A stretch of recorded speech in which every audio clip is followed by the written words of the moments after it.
in wherever you would store it on this ship. It's so majestic. It really is, though. It is.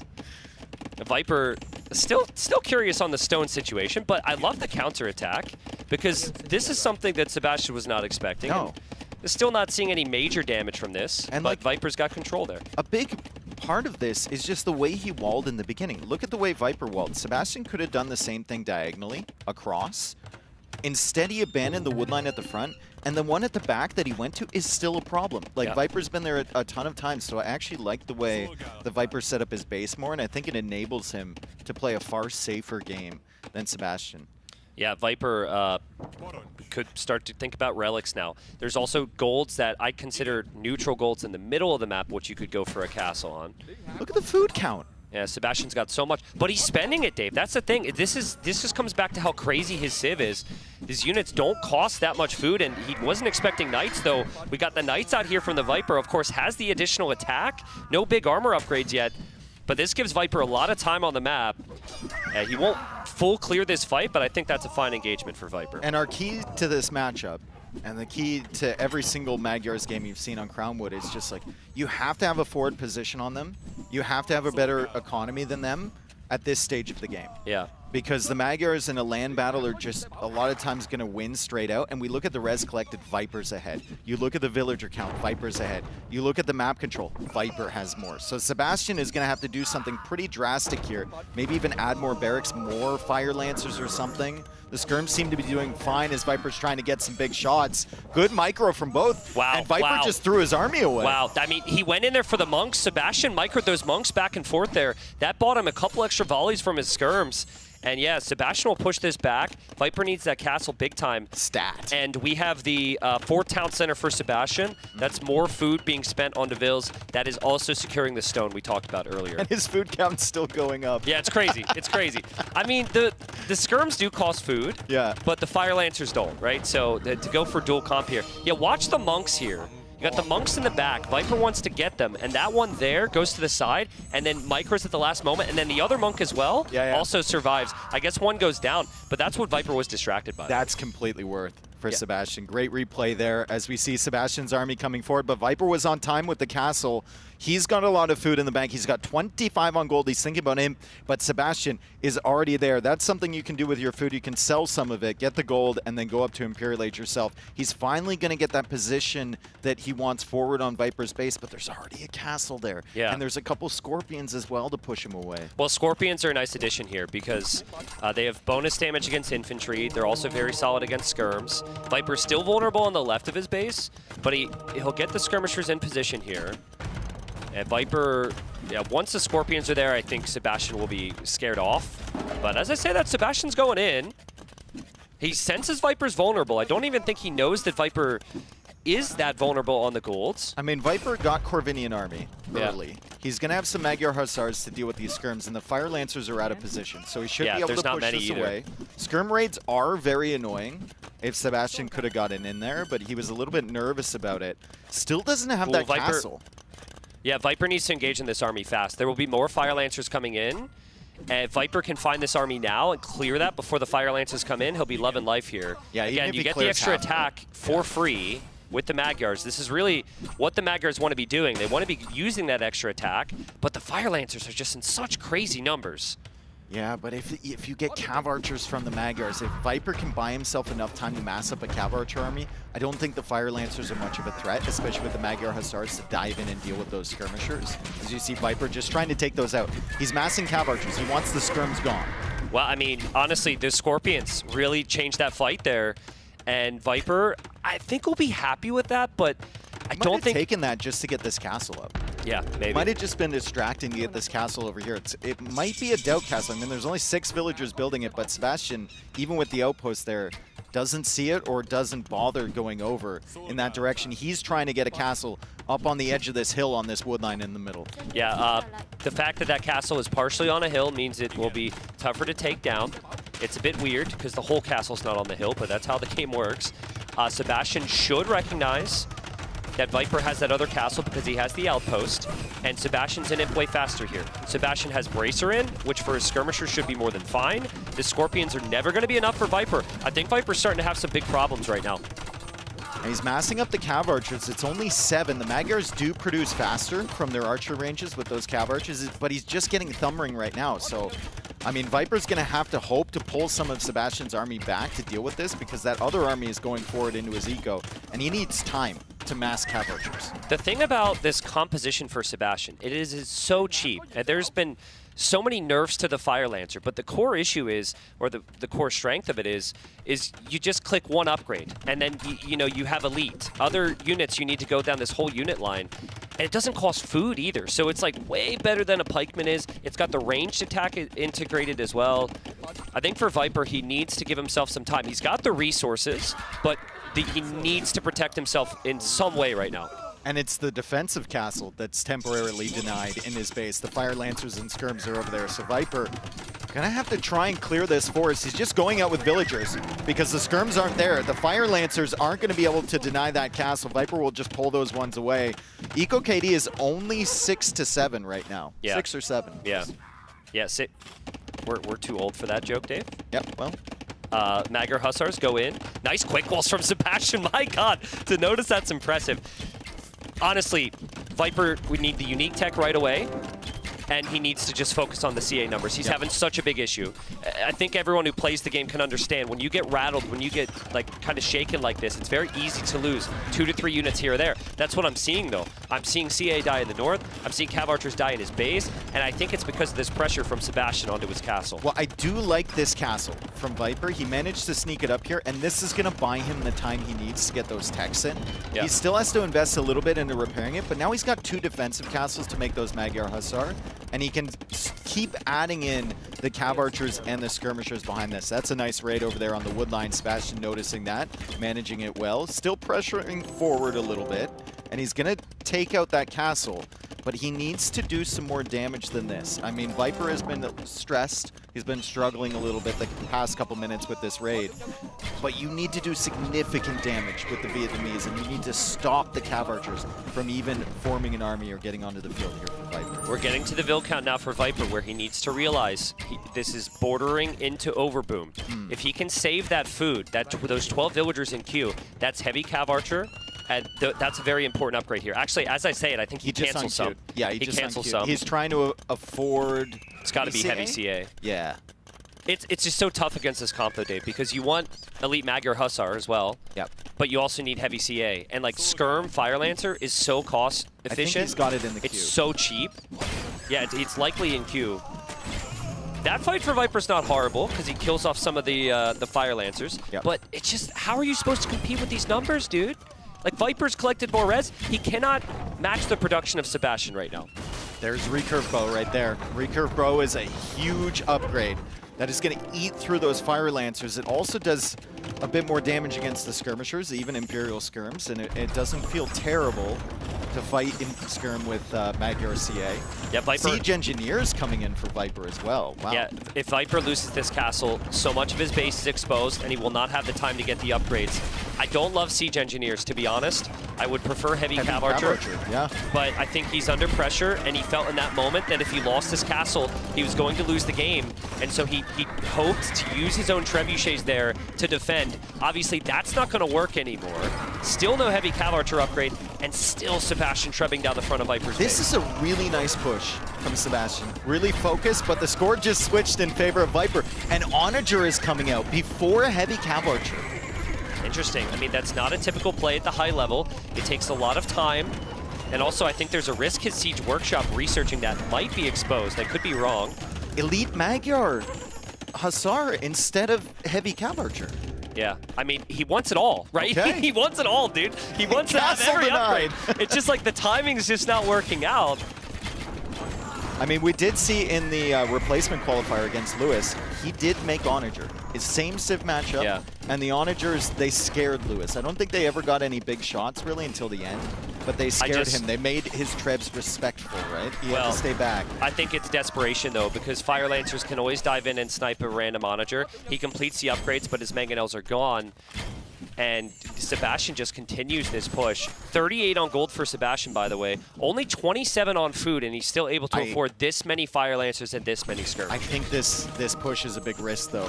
If Viper takes a really good fight here, the entire army from Sebastian is going to be gone. Yeah. The Trebs are going to be gone, and Viper can start pushing that castle. So Sebastian's going to be really careful up on this hill.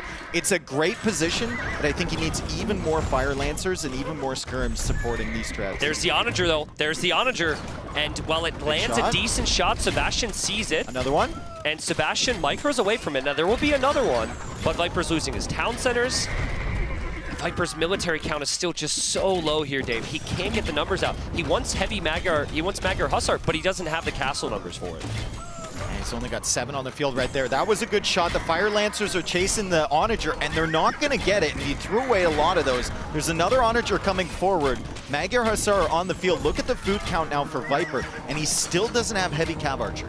Honestly, Viper's resources are looking decent enough where I think he can actually hold this. And Siege Engineers I thought was for the Trebs, but that really helps the Onagers here. Sebastian's got to be so careful here! Oh, lots of damage. He didn't kill all the units, but a ton of damage coming out there from the Onager. And this is what the Onagers give you, but that hill is really beneficial to Sebastian, and he's been using it well. The Trebs are clearing up all the buildings. The relics have been ejected. Still no heavy CA for Viper. Maybe he just feels like he doesn't need it, and he's just going to keep up production here. More Magyar Hussar attempting to come out, and now Viper makes the decision to switch to light cap because he only has that one castle. So as all this was happening, Viper was freely taking a gold in the middle, and Sebastian just took him off of that. Good for Viper, he got some of that because there's only 2 extra golds in the middle. Bad for Viper, he got pushed off now, and Sebastian's on the second one as well in the middle. So I think Sebastian with 3 relics, having access to paper money, having access to those golds, he's got the better long-term setup now. Viper needs to stop the pain soon, and turn this around. Yeah, he just needs to take this hill. And he's like so close, right? It's a weird thing for Viper because there's some level of urgency of stopping this attack, but you also have to remain patient and try and mass up an army to push it back. So it's really tough to maintain that balance, all while microing this Onager to try and stop it from dying. Is there anything you think Sebastian needs to do in addition to this push, or is this he's already the way done he's it. going to win the game? He's already done it. Okay. The castles at his base, like his castles at his base are perfect. Like castle there, castle there, castle there. Like Sebastian is already aware, I win this game as long as I hold this position and we continue to take these engagements. Viper's probably got like, I don't know, if I had to guess, like 1 to 2K gold left. I don't know where he's mining it, but it can't be a lot remaining now. And yeah, right there on the left, I think is the only vills he has on gold. He's got the 3 relics as well. You see Sebastian now getting guilds, so he's thinking about selling resources. Yeah. Viper doesn't have that food bank anymore. Sebastian sells a bit. Viper gets some more shots with the Onagers, but at the moment, the Onagers just don't seem to be fully paying off, right? Maybe you should have put that res into things like Parthian tactics that are just coming in now, or heavy Cav Archer instead. I mean, he still technically has the time to get there, but he has to keep the Cav Archer count high. If the Cav Archer count gets down below 10, it's pretty much useless. If Viper can stay at 25, we've seen games with 25 Magyar Cav Archers and just full Hussar spam where players can come back from pretty much anything, so. I mean, credit to Sebastian, he was floating a lot of res earlier in the game, in like early Castle Age, mid Castle Age, whatever. He's been basically, until this moment, he's been basically at the limit. Like, yeah, he's been really keeping up the queue. The units are coming forward. And suddenly, Tristan, there's no units on this hill anymore. And Viper's got an opportunity to push out. The Magyar Hussar can maybe go after the Trebs. The Cav Archers can maybe take out the Fire Lancers. We'll just see what the gold situation is long-term for Viper as he begins the process of pushing Sebastian back. He's getting that Magyar Death Ball set up. Let's see if he's got enough gold left to last him out this game. Yeah, I mean, it might be a good time to toggle on the resources remaining on the map because we're getting to the point where gold's going to go kind of dry. You can see where some of those golds are, and I just feel like we're at the point now, yeah, there's only 2,000 gold remaining on the map. This might be a goldless game, and both civs are very good in goldless games, and neither player can rely on the army they want in a goldless game. The Fire Lancers soon no longer an option, and the Cav Archers and Look at the score switching back and forth. It just switched like 5 times in the last 20 seconds. It's so close here. Sebastian, I think, has an edge in the gold games, right? He's got paper money already, so he's been bringing gold in from that. They both have 3 relics, and Sebastian is holding this forward position. The production is just non-stop from him. He's done a very good job. I think Sebastian should be adding some farms here and there right now. Just, you want to get to a point where maybe you can raid with something other than a Fire Lancer or a Skirm. His position is set up to do that. He can still delay that decision. I also think he needs to consider Pikeman and Halb. And, okay, maybe it was on screen already. Yeah, that upgrade's smart here. To recognize you're going to run out of golds, Halb is so key in these trash wars.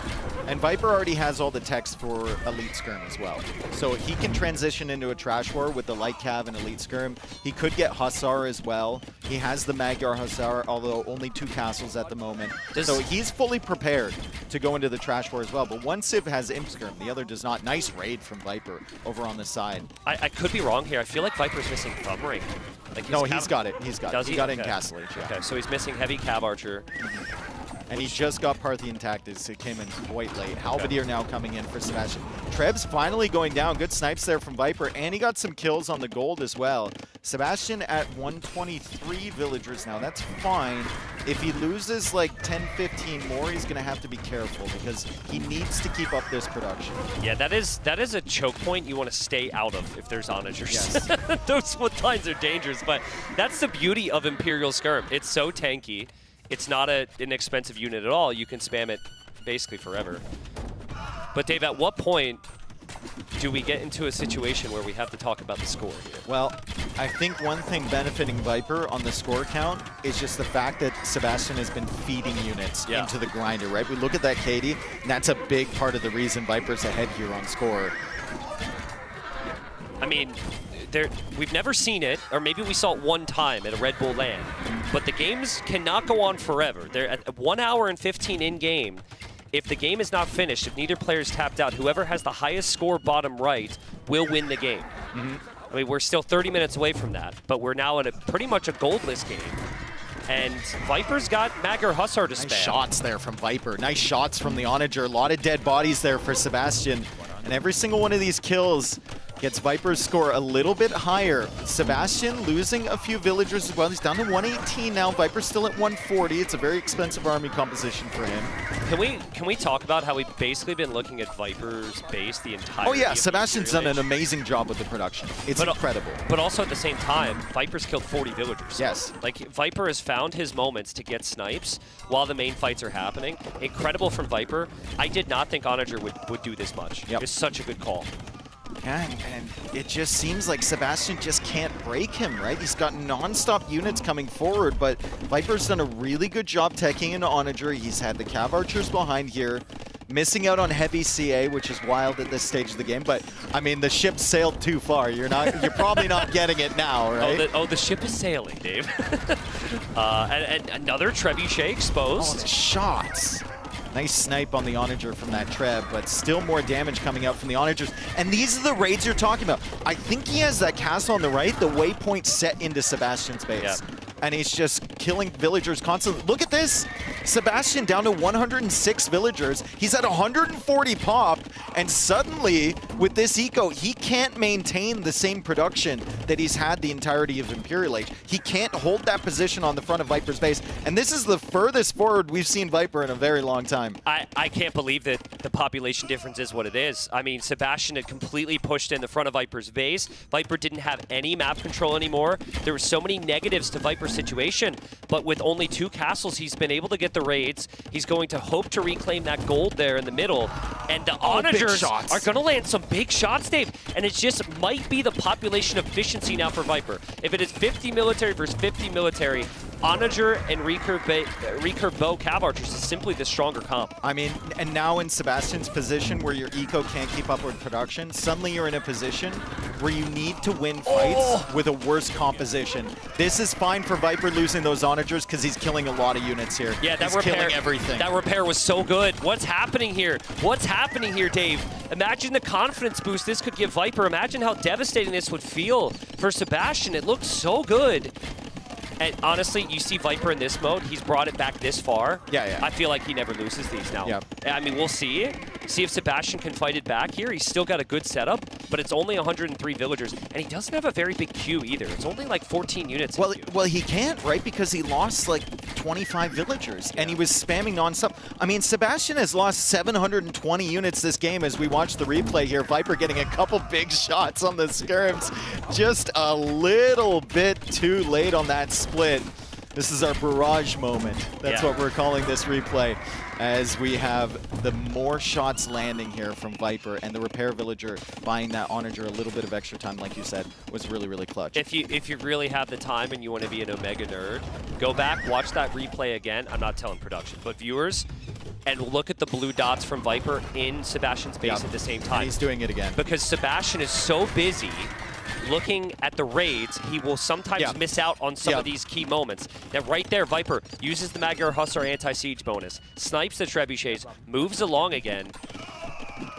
Saying all this, Sebastian's up to 190 pop again and 90 military. So it's like right when you think this comp isn't good enough, he rebounds. 45 skirms and 35 halbs is kind of tough for Viper to kill. Yeah, and Viper just had to spend all of his gold remaining on an Onager, right? So now he has to wait for his relics to generate, maybe sell some more from the market. Viper has done a fantastic job on the macro, however. He's up to 70 on farms right now, so he's made that slow transition, realizing that it is going to be a long game. It's going to be a goldless game here going forward.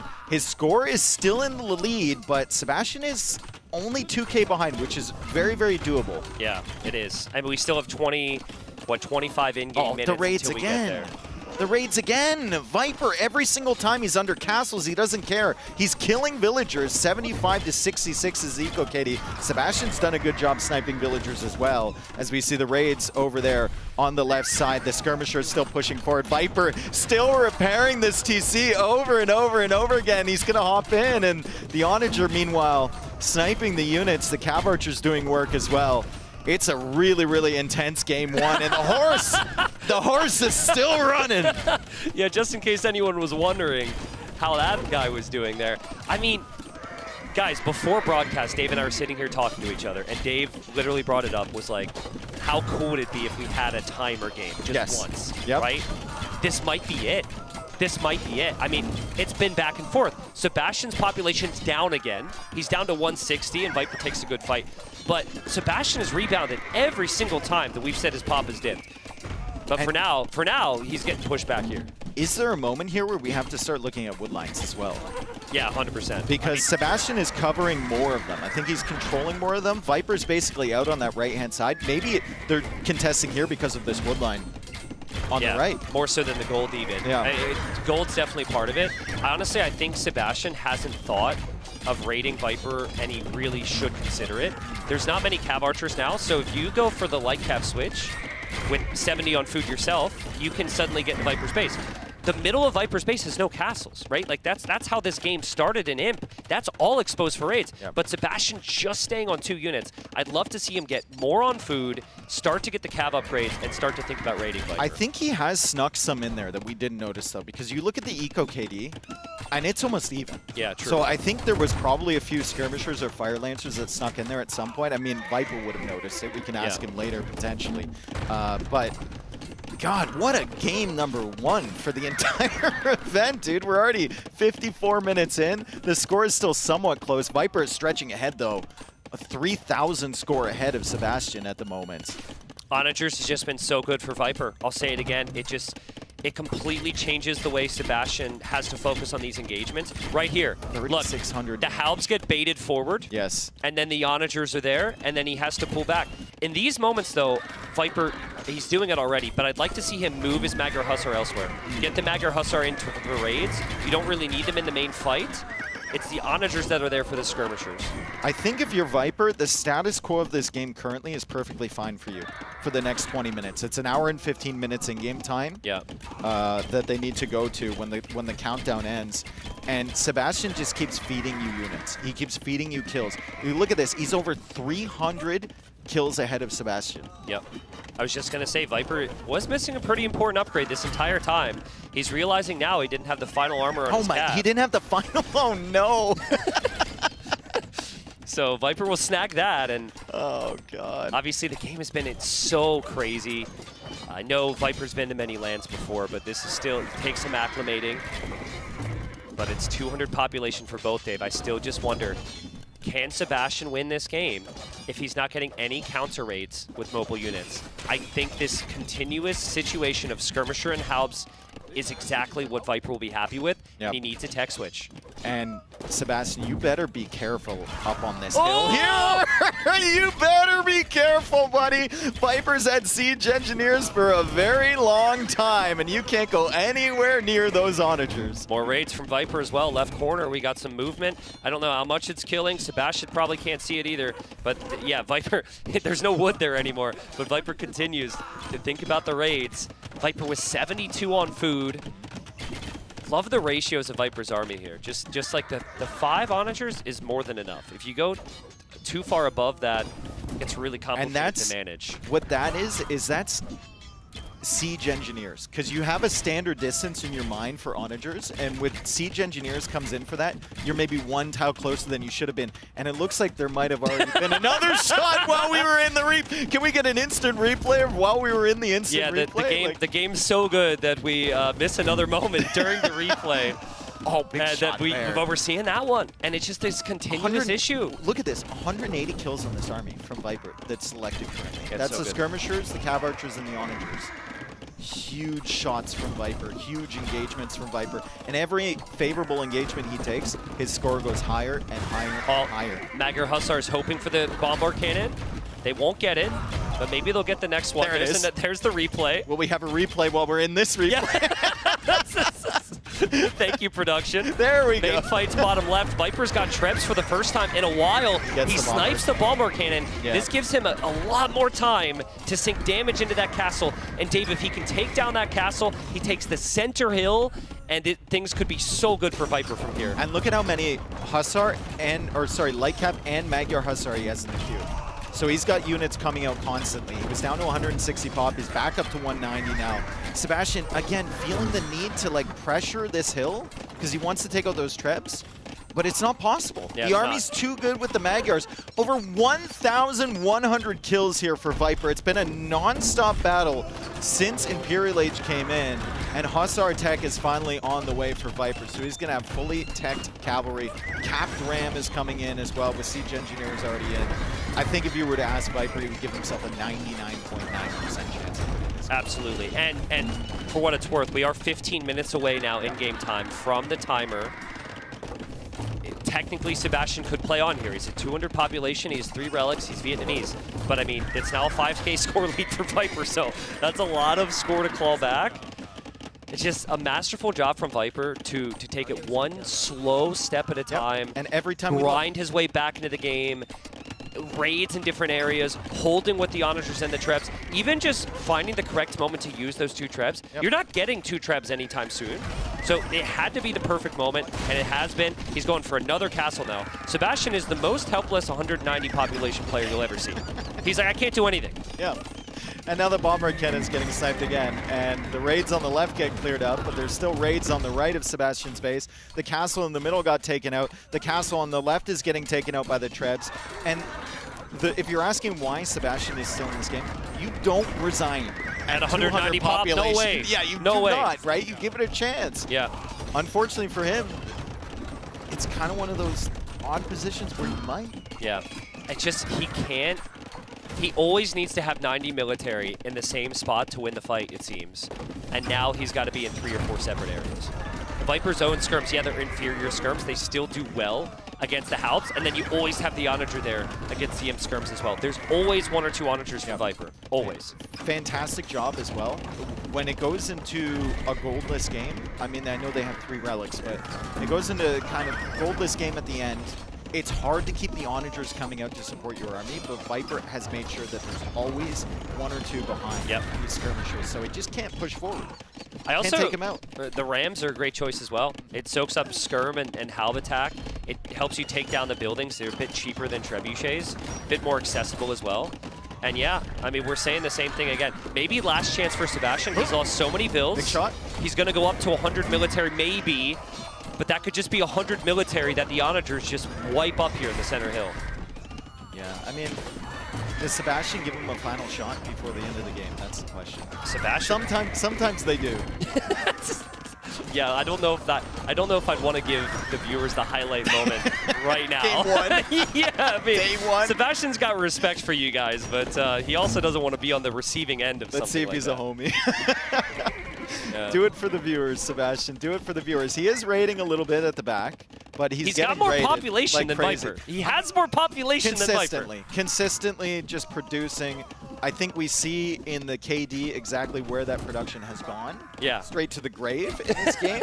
I mean, 1,350 kills for Viper, 840 deaths. There is a non-zero chance that Viper could fall to 100. He could fall to 20 pop and still win the game. And still have the score lead. Yeah, just because of the kills. Just because of the kills, right? He's killed 190 villagers. Yeah, it's insane. Viper probably can't believe this guy can continue to produce. But eventually you should hit a wall. Eventually you can't get up to 90 military again. We've all been waiting for that. But again, the situation has not changed for Sebastian. No. He's not getting good counter raids in on Viper, and Viper is getting counter raids in on him. So that's the fear here. Another Onager shot. Good micro from Sebastian. But he can never get in close enough to the Onagers. We've been looking at the same area of the screen for the entire Imperial Age. Yeah. It's that one middle area. The body's buried there. That is an extensive graveyard of Sebastian's units, and Viper just keeps farming kills, keeps farming score. 187 population for him. Finally, Sebastian can't really keep up with the production. 87 villagers only. It's 146 for him. Yeah, I think this is actually where Sebastian hits a wall with resources. Gets extremely hard with only 28 on wood to spam skirms and halbs. Viper's got more on wood. Viper's got wood in the bank, and Viper's not spending wood in the same way. Big raids from Viper on the left side, on the main wood line there from Sebastian. The countdown actually hops up bottom right. That's a beautiful feature nice. Here. Yeah, and we've got the progression bar as well. Okay, so you guys can see it at home. We're not just looking at the 115 at the top. 88 years remaining for Viper. Also, that gives you a notification in-game. So players will often forget about that, and it'll make this weird noise, which I won't try and make because I can't do it. And Viper will now be reminded, oh yeah, score lead, I'm good, and also Sebastian, it'll feel even worse. 126 population for Sebastian. You're getting near that point where you look up at your pop and it's just very clear that it's time to end it. Good warm-up game, all things considered. Absolutely. For him, right? He had his chances for sure. The horse is trying to leave the map as Sebastian is leaving the game here. He calls the GG, and what a great game that was to kick off our tournament here in London. I mean, an hour and 8 minutes in game time. Viper takes a sip. He's going to need it. I think if you were to ask him when he was getting pressured on that hill, he would probably tell you he was feeling pretty comfortable with Magars and he believed in himself to push it back, but it got a little close. That got really crazy. Yes. I thought he was dead. I thought he was dead. I thought the push from Sebastian had done enough. I thought Viper clearly was not getting the timing on upgrades that he wanted, but it was the Onager upgrade that changed the game, and it was the occasional raids from Viper. As we look to the military stats here, just the value of the fights from Viper was good enough, and I just wonder if Sebastian lacked a switch out of what he was making, right? What else do you make in that situation? I love light cap. Viper had no castles in the middle. Yeah. No castles in the middle. Maybe go light cav and raid. We see so many players do that. Like, if you have 80 military and you're barely managing to hold Viper's army in one position, how can you justify taking 20 of that away and putting it into light cav? Yeah, well, I mean, what you're hoping for is if you do that, that then Viper is going to have to pull some of his military away as well. But yeah, this was really the moment of the game. For me, where I thought Sebastian had it. He had such a big military count, and eventually Viper, after losing, what was it, 2 castles through the middle, all the siege workshops, that hill, his wood line, eventually Viper brings it back, which is just crazy to me. Yeah, and the Onager tech coming in. The lack of heavy cavalry, we'll have to ask him about that later. Yeah. Maybe it just felt like he couldn't swing it with his resources, but I felt like there was definitely a possibility for it. Mangonel into Onager. Onager's getting some big shots here. The army felt like it was just consistently low HP for Sebastian because he was tanking those shots as he was busy elsewhere. And then the most important thing throughout this entire process, you'll see as we show these highlights, there's always a few blue dots from Viper in and around the base from Sebastian. There was one on the right there was one on the left. They're getting cleared up by castles as he's getting these big shots, but he's consistently killing villagers from Sebastian. Yeah, unbelievable. Honestly, the position was maybe so good for Sebastian that that's why he didn't switch, Dave. Because he was pushing so significantly into Viper's base, he felt he was fine. I'm sure at this moment of the game, though, he was like, he maybe thought he had a counter to Onager, and then he realized how strong it was. So for me, that is maybe the perfect start to the series here. I think if Viper were to lose that one, I think it could potentially be very painful. There's a conversation on his stamina. You know, he was someone who came in through a replacement qualifier. Sebastian was locked into this event, so in theory, with that, Sebastian was the favorite. Do we have blue wells next? Nice. I'm excited to see this map. Yeah. It's a new addition to the map pool. Blue, one of two. Blue wells that also includes blue whales. I don't know if they're blue whales. They're not. I don't know whales. if a blue whale could fit into a pond. I think we might have some issues there. The main theme behind this map, though, it's a very, very interesting one. We've got deep fish on the outside, as you can see from that little icon, and then we have 4 ponds in the middle. Actually, 5 ponds. The middle one has oysters for gold. All of the other ones have whales, which are a relatively new mechanic in our game. They give you gold when you fish them with fishing chips that become whaling ships. And there's very little land-based gold on this map, so you have to control the water in the middle, and then the water on the outside gives you fish as well. Yeah, absolutely. And Viper's playing as the Dravidians. Very good with that civilization. Loves the ability to play infantry and water. I saw Viper play a couple practice games with this Civ, but everyone who knows Viper should know. Yeah. Viper loves Dravidians. The weak point is that they can't make knights. And then we'll have Sebastian's civilization. Sebastian's civilization is going to be the Japanese. So actually, these civs square off very evenly here. I'd like to immediately show the whales and where the starting docks are. So that is gold income there, guys. That is not food income unless you take the little shorefish in there. So what's different here is you do not spawn with villagers on gold. You spot with villagers on whales. And Dave, are you looking at the whales to see what type it is? I was just trying to determine which species they were. I should know because... No, I know you should. But I asked my my partner, who's a marine biologist, and she said she can't tell. You know, she can't really tell. So thank you, Vodka. Yeah, I don't know how clear it is. Enhance. I will get more details throughout the week, and we will inform you on the whales. But, you know, that starting dock being on gold instead of food actually means that going for scouts and man-at-arms is a little complicated. Because typically you have the extra food. Here you just get the extra gold. So we got Archer opening from both because of that. Yeah, and we have that forward dock from Viper. So he's going to open up hulks and try and go after the fish. Japanese fishing ships do have a little bit of extra HP. They also fish faster. Yeah. And you can garrison in that dock. So Sebastian scouted out that dock really early from Viper. He knows what's coming. He's adding some hulks of his own as he tries to get land pressure here. But Viper can just make a couple skirms and a couple spears to deal with that. That's a nice snipe there from Sebastian getting the scout. As both of them also go for the dock on the outside. So they're going to have to pay attention to 3 or 4 areas at once at the beginning on this map. They've got docks on the outside fishing. They've got docks in the middle contesting. They've got archers going forward, and they have to defend at the same time. Yeah, there's a lot happening right here. Very hard to follow. I think the wood lines on this map is something to bring up. Look how awkward those wood lines are. It's very easy, if you're microing a lot, as they will be, to just completely run out of wood on these wood lines. So there's even more multitasking here than on other maps because of that. Nice pressure here from Viper.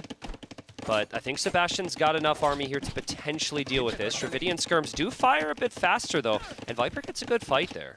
Yeah, nice start there from Viper. Also, we have to keep in mind, like, even though he didn't kill the fish from Sebastian, he still idled them for a period of time, and that gold comes in very, very fast from those whales. So they collect that gold, I think, at the same rate that you collect deep fish, and they carry 20 at a time. Yeah, big time. And in Viper's case, he actually carries even more because Dravidians have the extra carry capacity.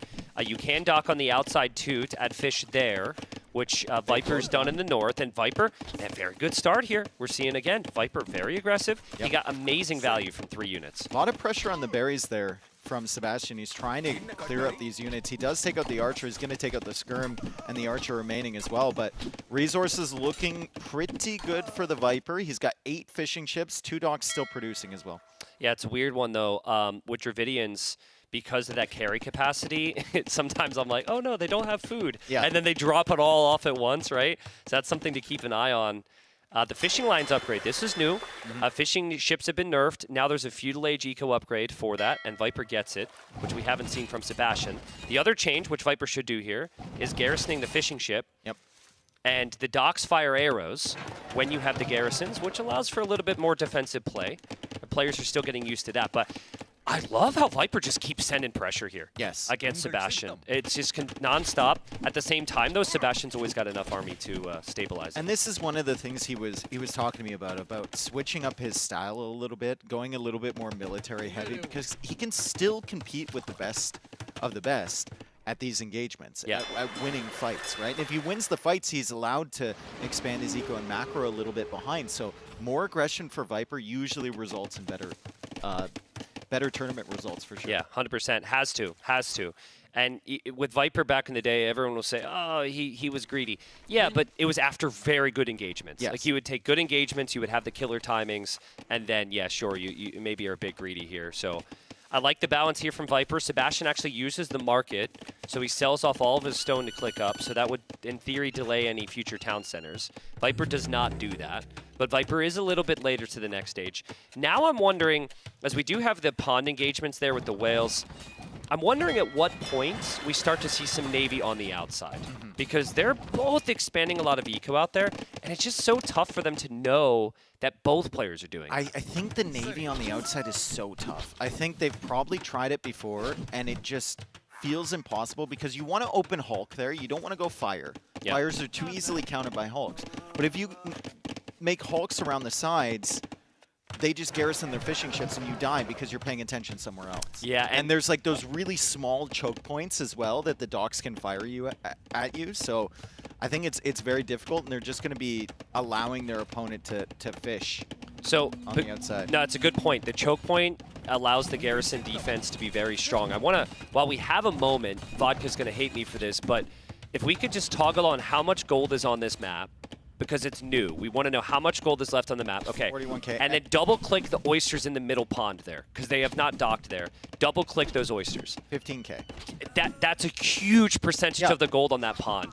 So as this game progresses, it's weird. You're not necessarily going to need to take that gold because you have other sources of gold, but you need to lock it down. Like, when we're talking Imp, I actually think it's worth it to go triple dock there and go full galleons or cannon galleons or something. You're also going to have, because you've taken so much gold from the whales and the oysters in your starting pond, you're going to have 4 tiles of your own gold left in your base. Yeah. Neither of these players is taking gold at home. Yeah. So there's 8 total tiles of gold on the land. All of the other gold is in those ponds, in and around those ponds with the oysters and the whales, as Viper adds 2 more TCs and the university.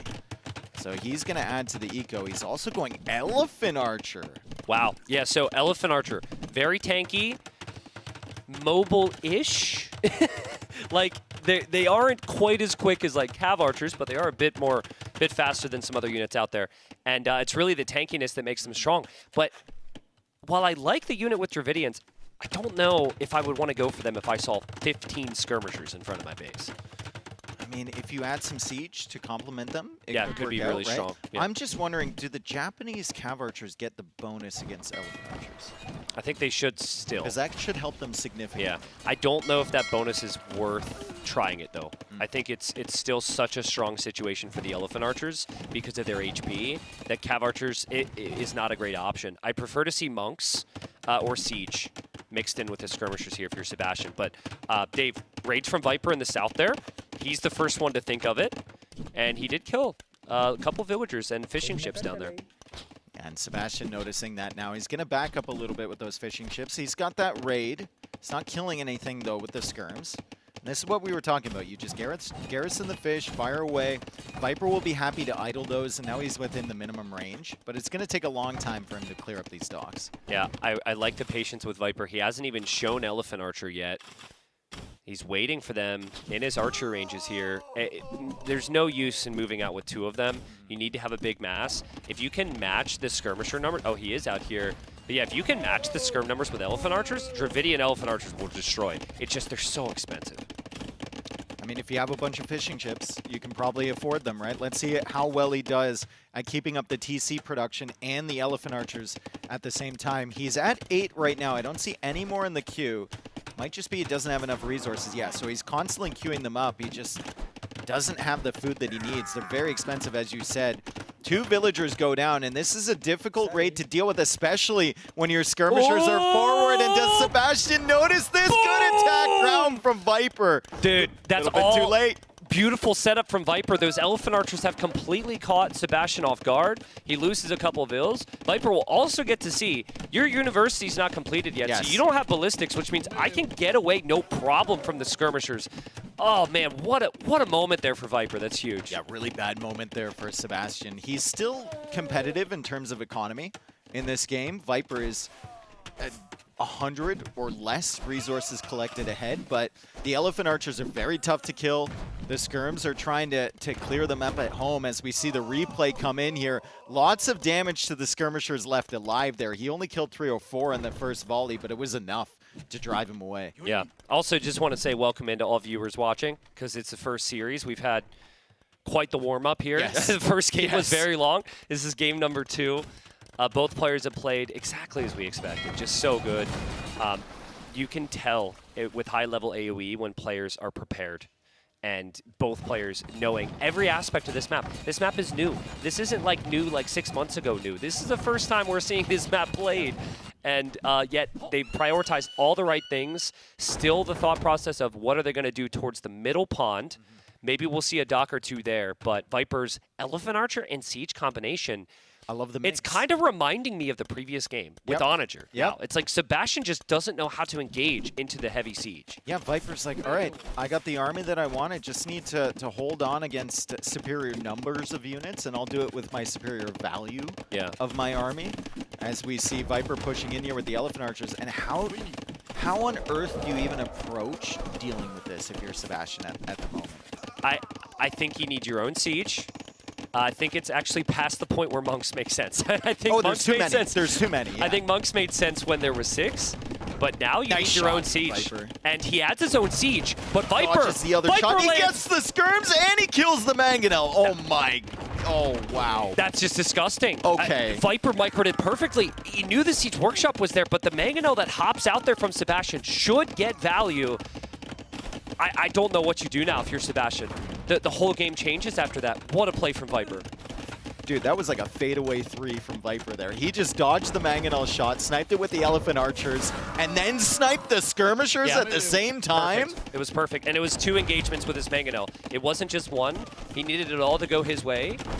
And now he's still getting some value here. As I say, it'll lose the mangonel. There from Sebastian. He needed that, but the elephant archers are still there. We look at the eco count. It's 88 economy units versus 76 in favor of the Viper. Eco upgrades are similar. As Sebastian's trying the quick walls, he does get it down, but I mean, the mangonel's gonna die against these elephant The elephants archers. don't care, dude. Yeah. These elephants are so tanky, they don't care. And also, Viper's happy with just the idle time. Like, the amount of builds that aren't working is fine for him. He's still got the other army moving in on the other side, which we can't forget about. He's still doing so many things behind this. I mean, he's got 900 stone banked up. So Viper could castle the middle. And more elephant archers. And more elephant archers. Yeah. Like, if you can't deal with the 7 on the other side, how are you going to deal with the 5 over here? How are you going to deal with the forward castle from Viper? There's a slight chance that Viper could kill his own castle foundation here, Dave. He's attacking that house. If he's doing that and the castle's being built, that's a problem. Oh, speaking of things being built, the TC is trying to go up over here. Viper is there. This is the exact scenario. This is the exact scenario. No. He doesn't kill it. Bro. Dude, I mean, so many of us have done that. Yes. So it's so easy to do. Viper, very fortunate, has no clue that we're freaking out. And he has other problems now. He still needs to complete this. I think the elephants are enough to give himself the time here. Yep. He is still teammates with Doubt.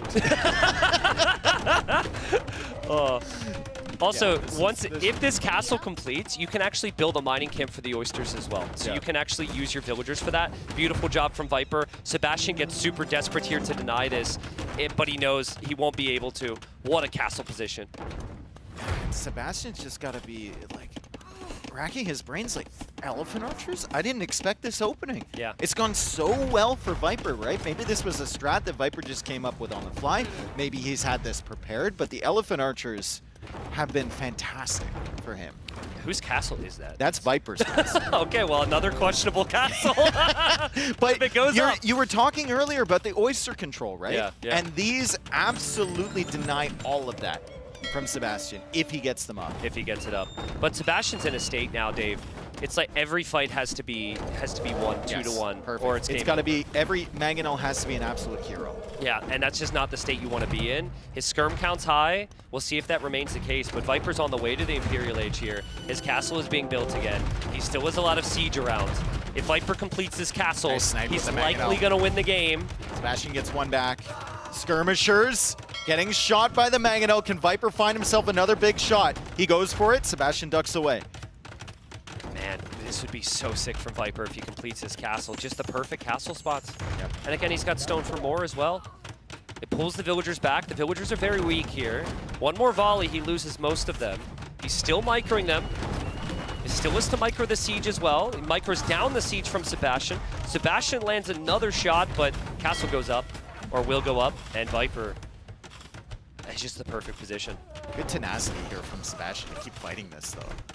Like, he's still at 113 pop. You look at the res collected, it's not as far behind as I would have thought. Yeah. Although Viper's finding some fish now on the other side. It's just, the timings here for Viper are so much better. The map control right now for Viper is so much better, right? He's got long-term access to the oysters, 2 castles forward, and Imperial Age is going to come in so much faster, which makes that castle just completely out of position for Sebastian, right? That thing's going down immediately. Yeah. The only thing you could try is exactly what he will try. Rams and Samurai. Rams and Samurai. Just Ramurai. Ramurai right back. But I mean, he's got 1 ram. It's not like he has 6. It's 2 castles. Viper will drop even more. Viper is playing unbelievable. That first win feels so much sweeter now. And he's about to play this well into the second. And it's a 3rd castle forward. It's a castle wall across the middle of the map. And we talked about the golds earlier. There's only 4 tiles of gold on the land on each player's base. Yeah. So a lot of the gold is available inside of these little ponds. You can see the whales there, you can see the oysters, and then critically in the center, 15.5k gold. So in that much. center area, just in oysters alone. Yeah, Sebastian's got to try. I mean, you don't tap out yet until Viper kills you off. The skirms are an issue for Viper. He did lose a lot of his elephants, but he's simply going to queue his own skirms. And Dravidian skirms fire faster, so it's like, go ahead. And he could make a roomie if he sees the rams coming. Like, Yeah. he's got solutions to those, right? Yeah, absolutely. And again, it's just 1 ram. Maybe there's more in there. There's 3. Yeah, okay, there's more in the Siege Workshop. Here they come. All right.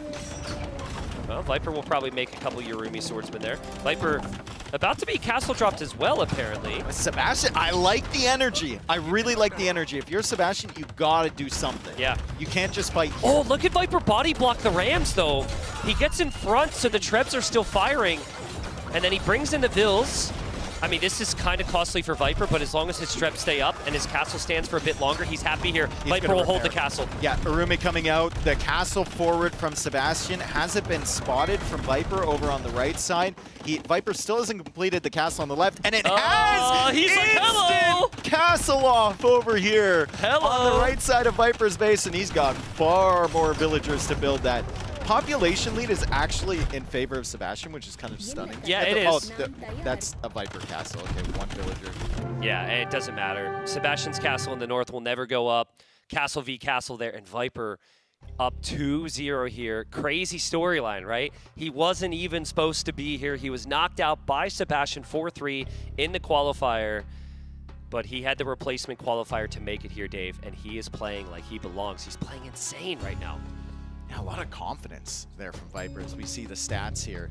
We've got, again, higher military score, right? Better KD because he has a better army. Sebastian has more army. Viper's got the better one. The siege shots from Viper have Yes. decided the series so far. because the economy's been close. Obviously, it doesn't look like it here, but it was very close up until that moment. But you can make arguments. The Elephant Archer surprise on the left is what set up that defensive siege shot there from Viper. Wonderful game from him, and an interesting decision to go into the Elephant Archers. We were wondering if he could afford it. Very clearly, he could afford it. Yep. As we see the replays here, and it all got kicked off by this early aggression. Sebastian also went for it, but Viper dealt with it quite fine. Sebastian, a little too hard committed maybe onto these berries, right? Opening himself up for this, and then couldn't pull the army back over in time, and Viper got a really good opening early in this game. Well, the whole game, if we talk about just strictly openings, it was Viper forward docking against Sebastian, Sebastian reacts. Yep. Viper then moves to the berries, Sebastian reacts. Viper then goes Elephant Archers, Sebastian reacts, right? You're constantly fighting, especially in this game mode, Boom! to be the first player to get the shot. Yep. And it's like the first attack's nothing like this, but the fifth attack ends up being something like this. This was the biggest one. Yeah. Crazy shot there, crazy micro, and then he takes down the Mangonel, lands a second follow-up Mangonel shot. That was the game winner right there. Yeah, and then he proceeds to walk through the base and kill the He almost killed his own castle there, though. He really did. If the timing was off for him, he could have pulled a John Slow there. Yeah, he nuked his own castle. Dude. Oh, man. And honestly, if he did that, I think maybe he doesn't have the military to defend. I mean, every time you go forward with a castle like that, you open yourself up if you're in a winning position. Yeah. To your opponent swinging it back. But this is another great engagement for Viper. He's fine with taking one-for-one trades in this situation, right? Sebastian's doing push-ups. All right. Well, let's go, good form. dude. I don't know what number we're at right now. Let's go. And is Viper... Can we see the difference between the 23-year-olds and the 34-year-olds? Is Viper currently sitting in his chair, not moving? Is Viper out of breath? Viper doing push-ups? Poor Viper. Ah, them young guns. Dude, I've tried the whole push-ups to pump yourself up for games thing. Yeah. Doesn't work. It works for me. Really? Yeah. You need to do more push-ups then, because your gameplay is lacking. Sorry. Meet me in the controller. If I'm not here later on, it's because Dave threw me off the ship. So please send help. But there's yet another view of our magnificent venue, and then we'll be moving into the third game here shortly. I'd actually love to see the draft again and start to speculate on a way that we see this series come back here for Sebastian. It's going to be my favorite map of the tournament upcoming. Yeah. Yep.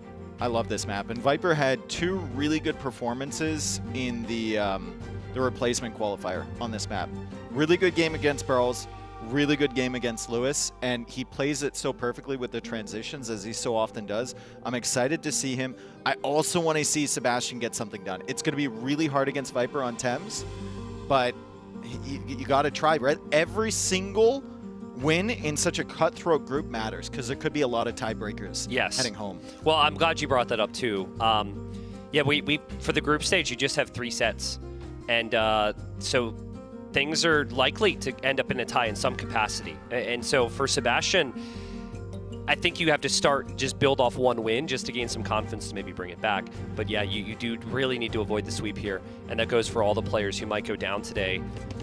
They're going to be into it on Thames, and here we are. We've got Portuguese for Viper. We've got the Persians for Sebastian. Yep. And in this map, you've got a lot of different aspects, but we'll first start with the Royal Albert Hall. That is where our final will be on Monday. We have over 3,000 people who will be there watching live. Beautiful. In the game, though, that gives you 25 additional population space. Yes. Which means if you get to the full pop of 200 in the game, you can actually get to 225. And it counts as housing space as well. So if Sebastian were to get that on his side right now, he would go up to 70 population. Viper has it. Viper just got up to 70. The other thing about the north there is you'll find some cows, sometimes some geese, sometimes some sheep. I don't know what. And Viper looks for that. Yes. He's doing it right now. He's already getting that. And that can delay your farms if you can get those home. But for now, they've got a wall up. It's going to be double military production buildings from Sebastian. He's got, I think, archer range and stable going up at home, and very little walling for him. It's such an interesting map as they develop early, right? Like, do they go for the full wall? Do they go for aggression? Do they contest the relics on the top? And then as you get later in the game, it gets even more interesting because there's all that gold and stone in the south, but there's all the wood and the extra pop space in the north. in addition to the relics. Agreed with everything you said. It's my favorite map. Sebastian does not want us to have this be very interesting. He wants to win this game fast with this opening. And Viper was scouting for cows. You look at Viper's scouting, I don't think he saw the opening. Maybe I'm wrong, but I think it's very likely that he's reacting to this a little late. He saw the archer range. He never knew the stable. That stable's been there a long time. So there's a lot more army coming that Viper's prepared to deal with. And he's trying to get the big walls down. I like the scout in the middle, maybe cutting off reinforcements. Could kill an archer there. And Viper is bringing his archers forward. For the moment, he's just ignoring the scout from Sebastian. He's sniping some of the archers there, and he'll see the follow-up scout here coming in. So he knows there's a stable. Viper's scout as well. If he patrols through the middle there, he would have gotten archer kill, and he's missed that as well. So the scouting has maybe been a weak point here for Viper, but there's just so much pressure coming from Sebastian now, and Viper was planning everything around getting the full wall, which has not happened, and now he's got to go for the quick walls. Usually when Viper's going for the quick walls, I mean, he hits them a lot of the time, but it's a bad sign for his game a lot of the time. Yeah, 100%. Because he's reacting, he's trying to do damage control when in the first 2 games of this series, he was kind of the aggressor early on. Yep. Yeah, it's why I love Sebastian's opening here. Because so far, this has been about who can punch first. No critical damage here. Viper's been able to stabilize it, but nice job from Sebastian. I do just want to bring up again the positive of Viper. Right now, he would want to add farms, but because he brought in the extra 500 food underneath his TC, he's on cows instead of the farms at the moment. So that's the beauty of Viper's opening with the scout. You want me to tell you something that you can't unsee? Yeah. The hall is skewed. What? It's skewed right to left. Look at it. It's uneven. Oh, I'm sorry, everybody, but someone did it to me, so now I got to do it to you. Dude. Well, hey. And so I was told it's like that IRL, so we'll find out. Which side are we going to be standing in? Are we going to be standing in the side that looks a little off, or what? I'll roll a ball and see which way it goes. It's all right. Hey, there's going to be some very how dare you imply that their hull is skewed? But no, we've got the archers here from Viper. We've got Sebastian getting bloodlines and armor as well in the scouts. Upgrades. Both at once. And wheelbarrow too. So he's committed to feudal age for a little bit longer. He's pressuring in. Good line taken by Viper to save the archers around. And he left that fight early, but his scouts are really struggling here. And Sebastian applying a ton of pressure, kicking him off the berries as well as Viper clicks up to the castle age. The full walls still aren't complete. He's still not secure. And there's more scouts in the cube for Sebastian. He's got 10 archers on the field as well. I mean, it's crazy timing there. To get bloodlines and armor and immediately engage like that is so uncommon. So well played. I think for Viper, he's still got a way out of this, but you can tell he needs to just hold on against so much pressure. Oh my goodness, so close. Nice snipe there from Sebastian to finally get that. More houses coming up. Viper. More cows on the way. Defending by a thread right now. If Sebastian gets in here with this army, it's not an understatement to say that might be game. Yeah. Honestly. Yeah, I mean, so many people will try and get back out to that initial wall, and they'll send 5 vills, and they'll lose those 5 vills, and then it's over. Viper's been patient here. He never got pushed off of his key resources. He had the food income because of the cows. He always had enough wood in the back and gold in the back. And now at this point, it's kind of tough for Sebastian. If he wants to get more military units with that army, he can't really get there that easily. Oh, so Viper walled off his army. It's going to be tough for him to get that around the blacksmith. He might lose some villagers because of this. Remember, these scouts have a lot of upgrades on them. So they are actually dangerous, even though they're lacking some HP. Sebastian's going to come in. He's going to try to snipe some villagers. Doesn't get them yet. And another good defense from Viper, all things considered. I mean, yes, but also where is Viper fighting at the moment? He's fighting in his opponent's base. He hasn't been able to win any major fights. 17 to 7 KD for Sebastian. Sebastian will basically, his army dying here, or being here, gives him more than enough time to get the walls down at home, to prepare his next wave of attack. Viper's, I think, going forward with this army. So he's going to leave that army from Sebastian at the back. He did get the full walls complete on the front side, and he's got crossbow coming in. Sebastian is 22 seconds away, and Viper feels like he needs to bring it back now to support that knight and just clear this up, have a little bit of peace of mind, maybe. I'm He's okay. going forward again. I'm okay with that. You send 3 crossbows one night Yeah. after that. You don't want that army to come back in, but you do also need to push forward at the same time. The issue for Viper is by the time he gets there, his opponent's going to have the complete counter to him, and I don't think he realizes that. Yeah. There, the clear up is happening for Viper, and there Viper got 2 kills. But Viper should know now. Your opponent only has 3 archers in the north. Yeah. You just killed 2 archers that he forgot about. You should recognize your opponent's going to be going skirms.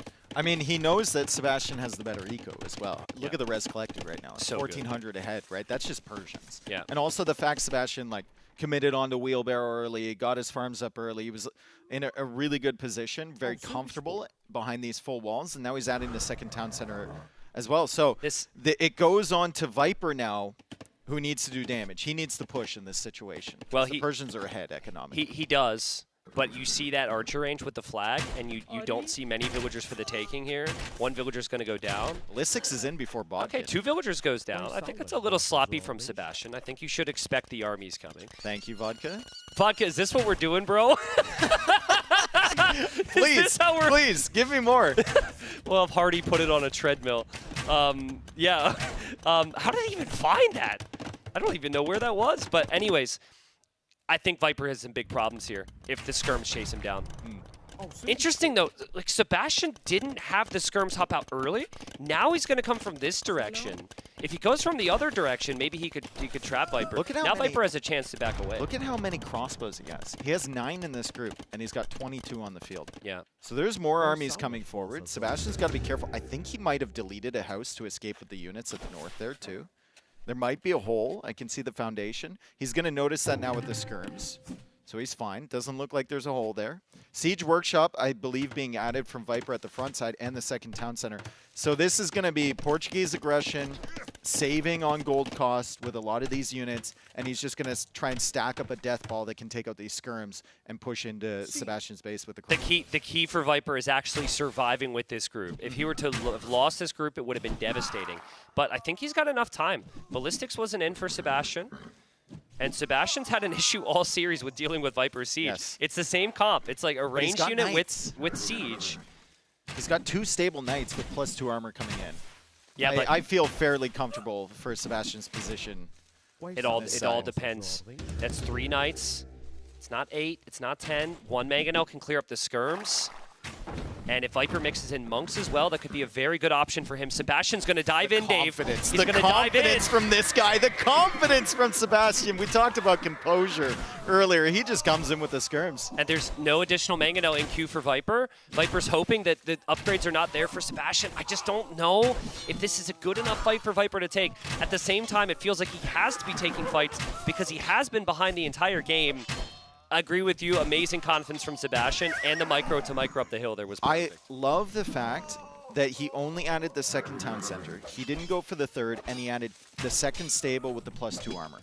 How? He just said, I'm going to keep producing military. My TC is produced faster than yours. I probably have the lead from the early game, and I'm just going to keep pushing your army and keep your numbers low. And now he camps the Siege Workshop, so Yes. the Siege can never add any value. And he just dives in with the Beautiful skirms. game from Sebastian. Viper with the Villagers Idle, 3 on food. Correct. Yeah, it's over. He taps it's over. out. Nice job from Sebastian. Good recovery there. Let's just talk about the cost of these upgrades that he went for, right? He had to get +2 armor on knights. Yep. We're talking like 500 res right there. Then he also had to get the full attack upgrades on the skirms, and he had to get the full armor on the skirms as well. Well over 1,000 resources invested into just blacksmith upgrades, and to be able to do that, you have to manage your economy perfectly. And it's just so uncommon, even for some players here. Players who will open that aggressively are not going to have that economy at times. That was perfect. Yep. He had Persians and he used it perfectly. Yeah. Honestly. Yeah. And Portuguese is one of Viper's favorite civs. Thames is one of his strongest maps in this map pool. So a really good response game there from Sebastian being down 2-0.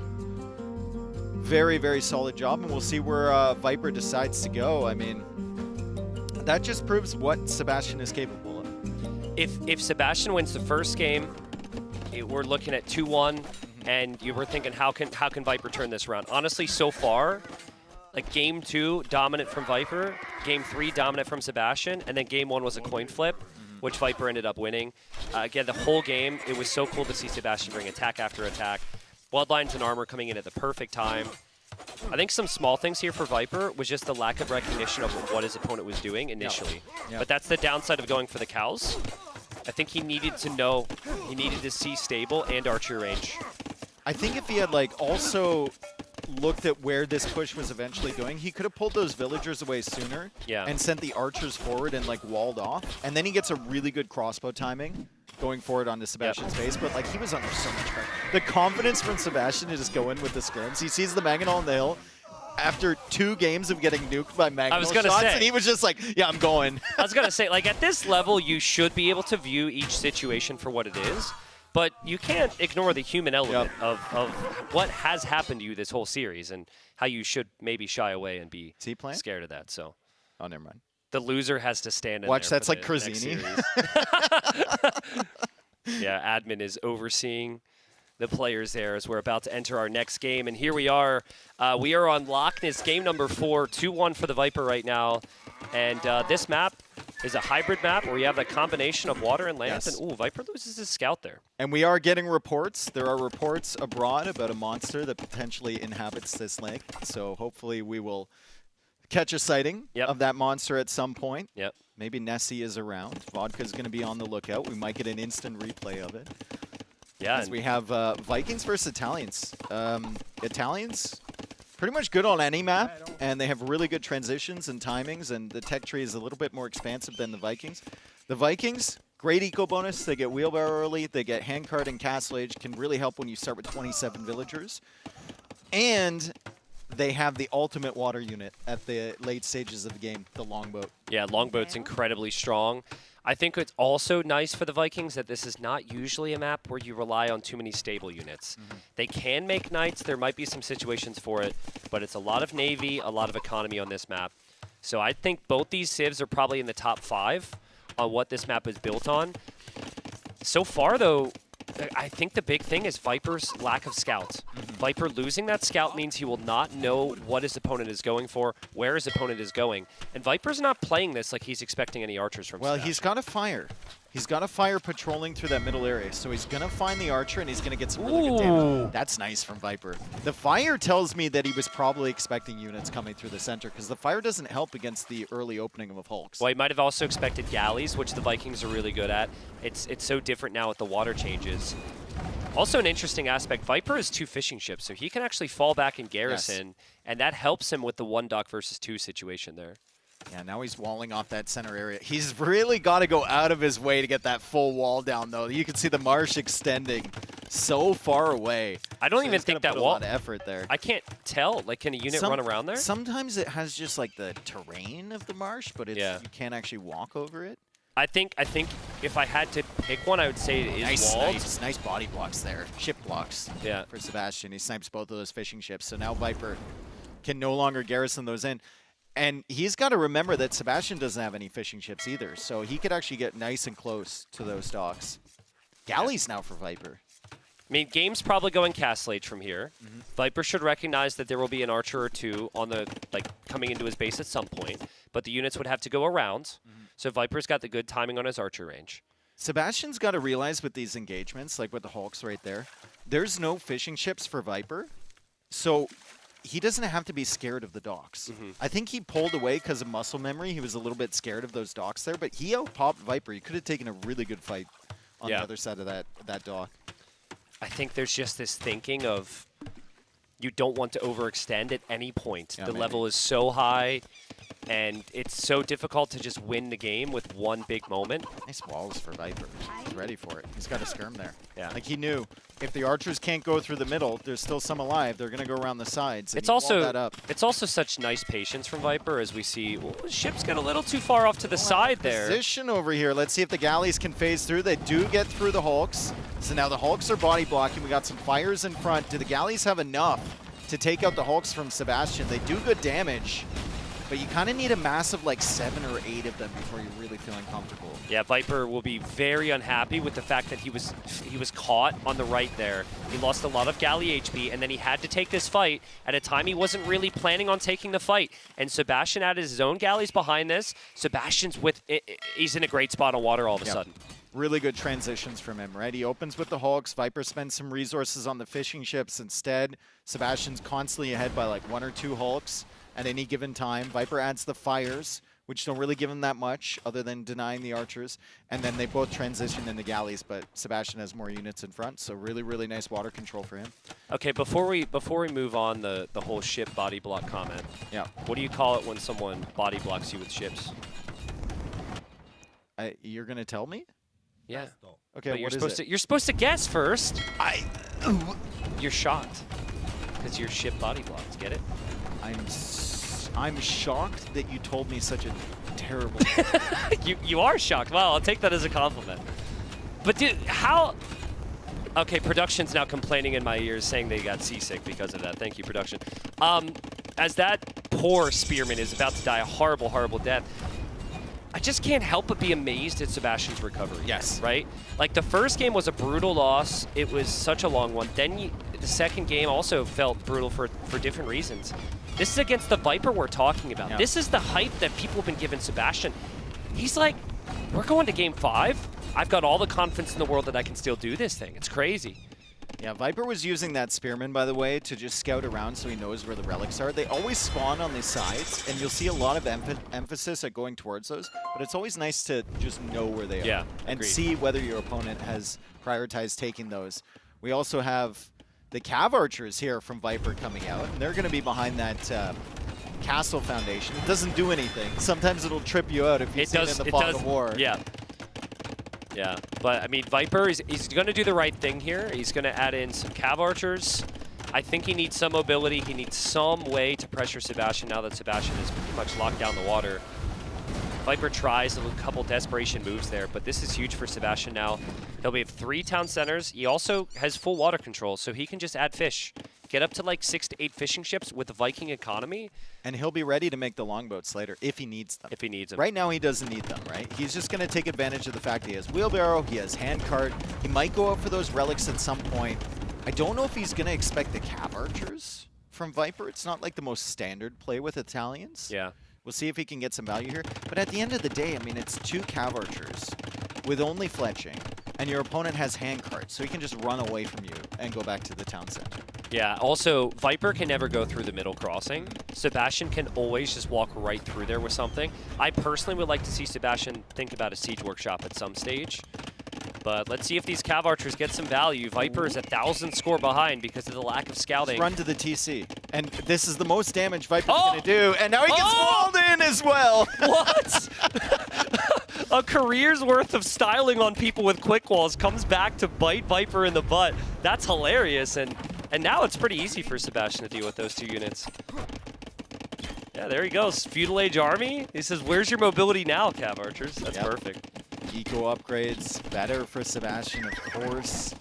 Res collected, much better for him. I think the only advantage that Viper might have here is the fact that if we're getting engaged in a land battle, Italians are significantly better than Vikings. Yes. It's just the water is in play, and a lot of the gold and a lot of the stone is around that water. So at some point you have to take control back of that. And the only way I can see Viper doing that is maybe with like a faster Imperial Age. Yeah. Maybe win on the transitions potentially. Let this sink in for you though, guys. So 0 fishing ships for both players, okay? It's 60 eco versus 63. Viper has the lead. Resources collected though, 11.4k for Sebastian and under 10k for Viper. That is Vikings for you. Yeah, wheelbarrow and handcart. Still the best eco bonus in the game, in my opinion. Yep. It's insane, especially when you have a primarily land-focused economy. It's really, really good. As Viper starts grabbing the relics, I love the fact, even though it's going to take him longer, love the fact he didn't just build a monastery out there. How often have you seen that? The players build a monastery out there, and it's just like delivering the relics to your opponent. Yeah, I like building a monastery out there if you have map control, but Viper has no map control. None. So Viper right now, if you were to ask him, give him a percentage, he would say, I got a 10% chance, 5% chance to win this game. Yeah. Like, all the things you want are just not there. No map control, no mobility, no vision, but he's got to try. And like you said, I think you try and use your land advantages. If you can get to Hussar in this game, start to raid from the sides, very strong. If you can sneak back onto water, ideally, you get to do that as well, but that just seems so difficult when there's so many boats out there. I don't know if I love this crossbow upgrade from Sebastian. I don't mind it. I think I'd rather see him like wall the sides and then try and get a good imp timing and just take advantage of the fact that he's got water control. What if he did both though? If he walled the sides, it's going to be slower if you do both though. Yeah, maybe. I mean, in theory, he finds the mobs. It's different resources. There's some value right there. So yeah, there's a little bit of value. You now force Viper into a few more skirmishers, which Viper wasn't maybe planning on.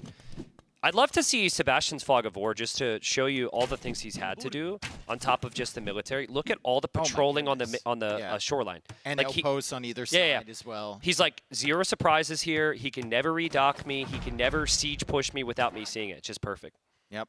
Viper now getting ballistics. He's getting Bodkin Arrow. Wheelbarrow is on the way. Sebastian's had that forever. Well, since the start of the game, so 16 minutes and 50 seconds of time. And the first armor upgrade as well, as Viper is contesting over on the side trying to get this relic back. Res collected 2K ahead for Sebastian, even adding a transport ship now. Interesting. Can he just like walk over the middle? I mean, the transport, I guess, can... I mean, technically it can help you. Does he want to go grab that relic and then hop in the transport ship and bring it home? You can get it home much faster if you use the transport. I guess I never really thought of that. Viper gets the conversion there. That is the one main thing for Viper right now that he's been able to benefit from is the relic control. All right, who gets this relic? Viper or Sebastian? Neither, say it right now. Say it right now. Neither player. The relic stands there for the rest of the game. That's a bold take right there. That is a bold take. I really hope. I don't see how I can ever be right. I would say I'm shocked, but I tried, dude. Can you imagine the call out though? That would have been amazing. Oh, Sebastian's coming. Okay. He's leaving it here. I will count anywhere on the map, but not in a monastery for you. Well, I'm screwed. So I tried though. We still haven't figured out what the transport ship is for. Imperial Age on the way, by the way, for Sebastian. It's more just like improving the vibe. We are in the transport ship casting right now, and then we have the players in one of the boats there. Yeah. And oh, there he goes. Okay. Transport ship camp. We still haven't seen Nessie. Yeah, Nessie, I think if there was a Nessie sighting, it would be right around now. Yeah. Right around the 20 minute. It would come up and eat that transport ship. Yeah, it absolutely would. Yeah, it went. We saw the monk going by there, so that relic's coming home. It was a nice call. It was a bold attempt at a prediction. But I mean, it's crazy though that Sebastian even thinks of that, right? It's just he thinks of what can I do to get the lead? Yeah. And then he does everything, and then he just finds the next tiny detail. Dude, that he can the only utilize. way he loses this game is if he somehow allows Viper back on one. Or I don't think the Viper side can on land, which you called out, and he's going to stonewall both sides. But I don't. Even if Viper gets a land push going, I don't think you can win this map without the water. Oh, there it was. There it was. I don't know. That wasn't convincing enough. I don't think that was real. I think that was just like a weird shadow from a cloud or something. It's like someone's security footage from 150 feet away. Yeah, dude. What's next? We gonna have a Yeti walking around out there? I don't think so. Oh, Viper's gonna see the walls. Oh no. This is getting tougher and tougher for Viper. Imperial Age is 20 seconds away. He's at 109 pop. It's 140 for Sebastian. Viper also gets woo-woo-wooed there. Loses a villager to the wolf. Maybe it was the galley that was credited with the kill. I'm not sure, but yeah, Sebastian just played perfect. And what? Let's go, dude. Sorry, I doubted it. She does exist. Damn. You know, that wasn't part of the game, by the way. They added that for this event. For this. Crazy. Yeah. Okay, little mangonel push here from Sebastian. He's kept Viper busy over on this side, but he kept him investing. And Redemption is in. Viper goes for a castle up on this hill. Critically, though, all of the extra golds and stones are around this water in the center. Viper's got himself 4 relics. That's great, but you still need some gold and especially the stone if you're going to try and push this one back. This is the most pathetic castle that you could go for at this point. You're protecting the edge of the map. You're protecting that tiny wood line. Now, I'm not trying to judge Viper. He doesn't have better opportunities, really, but that's just a sign of how bad things are for him right now, that he has to castle there. Yeah. So uncomfortable. If you told him at the beginning of the game he'd be castling right there, he'd be like, oh boy. I think you use this moment. You try and get your mind right if you're Viper. I think losing 2 games back-to-back, all the momentum's going to be there for Sebastian. Maybe you feel like there's a kill comp here somewhere, right? Like I said, on land, Italians are better. Maybe you just take a chance. Maybe try and go for the hand cannoneers with the pass-through damage as well. Something to mix it up. Yeah. I mean, the nature of the map is that you can't, while you can get the lead and it's very difficult for the opponent to come back, it's also very difficult for you to completely end the game. So Sebastian's actually going for the patient approach here. Seeing him get Elite Berserk at the moment. Is that Elite Berserk or Elite Longboat? Oh, that's right. That's probably Elite Longboat. How does the boat wear the necklace though? Or whatever that is. Can we talk about that? Should it not have a separate symbol? That's a medal, dude, but I wouldn't expect you to know. I don't think you've won any. Hey, we did win the gold medal this year in hockey, so we know something about that. But and now you're wearing a red coat. Yeah. So. Ship upgrades coming in. I think Sebastian, that's what we're trying to get at. Fortified wall is in too. Great technologies from this guy. Holy cow. I think you have to bank up until you have a lot of berserks, but then you can just make the move. I mean, Viper's relying on bombard cannons. He doesn't have a lot of support for those bombard cannons. Berserks is actually the perfect call. Just still waiting to see any production from Sebastian. He's at 182 pop, but he's just not really committed to much land army. This is also one of those games where, like, sure, it's really competitive environment, right? But there's not a lot that they can do right now. It's kind of stalematey. Yeah. So they're just kind of relaxing. Viper's adjusted his chair about 4 times in the last minute. Like, Sebastian looks pretty chill, right? All he has to do is hold the water. Yeah. Hold the water and hold the sides, and you're fine. Viper is just going to push through the center and then maybe castle drop one of these walls on the sides. I don't even know. It's also population efficiency gets really awkward here too. For Sebastian, he's got what, like 40 military, and it's all in the middle. But once you get Elite Cannon Galleon, you outrange bomber cannons.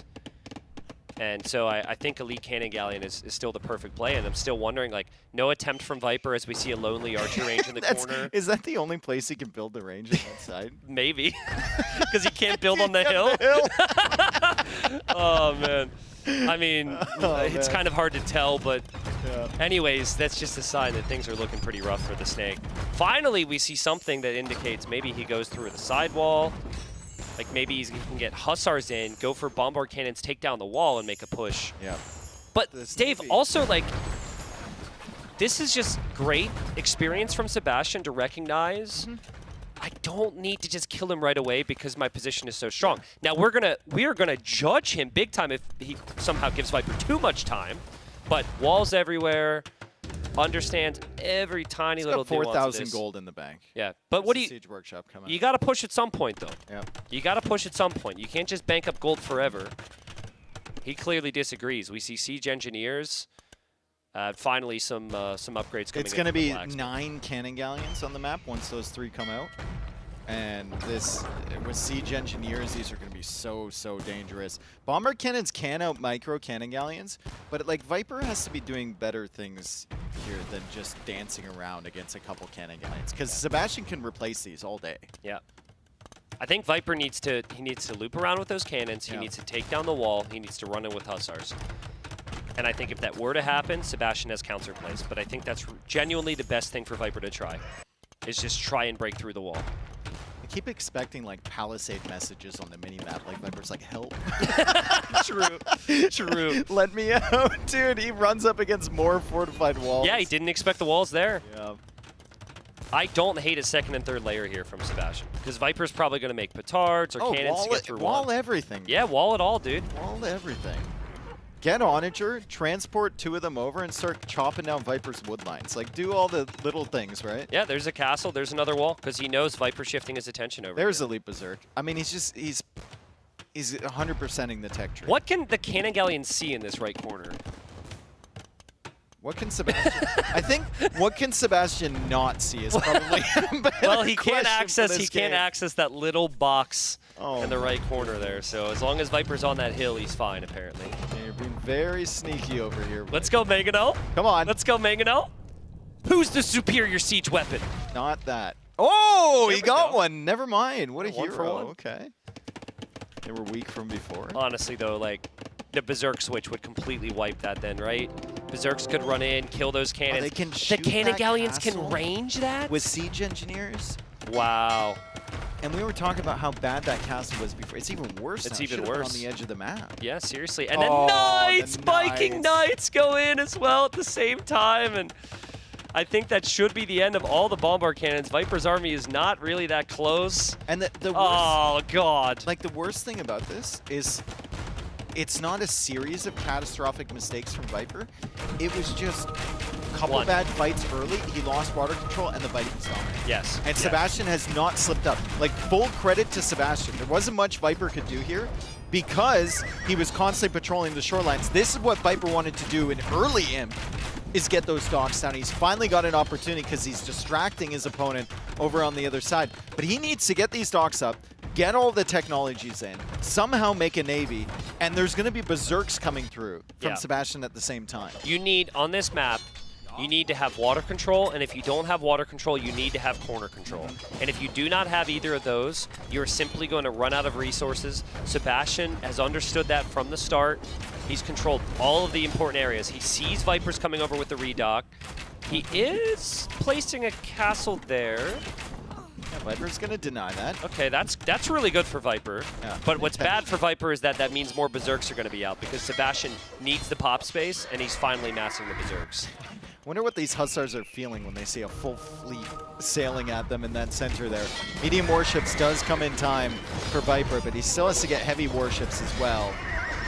And we see the Hussars all dying in that center area. The castle's still denied over on the right-hand side. It's going to take so much effort for Viper to get the navy that he needs. And there's 14, I repeat, 14 elite cannon galleons on the water on this tiny little Loch Ness for Sebastian. Yeah, and it's so expensive to lose your docks as well, right? Like losing your docks, losing your ships isn't great. Sebastian needs to sort that one out. That's but fine, he's got 4. yeah, exactly. Like Viper, Just kill the docks, ignore the fire. Viper's water it's ended up being a net loss for him. Like he hasn't actually gained anything from this. He's only lost resources. He finally got the heavy warships. And the Berserks are raiding, big time in the middle, and so his whole eco's dying as well. Yep. He's got Herbalist. He's trying to take out the Berserks there. He still has 143 villagers, so the eco's still there. I mean, if Sebastian is completely blind and lets Viper redock and doesn't contest him for about 2 minutes, there's a chance for Viper in this game. Maybe. But I don't think that's going to happen. He's played it so safe. He's been so secure on that middle area, and now he's distracting him on land as well. Chieftains on the way as well. Yeah, so with Chieftains, it's really unfortunate he got Chieftains now. Because with Chieftains, you get gold when you kill villagers, and he just killed a bunch of vills. I don't think he needs it. Yeah, I don't think he needs the gold either. And unlike some other maps, there's still plenty of gold for Sebastian to take. And Viper, even with 180 pop, finally taps out. Sebastian has won 2 straight, and we are going to a 5th game. Could be the makings of a reverse sweep here for Sebastian. It didn't look great for him after he went down 2-0 against Viper. We had that first game that was heavily contested. The second game that it felt like Viper dominated and the momentum was swinging a little bit. And then suddenly just back in Sebastian's favor. Really, really good game 3 for Sebastian with the Persians. And then finally in that game 4, he won those fights so early and it felt like Viper was out of it 10 minutes in. Yeah, absolutely. I mean, I said it during the cast. I think it's unbelievable that he's been able to turn this one around. The mentals, guys, to be able to cool your mind, play your best Age of Empires. It's just so difficult. So amazing play from him. I think this is also the first time I've been shown on camera in 2 hours, and the red jacket, dude. It's throwing me off. I scared myself on screen. So, but I mean, game 5 should be well, is on the way. Would love to know what civs are available here, and we could speculate on that soon after this. But unfortunately for Viper, he just completely underestimated. The galley what his switch opponent was too early, and then he had him on the wrong side as well. And he didn't have those. If he had those fishing ships still alive, if Sebastian didn't shock those fishing ships from going in the dock and kill both of those, the extra arrow fire might have kept Viper safe. This was the only eco damage that Viper got against him. Also, as we see, like, look, again, the confidence. Like, to do that to Viper, there's crazy. To even have the presence of mind. But honestly, Viper losing his scout right away as well in this game hurt him big time. He didn't have the scout active on the map to know what was coming in. And while he did kind of do his best to defend from it, it was just defense the entire game. Berserk's raid. And yeah, this was easily... giant highlight reel for that game. I was going to say, it's easily the most boring highlight reel we could have had just because of the dominance there. Okay, so we can see Hengehold is going to be our final map. We have Romans and we have Shu available for Sebastian. And then we have Armenians and Cumans. Two very different picks for Viper. Cumans you might pick for this map solely so you can go double archer range opening, because the discount, the wood discount on the archer ranges and stables is huge. He was telling me, if you watch the replacement qualifier, both times he played Hengehold, he went double stable scouts with a tower forward. Okay. And I think he was telling me that he was playing against someone that gave him the idea, maybe it was Vinch for that, and Vinch was playing Cumans on that map. Okay. And he was going double stable, because you can toss stuff on the berries and then maybe even add in that second TC later, although it's not needed. It's more for just the building discount. Vinchester also loves Armenians. You could see Longsword. You could see Composite Bowman. I know that Viper trained a lot with Vinchester, who's the player who didn't end up making it here. Viper said that they kind of knew with maybe the approvals there that it was either going to be, you know, Vinchester makes it or Viper had a chance through the last chance qualifier. So plenty of preparing with him as well as maybe some other teammates. But my feeling is the game doesn't go imp very frequently, so I love the Romans for Sebastian. Yep. If not that, though, Shu is sick if it trends towards imp with the traction traps. And then for Viper, he doesn't have eco bonuses that compete with the other civs. Like Cumans, it's second TC. Armenians, it's mule carts. Kind of nice, but Viper's going to have to do some damage here. Well, I mean, you could go Armenians.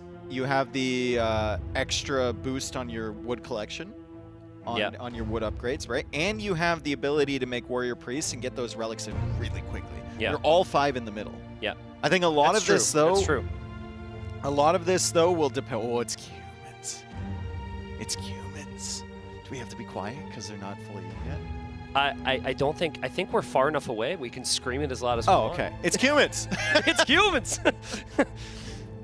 Yeah, I mean, it says their ability to expand quickly and apply pressure and fuel creates unique strategic openings. I think this is probably going to be the double stable, but if Sebastian studied Viper's games, which he probably did, Viper did it twice.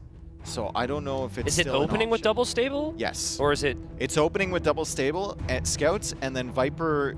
He said he added on the tower forward attempt. And yeah, it's just a little too transparent if he was going to do that. And Romans isn't the best to do it against. As we see 2 archer ranges coming up from Viper. He's trying to take one of the boars in the center. He's going to send another couple villagers to support. The scout is there from Sebastian. Oh, that's he needs the boar. Dude. He needs the boar as well. Viper needs to get the boar as well. It's not enough to just save the Vil. The boars are actually really valuable to the start. Amazing from Viper, having just lost 2 games to save that villager and get the boar. That was disgusting. That was insane. One of the best quick walls we've seen from Viper in a very long time. At the other side, though, I'm curious. We need to see Scout HP from Viper. He was also trying to stop Sebastian from bringing in a boar.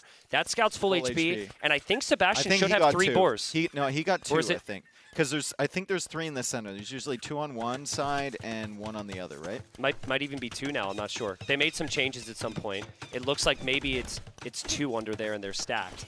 Either way, Archer opening from both, and Viper's now adding a stable. So we're already seeing the discount. This was disgusting. That is. Oh my God, brother. Like that's just insane quick wall. Can we do a drug test or something on this guy? Oh my goodness. That was insane. Well, that's one of the benefits of playing at a LAN event. You can do stuff like that, right? Yep, true. Big walls there from Sebastian around the back side. I don't think Viper will be very happy to see that. If you can get the walls down, you funnel all the pressure in towards the gold in the front, which is where the army production is. I wouldn't hate a tower on the gold if you think you're going to be under threat here. But Sebastian also adding a stable behind here. Yeah, so it's going to be double range and stable for Viper. Just transitioning into the skirms now. He's still got that hill at the front side of Sebastian's base, but Sebastian has enough military to keep himself safe for now. Yeah, Sebastian gets the pick off there. First kill goes to him.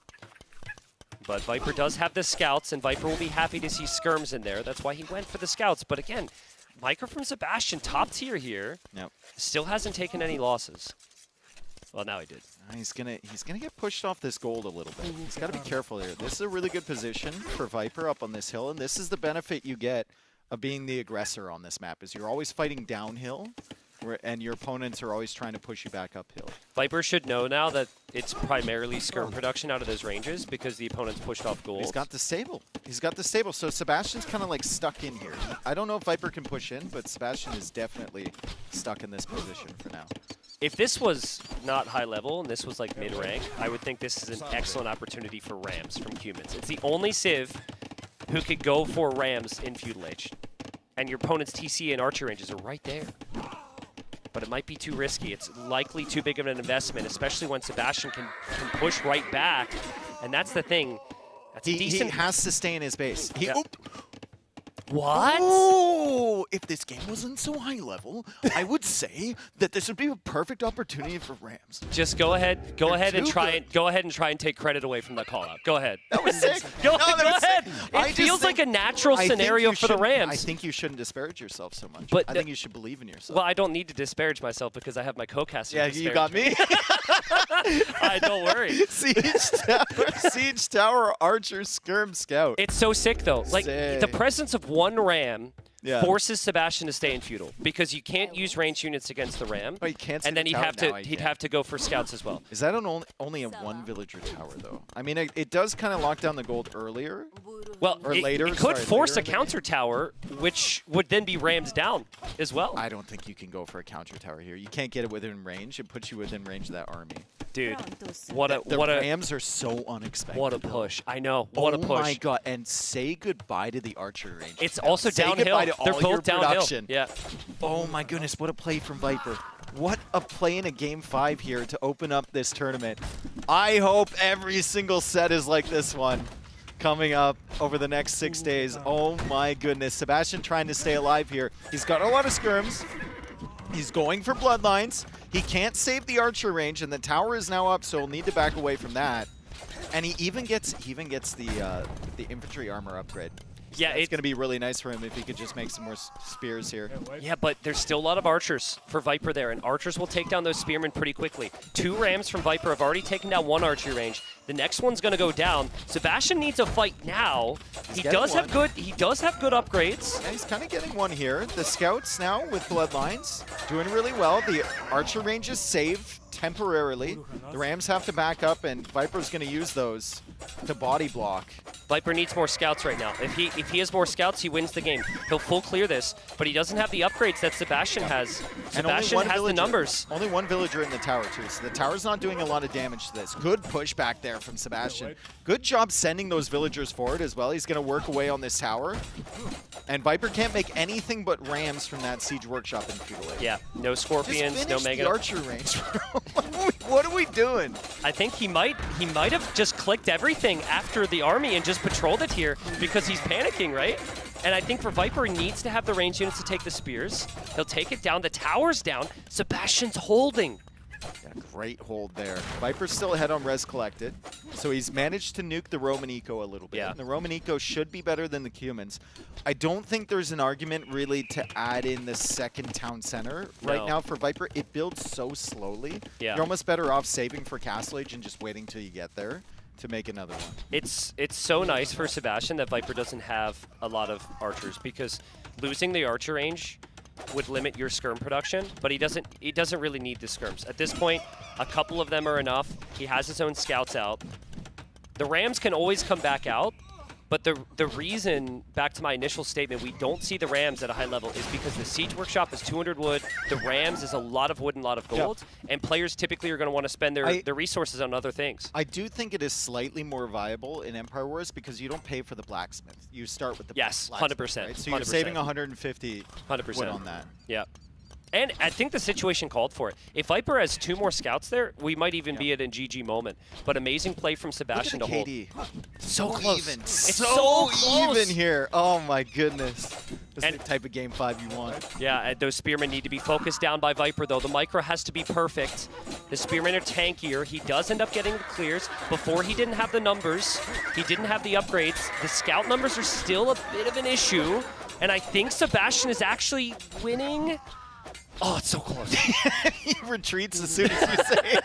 I can't tell. Viper's like, say more, Tristan, say more. It's Market coming up now for Sebastian. We have double stable scout production still ongoing for both. And they're still producing from their ranges as well, although no range units whatsoever. I need a quick glimpse back of their food economies because this is second town center being added. This is not farms. They've got mills just being thrown up on berries in the back. Okay, so there's Vills there. Viper's got the same. He's got the second TC. So that's most of the food eco for Viper actually is the berries. Oh, this is dangerous. That's a big army for Sebastian. A lot of scouts fully upgraded. There's also scouts from Viper through into the back as well. There's a lot happening here, and Viper has full upgrades. Villagers dying from Sebastian, and I think that's going to be at least 4 dead Vills. Sebastian runs in under Viper's TC. He severely outspeeds the archers, so he's gonna run away from those. And Viper will just be chasing, but there's no villagers to be found over there. There's plenty of villagers to be found on the berries from Sebastian. Yeah, there's got to be. Surely Viper's going to break here, though. That's a lot of scouts running around. It's a lot for Viper to chase down. He still hasn't taken any losses, though.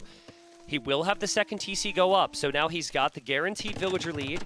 I actually would love to see him wait to produce and wait for Castle Age. Click Castle Age and then produce out of the other town center.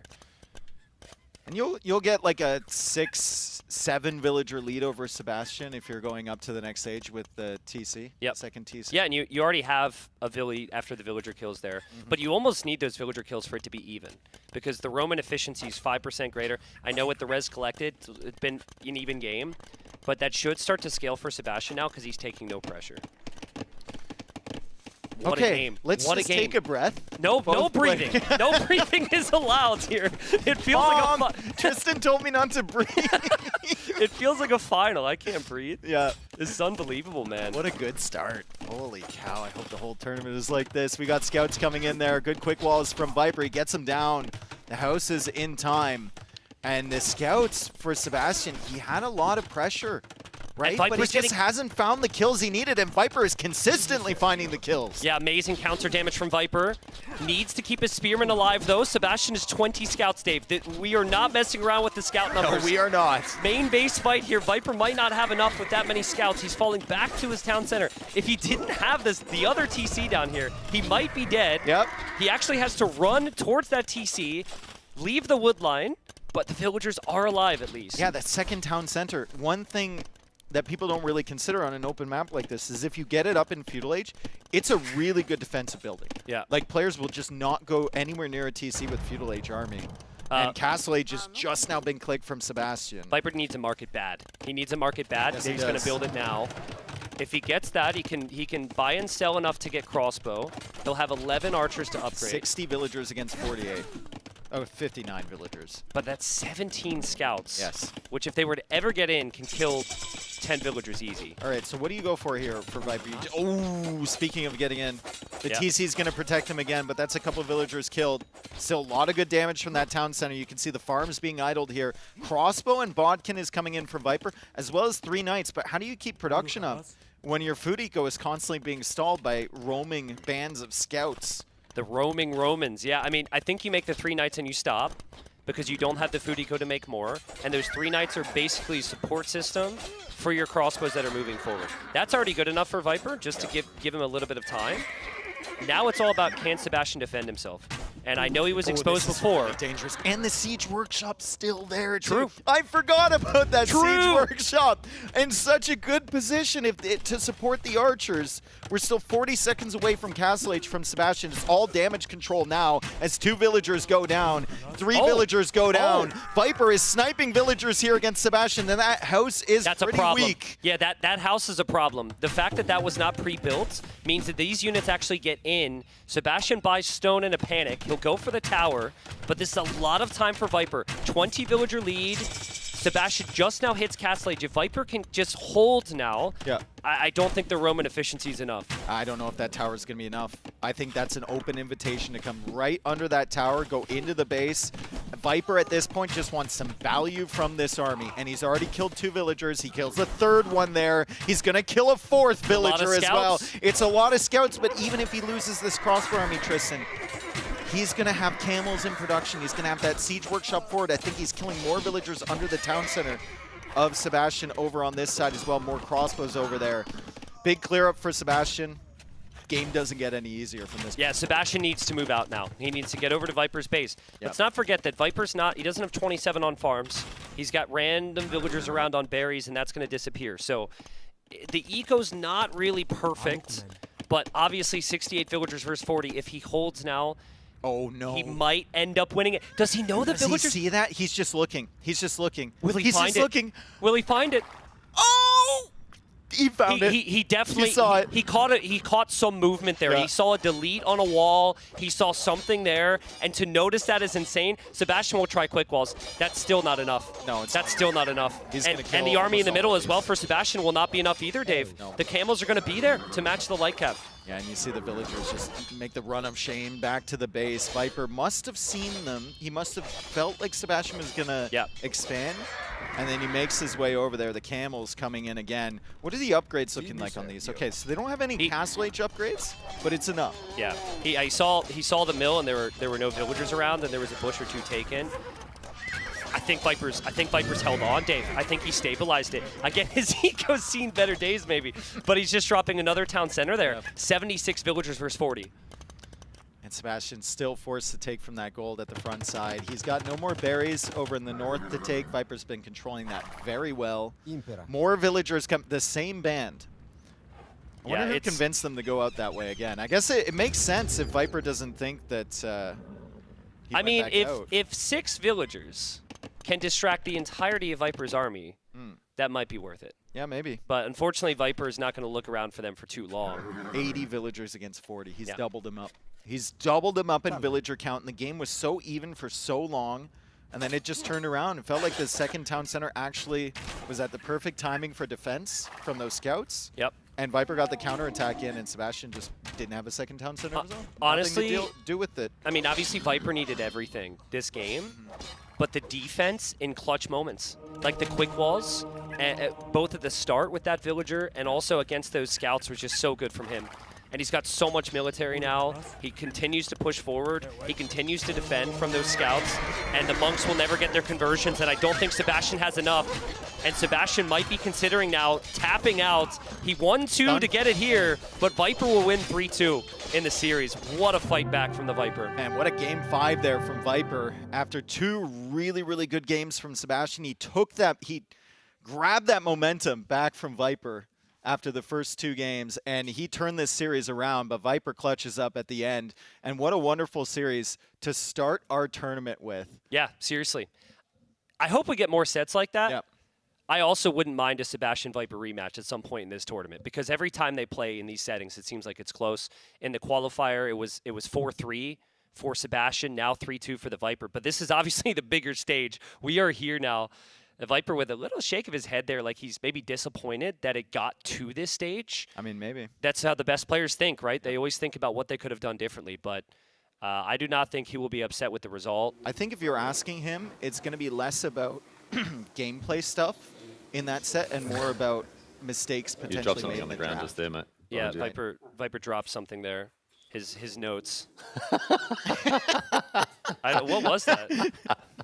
Anyways, we're going to send it over to Riley for an interview. Well, Viper, congratulations, mate. A big win handled it so gracefully at the end there as well. You can really see the dignity of victory there. But no, look, quite seriously, let's dial in here and talk about this. Your path to the tournament, a little disrupted, probably not the path you would have hoped to take or even perhaps expected to take. Sebastian was the bloke who knocked you out of contention, a 4-3 loss in the last chance qualifier, and then took you to 5 games here. Talk us through what's going on both the larger scale coming into this tournament and what this match means. Well, right now I feel relief because, I mean, I was up 2-0, so the fact that I got to the 5th game just shows how good of a player Sebastian is, right? No, it was incredibly tough, and obviously we had a history as well with him knocking me out of the initial qualifier. So I was also extra motivated to try and get my revenge, right? Preparation obviously hasn't been ideal because I didn't have as much time. I didn't know I was going to be here until not too recently. So yeah, lead up, not ideal, but you know, I've got some good sets in here already, and I'm starting to feel like I'm getting into the flow, and yeah, I just got to play good Age of Empires, as I tend to say. Well, look, it was a really, really stellar performance, particularly the first, like game 1 was fantastic. It seems like it was a great way for you to find your rhythm. Something you sometimes struggle with in tournament Age of Empires, maybe game 1 a little shaky for you sometimes? Yeah, historically speaking, there is a famous game number 1 issue I have. I was trying to be kind about it, but yeah. Yeah, thanks for bringing that up. Yeah. That's fake now. No, historically speaking, I have lost a lot of first games of the sets. So yeah, that's something I obviously want to try and improve and change. And I mean, I was able to win this one, although I mean, even this one was super close to it. I could have lost easily there as well. So yeah, it was incredibly tough, but obviously got me off to a good start. How do you feel mechanically today?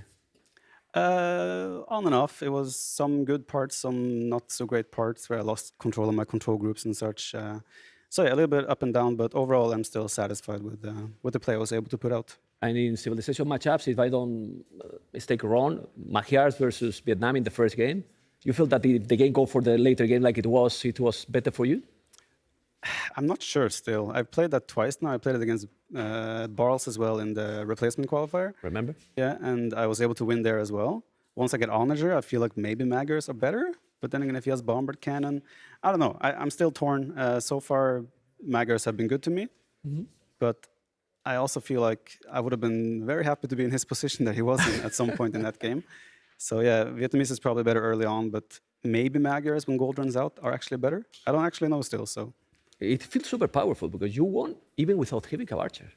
Yeah, and I also didn't have the last armor for the cavalry for a while. For a while. When I realized, I was like, ah. But yeah, I mean, it worked out. And mobility is also huge on a map like that. So that's something Vietnamese doesn't have. Okay, let's see if my memory is good, because even without the highlights. The second game, I think it was my favorite civilization, Dravidians versus Japan. People know why I'm talking about that. But you made a masterpiece strategy. It was that plan, those elephant archers? Yeah, I thought about it. The first time I saw the map, I was like, oh yeah, maybe I can do this. And then I tried it twice, and it worked both times. So yeah, I mean, I felt comfortable with doing it. And some civs should be able to counter it quite nicely, but Japanese, I don't think is one of them. Because, I mean, they're so tanky, and the map as well is like your eco is kind of all over the place because of the woodlands being so thin.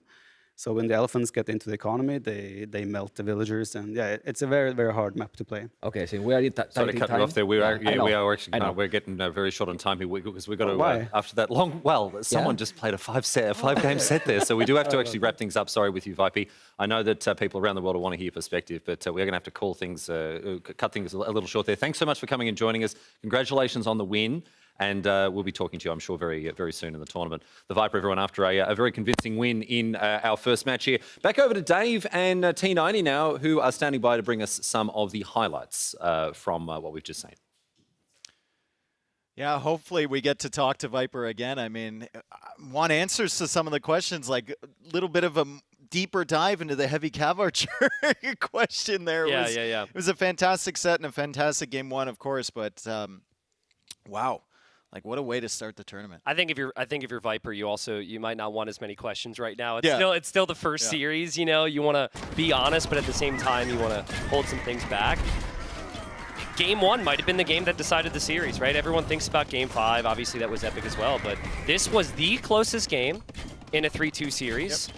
And for Sebastian, even in this moment, it's very telling that, like, the big highlights start with, like, 3 situations where I thought Sebastian was winning. Viper loses this hill soon after. and he eventually recovers. And it was the onagers that made the difference. Yeah, and he mentioned that he had experience with that, right, from the replacement qualifier. So he's played it multiple times, figured out onagers are okay, still had some questions about bombard cannons maybe being effective, but we didn't see that switch until later because Sebastian just had to keep this pressure up. A really good job from both players. Game of the tournament so far for me, 5 games in. And then we go to game 2, and he said this was a planned strategy. Once again, beautiful micro from Viper to dodge the Mangonel shot, snipe the Mangonel with the Elephant Archers, and then take out the skirm. Yeah, you go ahead, make your game plans, but nobody can do that right there. Yeah. Right? Like, that's not game plan, that's just talent and execution. Sebastian bounces right back, though, right? Again, his mentality to do so is amazing. He went full aggression against Viper here. But we only looked at the aggression. It really was the economy behind it that funded all this. And beautiful split micro, no fear, even after the big shots from Viper, and he bounces right back. Very bold decisions from Sebastian this game, and he needed it. And he took a series that was 2-0 Viper. It looked like Viper was just cruising after that second game, and he wrenched it back. He had a game like this, destroyed Viper in, what, 16, 17 minutes or something like that. It ended shortly after that highlight. Takes him into this one. And the game's over when this Navy dies. It's basically over at like 7 minutes in. Listen, highlight guy found a couple more highlights, though, I'm sure. But yeah, this game was basically over. This game was basically over. Hey, it was one highlight. Hey, we're in the game 5. But this was so clutch from Viper. Like, that quick wall was insane. Yeah. And it was the double as well. And then he brings in the boar, which is so helpful for the food economy. The Ram addition didn't win him the game, Dave, but it gave him a nice little lead. Oh, yeah. I love the call. And then ultimately it was Viper defending then, and then counterattacking. Like the Ram decision here, it forces Sebastian to stay in Feudal Age for another 10 minutes. Yeah. And invest in the army. And then you have like these little battles here where Viper knows he's ahead by probably 10 to 15 bills. And he's like, fine, I'll kill 5 more. I'll kill 6 more. Yeah. And that was just a fantastic display of aggression there from Viper. Wonderful job, and he ends up getting the win there. What a start to the tournament. Viper going 3-2 against Sebastian. We're expecting big things still in the remaining matches from Sebastian, but good start for Viper. Agreed. Yeah, we'll see. Sebastian will definitely bounce back this week. But we'll send it back to Riley now to get us set up for the next series. Well, yes, indeed. Thank you very much, Tristan and Dave, and a very well-handled match from then. Excellent coverage, as usual. I'm joined here by Mem, of course, Bosun Mem. It's good to have your company, mate. As we get ready for our next match, this is between Yo and MBL. These are 2 veterans of the game. They've been playing a long time. No stranger to the Red Bull Wololo series as well. I want to get your broad impressions of this matchup between these 2 players, and then we can talk about them more specifically. But tell us a little bit about Yo and MBL and how they match up. I have the feeling that this is going to be a completely different series. Like, we have seen a little bit more meta except the last game in the previous series, but these 2, I don't think it's going to be meta. You know, even Mr. Yo was talking about like map control. He need to go with the macro and MBL. Nobody knows what MBL is going to do. Hopefully he's not listening to me, you know, because it's close. But I feel that MBL don't even know what he's going to do. He's going to adapt. And I think that's going to make me a very exciting and fun series. Well, let's talk about these players in more detail here. We can start with Mr. Yo. Mr. Yo, a Chinese player, someone who's been playing for a very long time, former Red Bull Wololo champion as well. The first one? The first one. A player who's known for his macro strategy, his tactical thinking, the way that he's able to execute game plans. What are your impressions of him as a player, particularly later on in his career? What are we expecting to see from him? Well, he's insane because he's been always top 4. You see some players that go up and down, you know, back and forth, you know, but that he's always there. Super consistent. He's super consistent, you know, like almost always getting into the latest stage, top 4, almost in every single tournament, you know, and you know that he's going to deliver. He usually starts slow the tournaments, you know, but he has been practicing also a lot here, so I am expecting him to be in very good shape today. And we can talk about MBL from Norway. We often talk about MBL in terms of his unpredictability, his chaos that he can sow in a match, and the fact that often, again, he doesn't necessarily know what he's going to be bringing to any game. There's a level, you said before, there's a level of reactivity to the way that he plays. There's a level of, he can be very adaptive in the way that he plays. I think that's one of his greatest strengths. Also, sometimes can be a weakness, however. Yeah, but it's very uncomfortable to play against him. For what you're talking, the opponent is like what he's gonna make.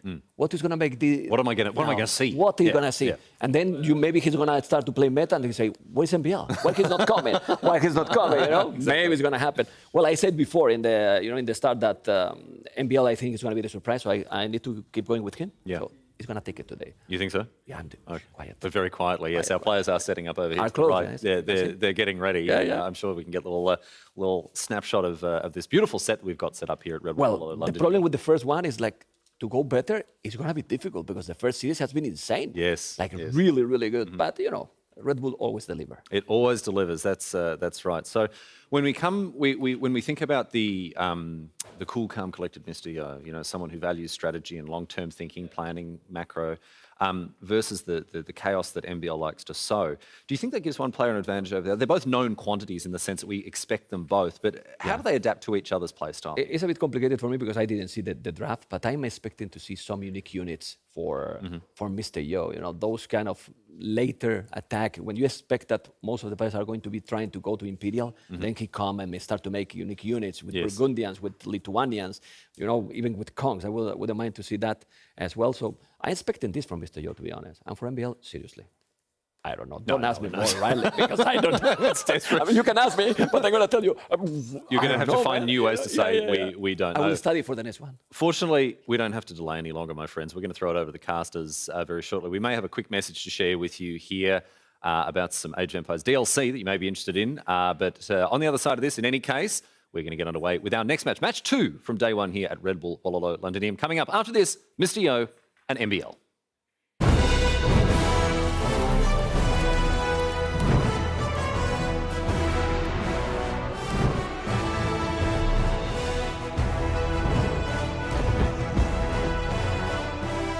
Invasions, massacres, sieges. Across the wine-dark sea they came, their prows pointed for Greece.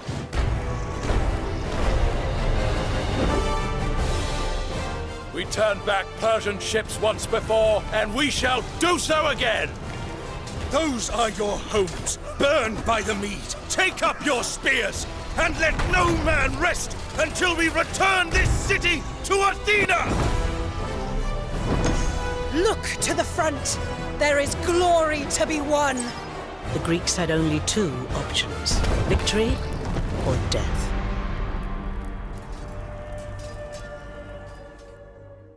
Alrighty, folks, that's a little sneak peek of some upcoming Age of Empires 2 action, Nilly. Actually, it came out more than a year ago. That is the Great Campaigns, Battle for Chronicles. You obviously I thought it already existed. I was confused. Explain to the people who also think like me. Yeah, obviously you are very, very focused when it comes to on the esports scene, right? Yeah. But Age of Empires is known for multiple things: great esports and obviously great single-player content, right? People love to play 2v2, 2 friends against 2 computers, 2 AIs, or playing the great campaigns, right? And those campaigns, especially Battle for Greece and the Great Alexander campaign, people love it. Reviews are crazy for our DLCs, and playtime is incredible. So maybe if you want to play some campaigns, give it a try. Yeah, and also the whole UI menu is different with the Chronicles, right? That's the thing. It's not set up like the standard DLC. It's a little bit more immersive, is my understanding. So more civilizations. You have new units, more design, and the campaign has a full storyline with cinematics in between. So yeah, people that played it absolutely loved it. Awesome. And it's already out, Tristan. Yeah, it's already out. It was out a year ago, actually. So go ahead, check that out. We've got a draft to dive into here for the next series. And I said at the start of day that we have a lot of different storylines. So the first one, you already heard it. Hopefully you did. It was an amazing one between Viper and Sebastian. But MBL and Yo's got a very different feel to it, Nilly. And I think part of that is because the way we think the group will play out. Correct. Let's remind ourselves, they are in the same group as Hart and Hera. Hera, uncontested number 1 in the world right now. We think he's first. So it's 3 people, and one of them will get eliminated. We feel like Hart boot camping with Leary and Hera, sharing strategies, being in shape. We consider him to maybe be number 2 in the group. So MBL and Yo might be playing for elimination in their first set. Yeah, absolutely, right? Because the matchups could, in theory, only get harder for the players after this. It's also an interesting one because I think MBL and Yo are both at a period of inconsistency, right? There was a period where Yo was always top 5 in everything. Titans League season recently, he almost got relegated. Horrible group, though. Yeah. That's Horrible true. group. That's true. Yeah, it was a really tough group, which had Heart in it, which I think is worth bringing up. And Hera, And right? Hera in it. Yeah. Yeah, that's true. And Vinch was the third one, right? I think Finch was third. That was a crazy group. Yeah, so it was a crazy group. You also had MBL there. MBL getting 4th in a group of 6. Again, crazy group, great players. But I think like both players have shown better Age of Empires levels than what they've shown recently. But there's also this crazy history for the two of them, right? And if you look at like their career sets played, there's so many of them, it's very close. So usually, if you want like an Age of Empires 2 set to kick back and watch that's going to be close, MBL versus Yo would be one of them. Yeah. And like it doesn't matter if you like their styles or not, but you're watching when MBL is playing, right? He's so entertaining, like he's so diverse, and this draft is special as well. But we also have to talk about the draft from Mr. Yo. I'm surprised by his home map picks. Yeah, we'll get right into that, but coming up next, MBL and Yo.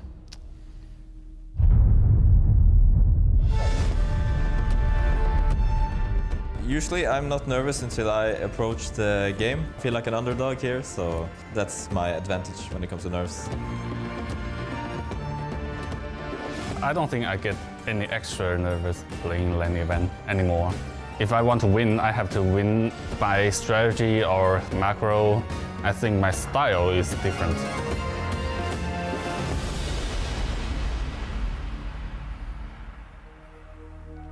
Alrighty, well, there they are. I get to hear from both of them. And again, both players actually recognize. MBL said he's the underdog, how he operates with nerves. And then Mr. Yo said that he has to win through strategy and that his style is different. So both players understand it. Talk to me about the draft, though, Nilly. We've got Loch Ness game 1, but any big surprises there? Any big surprise? Yes, because Mr. Yo, typically a guy that starts slowly into tournaments, right? Typically loses day 1, day 2, and takes his time. He picked Blue Wells and Stone Drift, the 2 new maps, exclusively made for this main event. And we know MBL, he likes to practice on the ladder, not necessarily preparing the maps specifically, especially not the new ones. Yeah, MBL he qualified through the ladder, and he played more games than I think anybody here. I could be slightly wrong on that, but he just spams games. And he's also very outspoken. He doesn't necessarily like to put in as much time and effort into playing some games. So I think you combine that with the fact that we had water changes recently. Players are still getting some adapting to that. Stone Drift is great because it's like kind of full water there. So well played to Mr. Yo, though. At times we have new maps and they're always banned out. Or new civs, but Mr. Yo happy to play with some of his classic civilizations, but some of the newer maps here. On MBL's side, he's got Thames and he's got Hengehold. I've watched a lot of MBL's ladder games. He played Hengehold the most, and then I think Thames was maybe second. And Rampart might be it. Right? Oh, that's what I was thinking of. Remember 5 Rampart games against Mr. Yo in a row. Yeah, that's true. Spanish, we didn't talk about that storyline. True, yeah. Tristan, walk us through that very special day on the ladder, MBL versus Mr. Yo. Yeah, so I confused it. I said Hengehold. I meant to say Rampart, which was Yo's ban. Yeah, I mean, they ran into each other a bunch of times. When players were playing these ladder qualifiers, if they were losing a lot to a certain civ or a certain map, they would just like ban the map, you know, and try and avoid it. But MBL was like the one player who just kept playing Mr. Yo, Spanish War on Rampart. And so Yo, eventually MBL was able to break him, I think on like the 6th attempt. But then Yo bans Rampart and MBL bans Spanish. So they both remember that. Also Burgundians was another one which Yo loves to play. It's also banned out. Yeah. Also like the ego for MBL, right? And the tenacity there. Losing 4 times in a row to keep playing, Yo, to keep playing. And he queues up again, knowing this could be a Spanish one Rampart again, right? Yeah. So he really felt like, okay, I'm improving my strategy, I'm learning a lot here, and I will beat you, and eventually he did. Yeah, it looks like we'll be into game number 1 here. And here we are, game number 1 between MBL and Yo. Again, this group, you've got Hart and you've got Hera, both incredible players waiting for them. Loser of this group could be under a lot of pressure here. It's so important to start off with a victory. And Mr. Yo going for the classic pick, going for Huns, known for their flexibility if the map stays open, and Mr. Yo on the offensive to start it off here. Yeah, let's take a look. This will be the scout defense for now. Only one spearman in the back. And this villager could die here potentially. Could be the save. Ooh, this is intense. Right from the get-go. Yeah, it is. And this is exactly what the Huns are going to need. There's a conversation that we're going to have at some point about how this scales. But I think if MBL can clear this army up, he won't be too unhappy with this. One villager loss is not the end of the world. Yeah, and now he gets all the map control, gets forging behind this as well. Neither player really thinking about too much on the water. Mr. Yo now with the dock and adds one fishing ship. No navy yet, but MBL wants to change that. Yep, so they'll mix it up a little bit here. I think MBL, he will want a fast start here. Obviously, everyone wants that, but he can be a very nervous player at times. And so far, this has been pretty good for him. I think what MBL's described as is a chaotic player. And so he will want to have 5 or 6 different armies around the map. He's not going to want things to be controlled from Mr. Yo here. And so the scouts with forging have their opportunities at the moment to do that. And MBL saved one scout with 1 HP. And we saw in the game before where Viper had to build a spearman and was limited with his vision. MBL's map exploration will be really good after this. Yeah, and Mr. Yo doesn't see that the stables, or rather the dock is on the way up. Nice scout micro here from MBL. And MBL getting bloodlines as well. So heavy, heavy upgrades for MBL. Also, sometimes if you lack patience, or sorry, if you lack confidence, you lack patience. And I like how patient MBL has been so far with the scouts. So he tries to make something happen through the center. Second stable added, town center helping out, and that's a lot of HP loss on the spearman. Yeah, it is. Yeah, there is another spearman there, but MBL going to add even more scouts.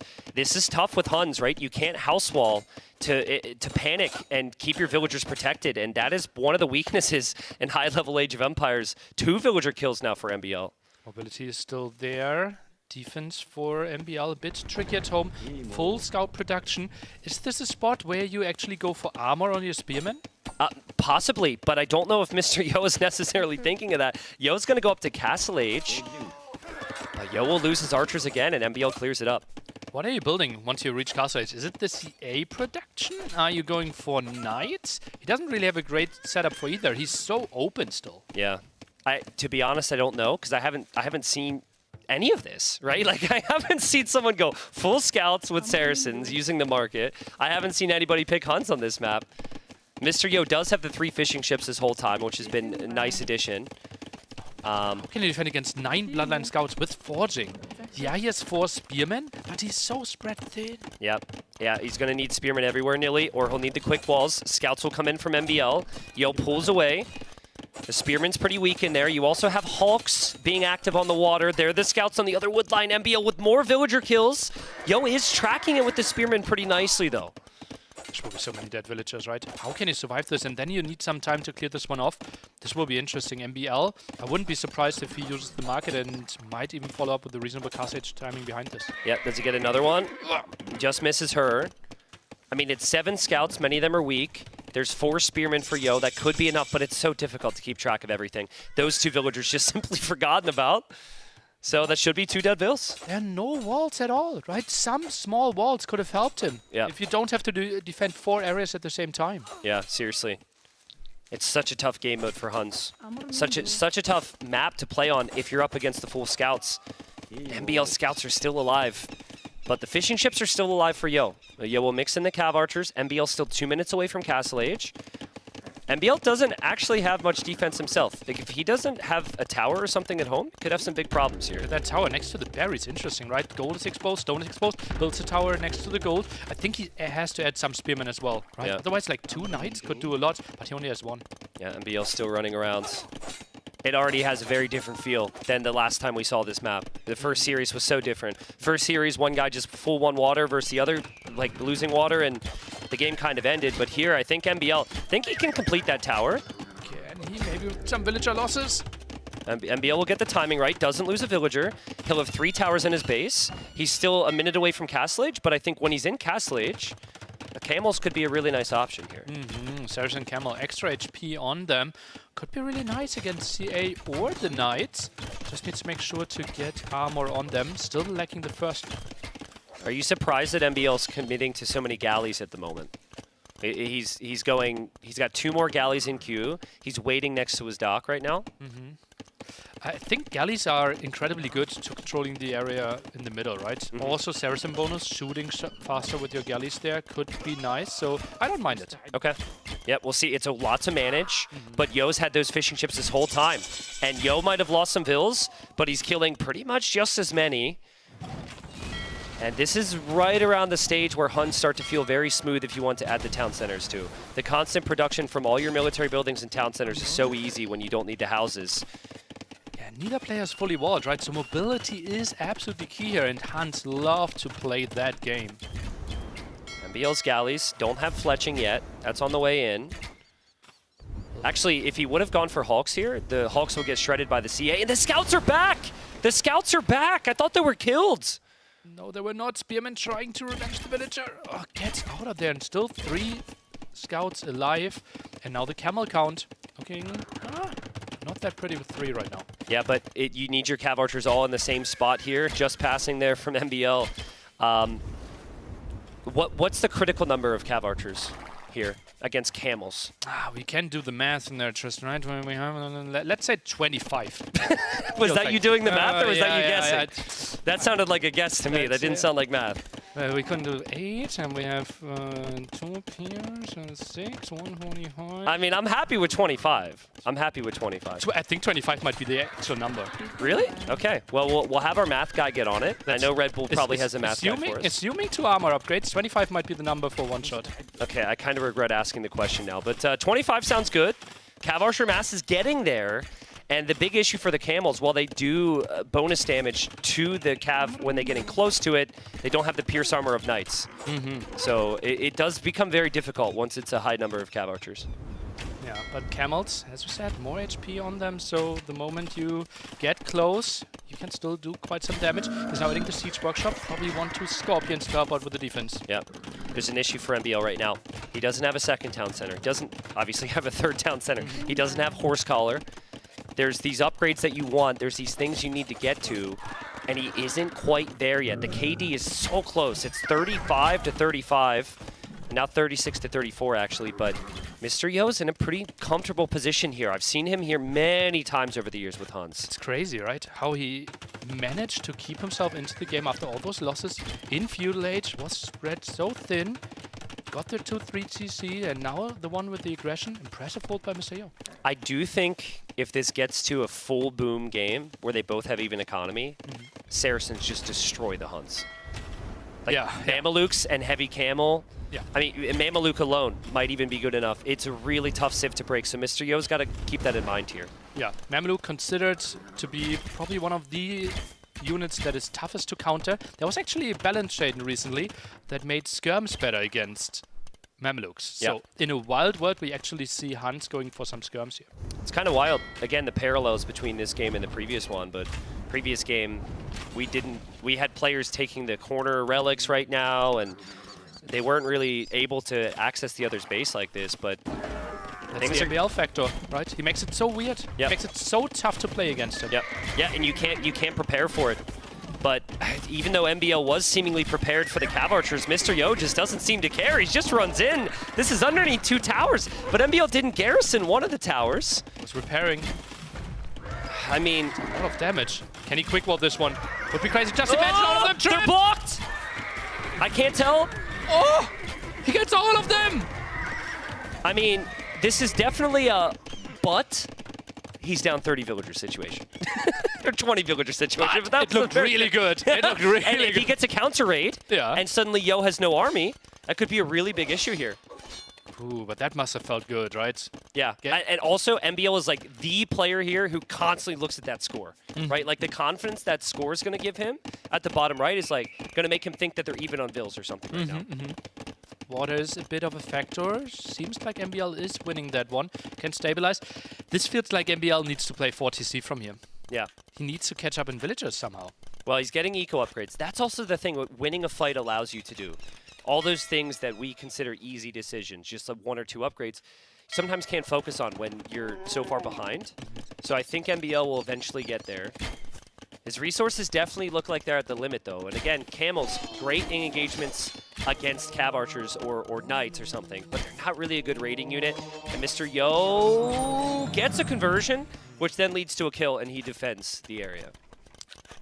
Are ships good enough here to defend this middle area? It feels like Mr. Yo is reclaiming this area. Yep. Unfortunately, as we see, again, the question is, was it worth it? In terms of idle time, maybe.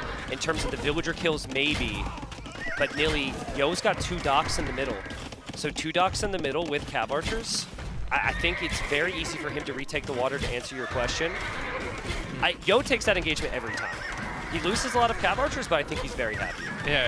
Yeah, probably. Just disrupted the eco so much, right? And look at that. Look at his numbers are already looking pretty sweet as well. Yep. MBL really tried. He tried his best to do the combination of water and lands, but it is Mr. Yo. He's actually winning in both areas right now. 25 villager lead, banking up stone for a castle at the moment. And that's a lot of fires in the middle. Hawks are good there, but I think Mr. Yo, he can always recover and add his own navy if he needs to. Could mix in a couple Hawks, could mix in a couple galleys. We forgot to mention the Saracen galleys actually, or sorry, he's Huns, never mind. But Huns don't have good water bonuses. Ooh.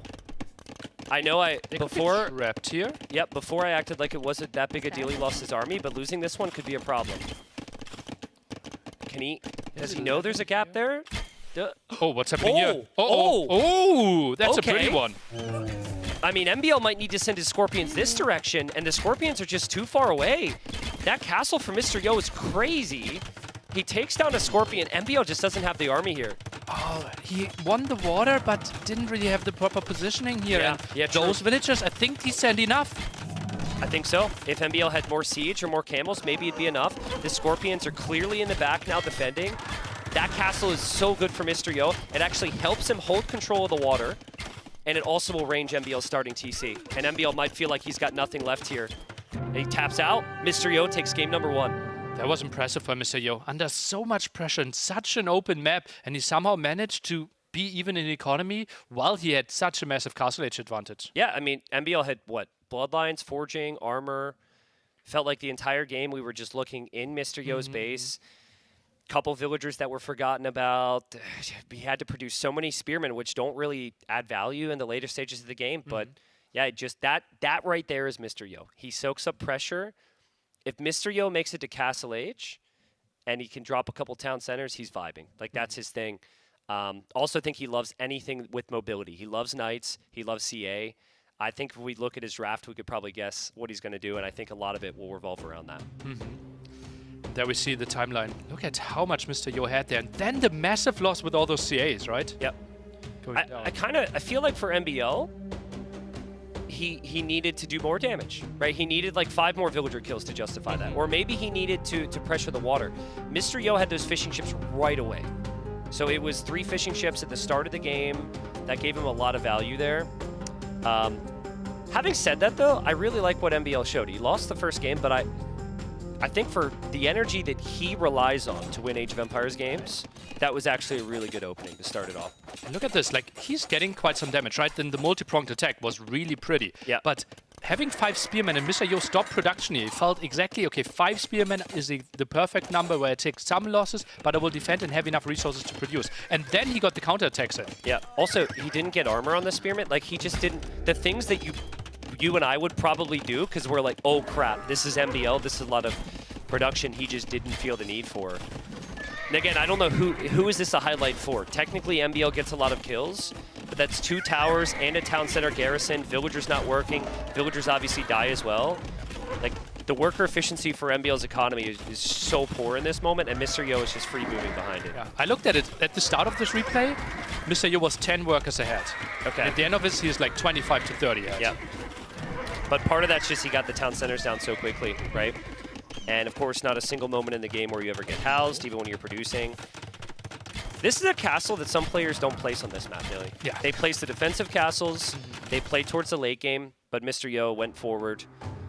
And quite the statement there, as we're about to get into game number 2 here. So, again, I personally like the energy from MBL. I'm not sure about you. But what more does he have to think about, I guess, to stop Yo's tendencies of just making it to Castle Age? I think 3 TCs. A better map makes life so much easier for him, right? He had to build 4 towers that in the end protected 20 villagers, but left the other 30 unprotected, right? And that really cost him. If he has, like, let's assume something like Crownwood map, where you can wall more and he can buy himself a bit more against the timing of Mr. Yo, I think MBL has a way better chance in mid-castle age. Okay, I mean, kind of surprising here. Obviously, we can see over the players' shoulders before we get in here. I believe, even though Yo won the first game, it would now be MBL's choice. We're going to see Stone Drift or Blue Wells. I'm not sure, but I saw a lot of water, and MBL's home map Thames just has that tiny river there. So there's definitely a lot of water on their screen, and we'll be into it. If it's going to be a water map, what civs do you like? I like Persians and Malay. Perfect. Wow, you're so smart, Nilly. Oh, look at what they're playing. All right. So, new map, and this is a map where players have complained because they think it's one-dimensional and that water's not viable. MBL picks Yo's home map, and he brings 4 villagers and 3 men-at-arms in a transport ship. In case you didn't see the first 10 seconds, you're not starting with all those villagers and men-at-arms in the base of your opponent. Yeah. You got to work to get there, and we get in just to catch it all, and like, I don't know if it's going to work, but it's chaos at the start. That's crazy. We had the double dock opening for Mr. Yo playing Persians here.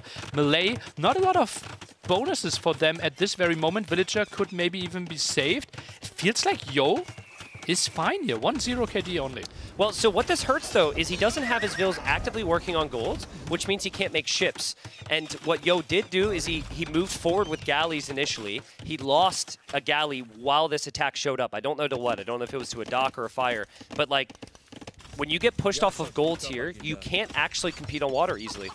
And then you might need to make skirms, and there's just a lot of things to consider here. So we'll see what this will lead towards. So far, Yo's defense has been pretty good, though. Could we take a look at the vision of Mr. Yo? He has 2 extra gold spots as well. Does he know about them? One of them is at the left-hand side and one of them is at the top. Yeah, he does. I think that's limited, right? In the left, I think he might not see it.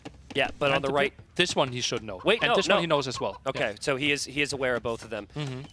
Tough to think about it, though. Yeah. He's trying to reclaim the tower here. He's sending the villagers. Is that enough, though? Well, looks like it is. To give him access to that gold. He's still got villagers exposed. These villagers are still going to be here, which is going to be a problem.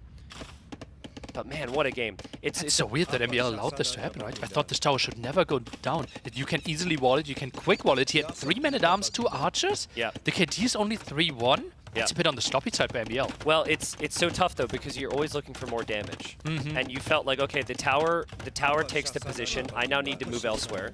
And then, obviously, he moves elsewhere, and that's the result. So, MBL will also have felt like the man-at-arms were right there. Maybe he could have moved in. Well played to Yo.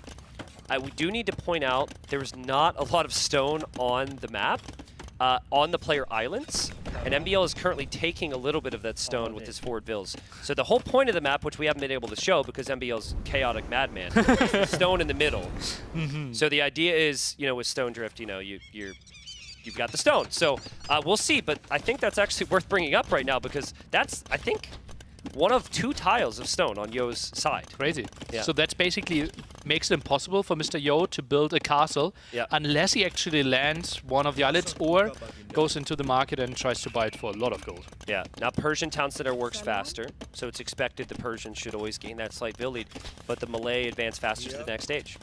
So Malay's an interesting choice for me, Nilly, because I feel like as MBL deletes a house so we can build a stable there, Malay are actually slightly worse in Empire Wars because part of their advantage in a standard game is you go from Dark Age to Feudal so quickly. Here you only have, you're down in age you can advance up towards, but this is kind of the same conversation we typically have with the Malay, is you can click up later and still arrive to Castle Age a little faster. And that's against the only civ that also advances to the next stage faster. Yeah, right? true, so, true. Like, good job here for him. And yeah, mainly picked it probably for the extra armor on the men-at-arms, right? 3 men-at-arms with the first armor upgrade. They can do a lot of damage, as we saw. Yeah, there's another tower now. In this case, Yo might not actually have a response to this. He doesn't have the stone. He already built his tower. You saw the observer selecting all the villagers to see, like, okay, are we pulling 15 villagers here to try to combat the tower? It's just like, how healthy are the villagers, right? I love that tower. This game, this series so far has been so MBL. He lost the first one, But this is the type of energy he brings. The thing about Mr. Yo is he knows how to embrace that energy. Even one night in MBL's eco, and he's completely unprepared. This is about to get insane. They both will have a stable, sending Cav into the opponent's base. They both can't defend themselves with their own Cav because they're buildings at the opponent's base. This might be the highest villager count we will ever see in this game. Fair. I think both could easily die at home here. Yeah. And I think monks are the one thing that you can use to defend yourself. Yo instantly drops a monastery because he sees the elephant. What does MBL know now? Because there's blue moving into his base. MBL saw it. MBL saw it. Okay, good. Okay, so damage control needed. Gets the walls in there. Quick wall. It's still so much exposed though. Yeah, yeah. And he doesn't have the... He has the barracks at home, obviously, right? That helps a bit. Build some spearmen. Has 2 armor Also, upgrades. by the way, this is a water map. Let's not forget, this is a water map. FYI. Not if MBL is playing. FYI, there's still navies, which we'll occasionally have to look at. Oh, man. And there, that night. There's this another will be night. so tough. The wood lines are so brutal here, Nilly. Like, it's not efficient at all for MBL. Mr. Yo should have a monk or 2 waiting at home. Really hard to cast. Really hard to cast. I can't imagine how hard it is to play this. 3 knights out here.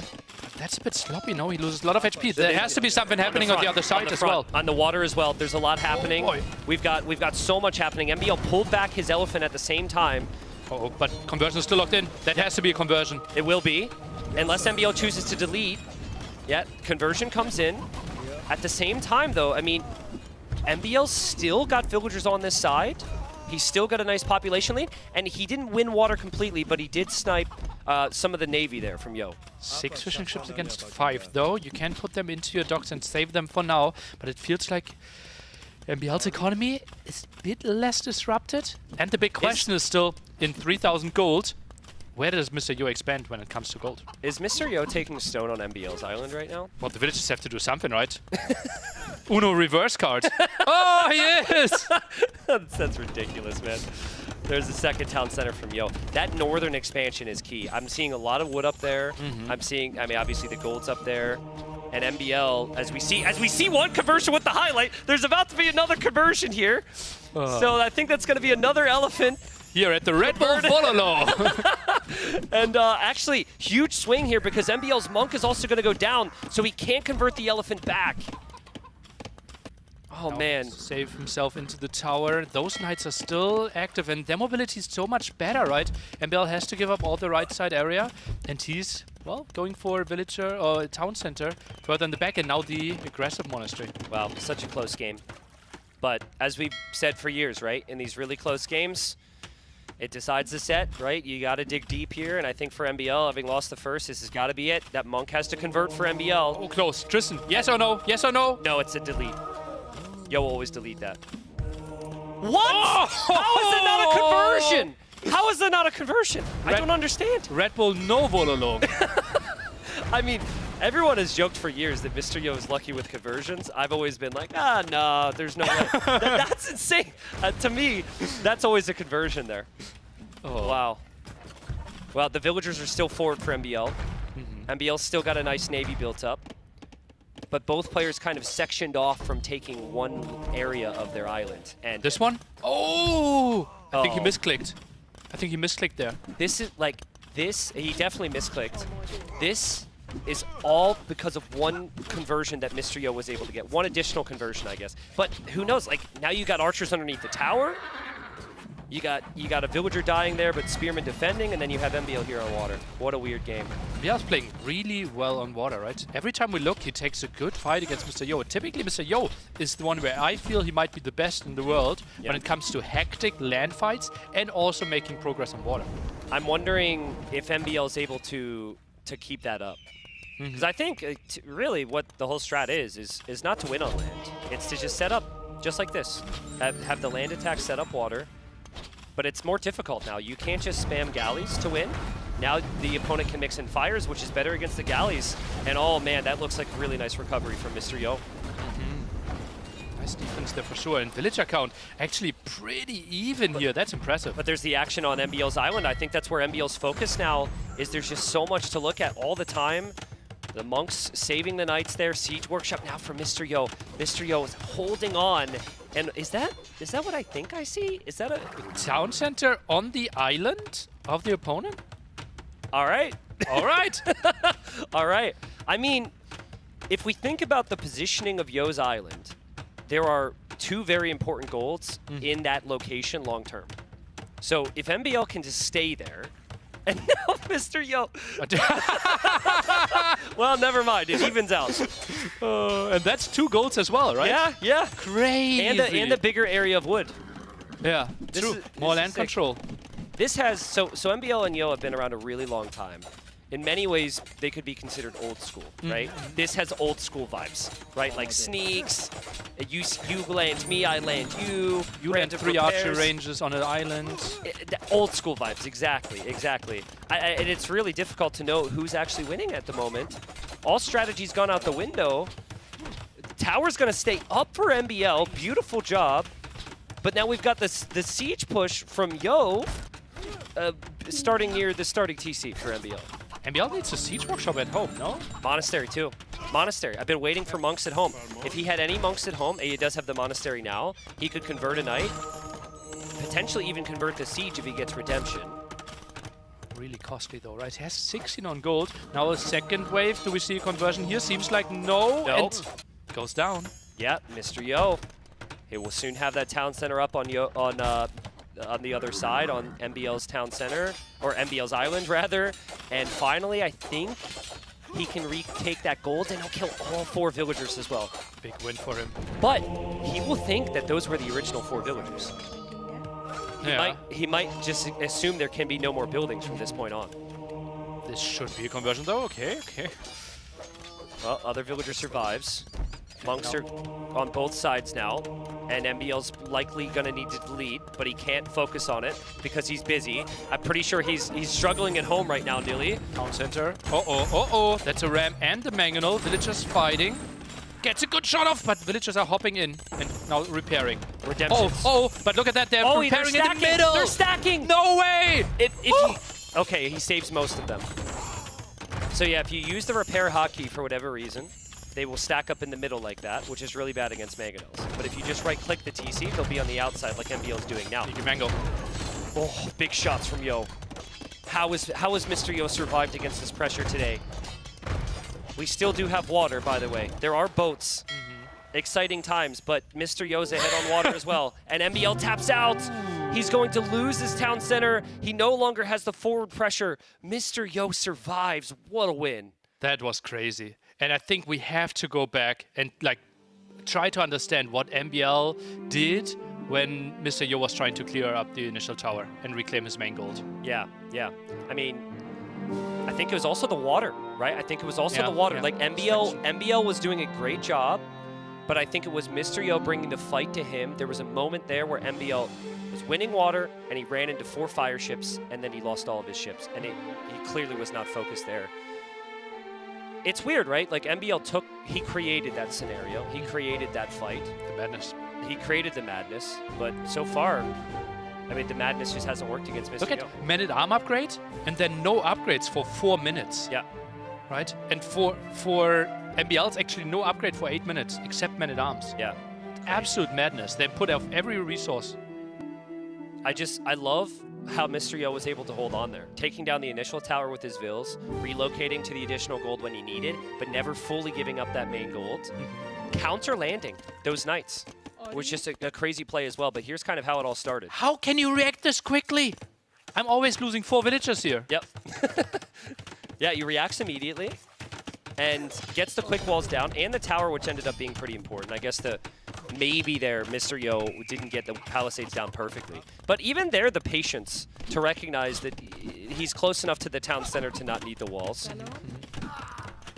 But I still think the game changer was the transport here from Yo.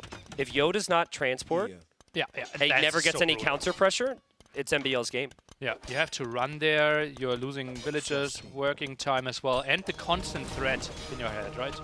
Also, these conversions, I think there ended up being 2. That was the first elephant, but there ends up being another elephant at some point. and the swings with MBL not getting that one conversion next to the monastery were brutal. And then this is kind of how it all ended. At this point, it felt like Yo was kind of winning on every side and ended up winning the water. Whew, what a game. That was a beauty.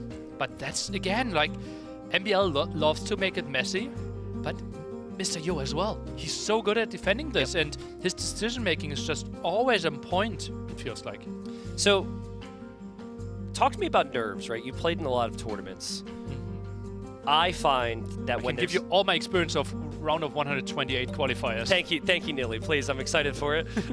So in your round of 128 qualifiers, if you were the underdog and you were down 0-2, do you feel more or less nerves? Because I could tell you, and you're not giving yourself enough credit as a player, I could tell you that if the nerves were high, and when I'm down 0-2, my best game is game number 3. Because it's like, I'm already dead. And the pressure's gone. That's how you work? Yeah.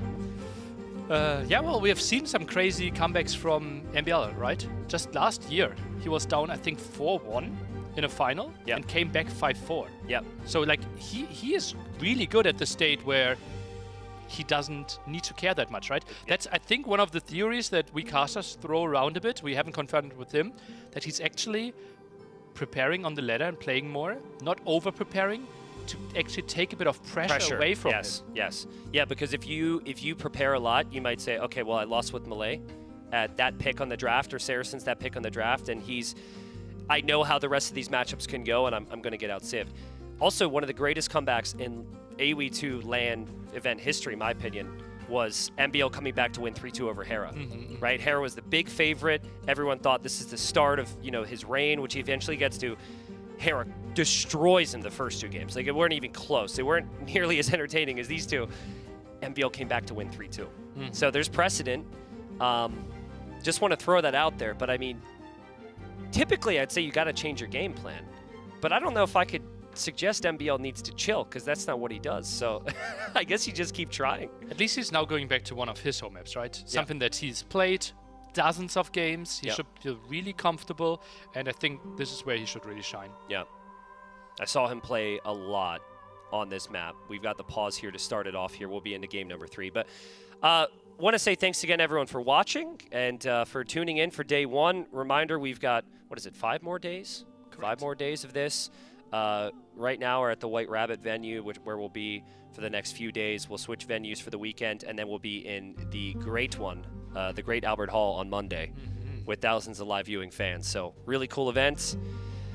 I could do without wearing a red coat, but it's what the costume team gave me, so... Oh, I thought you came with that.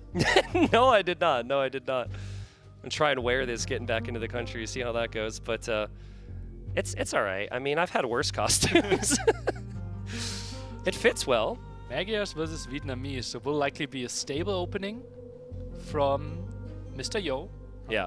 And maybe a stable opening, maybe an archery range opening from MBL. We will see about that. Mr. Yo, stable as expected, pulled the villagers away from gold, so that will be a lot of scouts. Yeah, big time scouts. I've seen MBL do completely... I've seen him go to very different extremes here. I've seen him go full military. I've seen him go no walls. I've seen him go full walls. And at the moment, it seems like he's going to go the full military option, because we've got militia and we have spears. Militia from Vietnamese. Not on my bingo card here for this one. He has to add some spearmen with that. Maybe he wants to go full aggression. This is not scouted immediately. He's scared away by the spearman. And Mr. Yo, not the one that always goes for the super early walls. We'll see this relatively late. Unspotted for now, Tristan. This is the thing about MBL. It's just so random. You can't prepare for this, right? You can't like expect Vietnamese to do this, but MBL gets a good early hit there. I think Mr. Yo will know now, but Mr. Yo's gold's very forward here. So if he wants to switch into archers, it's going to be kind of difficult to do. He needs to rush the tower, I believe. Yeah. Otherwise, do you really get an archer range out? Spearman is getting some good hits. Fletching is coming in. This will be a lot of aggression. I think Mr. Yo has to abandon the front area. Mr. Yo is just so casual against aggression at times. This is a situation where I feel it's maybe a little too casual. Let's see. The villagers are exposed. MBL will see the scouts there. MBL won't want to toss army for villager kills if it means that there will be a lot of scouts coming his way. MBL kind of has his army separated here. I can't tell if that's a good fight for him or not yet, but he does clear most of the scouts. One more Spearman could have completely switched this for MBL, right? Just imagine the first one not getting all the hits, not the early clear up, and then I don't see how Mr. Yo can even take this engagement, but the second wave is coming. Yeah, well also, the military units were spread out there, right? Some were over near the villagers, some were near the scouts. Easier said than done for us. Yeah. This is just so MBL though. You know, you start with this, you don't know what the follow-up's gonna be.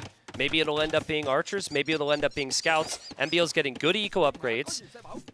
But two skirms. How are two skirms arriving? I thought it was at least one Spearman. Yeah, this could be the clear up. Those men-at-arms are low. That's literally the worst possible unit to back that up. But he does end up having the archers in the mix. He's got more spearmen on the way. I still think Mr. Yo he's one more scout away from being able to justify taking the fight. But again, it's so weird and random that you just don't know what to expect. And there we go. MBL loses his spearman. He's got another spearman on the way. It might not be too bad. Keeps the aggression in the face of the Magia player, something we don't see too often, right? Yo didn't get any hits on that spear either. So if that spearman continued to engage there, it would have been really nice. Oh, looks good. Yeah, it's not bad. Okay. MBL behind this, by the way, got 2 eco upgrades. Yep. That's really impressive. I thought with all the investment that he had, he would be really starved for resources. It's kind of funny. When I'm talking about builds, I say this player is going for 2 military building opening, and like archer range and stable, right? So MBL only went for the archer range, but he's used his barracks so much that it's been just as much army on the other side. So. And Mr. Yo, he had to put all the resources on the map, right? You see a bit of ILTC there. He's flirting with Castle Age, though. Still completely unwalled at the front. It's just, it's so crazy to me, though, that MBL, he knows there's skirms out. He's going to march forward anyways. I think that, realistically, what MBL would have wanted here is maybe some scouts. But going scouts against the Magyars is never ideal, is it? Yeah. They are more expensive than the ones from the Magyars. Plus, you're missing the one attack upgrade already, so it just feels like you're doing a bit of a counter against the skirms. Men-at-arms, like the men-at-arm, spearman, archer. Yep. Performing better for now. Well, we hadn't had a villager die yet, and that's going to be 1 down, so that's not bad for MBL. And Mr. Yo just was fully prepared to protect his golds, but not there. And Mr. Yo will kill a villager at the same time, but maybe that will end there because the scouts are pretty weak, and both players are on the way to Castle Age here. And game will stabilize. Now the big question always is, what are players going for? And as you can see, MBL is continuing with his archer production, so he will stay on crossbows. That stupid skirm didn't like that villager. Just blocking her path. But yeah, I think MBL will be very happy to get value from this army. Because I looked at that army and I thought, that army won't do anything now against skirms.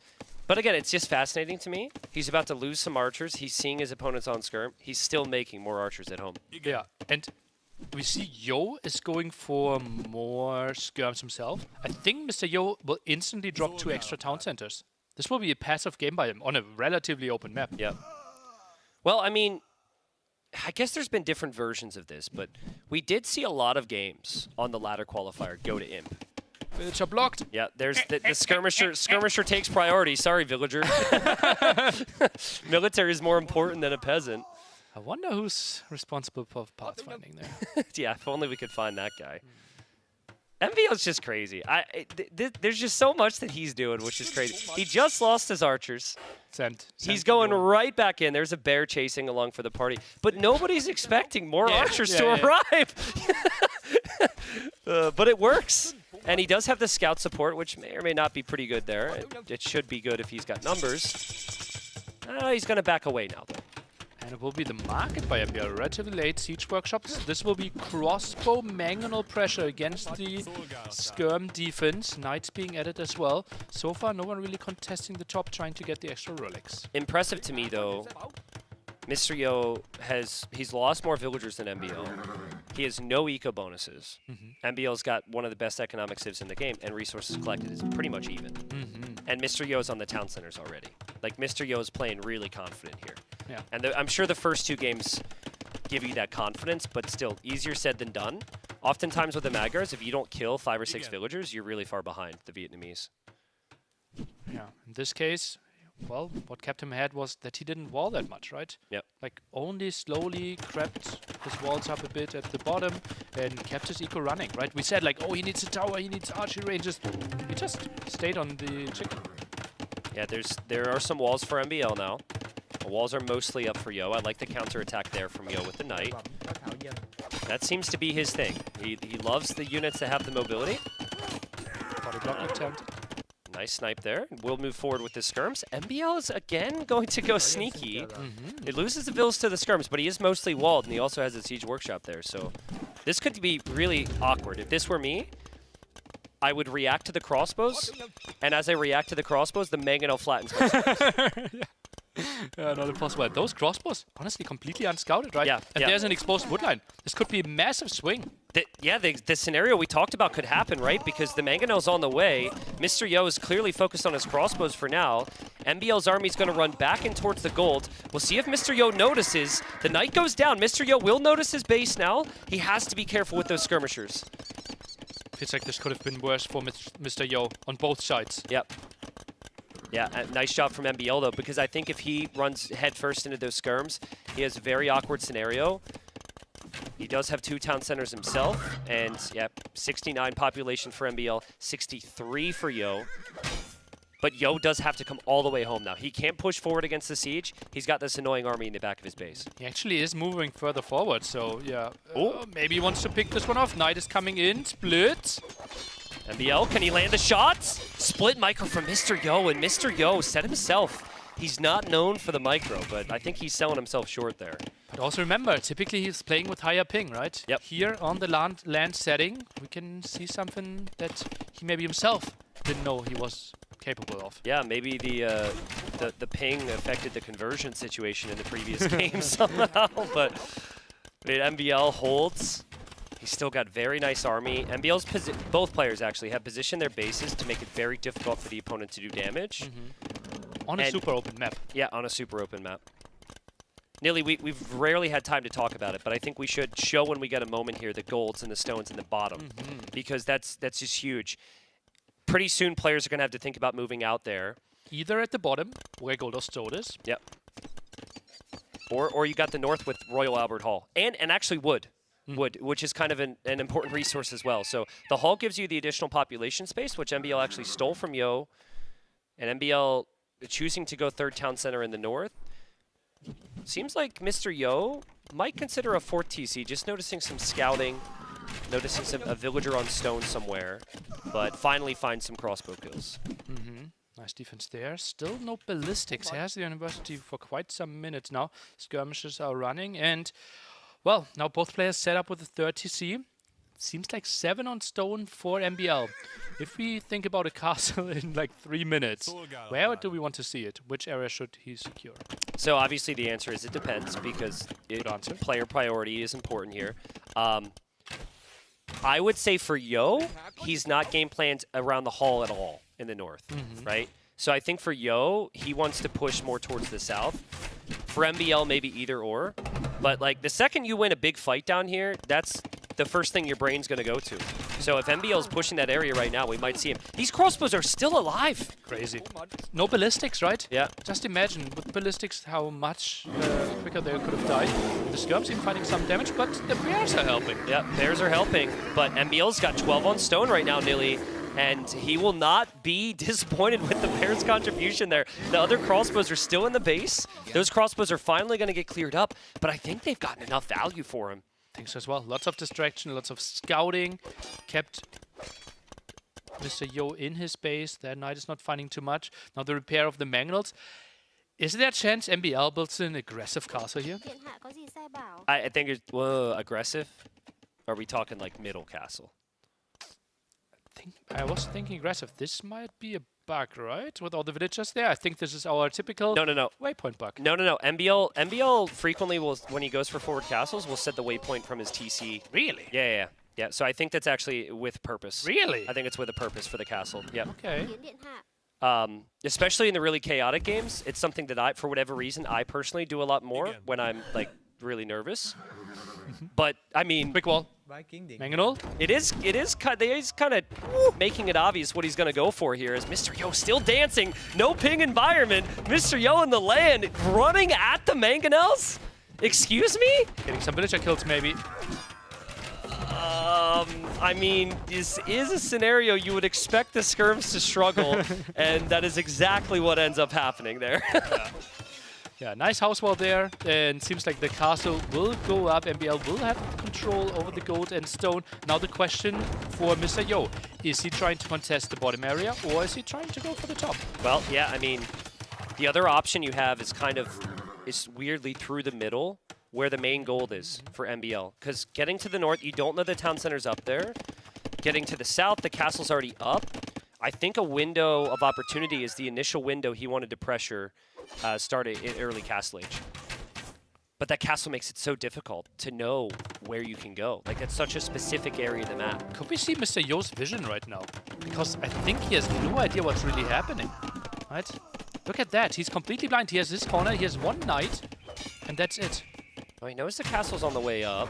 He just found the town center in the north, so he knows about that. Funny moment on this map is if you steal the hall, somebody was counting on that pop space and they get pop blocked. So that's happening to MBL right now. True. He's still on stone with 11 villagers here. Could see a second castle. Rattan might be an option. Lots of gold for Mr. Yo in the bank. Could buy himself in. Well, this is where if you could balance things perfectly, you don't have any bills on stone until you're on the way to imp. You want to be an imp fast because you need the food and the gold to get to Trebs, and then you get the additional on stone. But I think MBL, he never plays towards perfection. He plays towards the chaos, and he plays towards the control of the map. And maybe for the first time in the series, I think he's got the best position in the map. Feels like it. Yeah. Everything working for him. He has control of the Royal Albert Hall, gold, stone at the bottom. In the center is the control. He's the one building outposts. Wouldn't be surprised to see him build way more outposts now, just to get some vision. And Mr. Yo, this will be a tricky one to get out of. It will be. And I still don't have any answers. I thought he was going to spend the last 2 to 3 minutes answering your question on where he was going to pressure. But nothing has really changed. He's surrounded by MBL siege. He tried a raid in the north, which didn't work. It feels like he's kind of either unsure or also just completely pinned down by MBL's pressure. And he's going Mangonel Micro against MBL. That's a mistake you only do once. Yeah. What's MBL stand for? Mangonel... Boss. Lover. That's better than I was going to think. Yeah, there's Master Boar Lamer as well. There's a lot of different things those initials could be.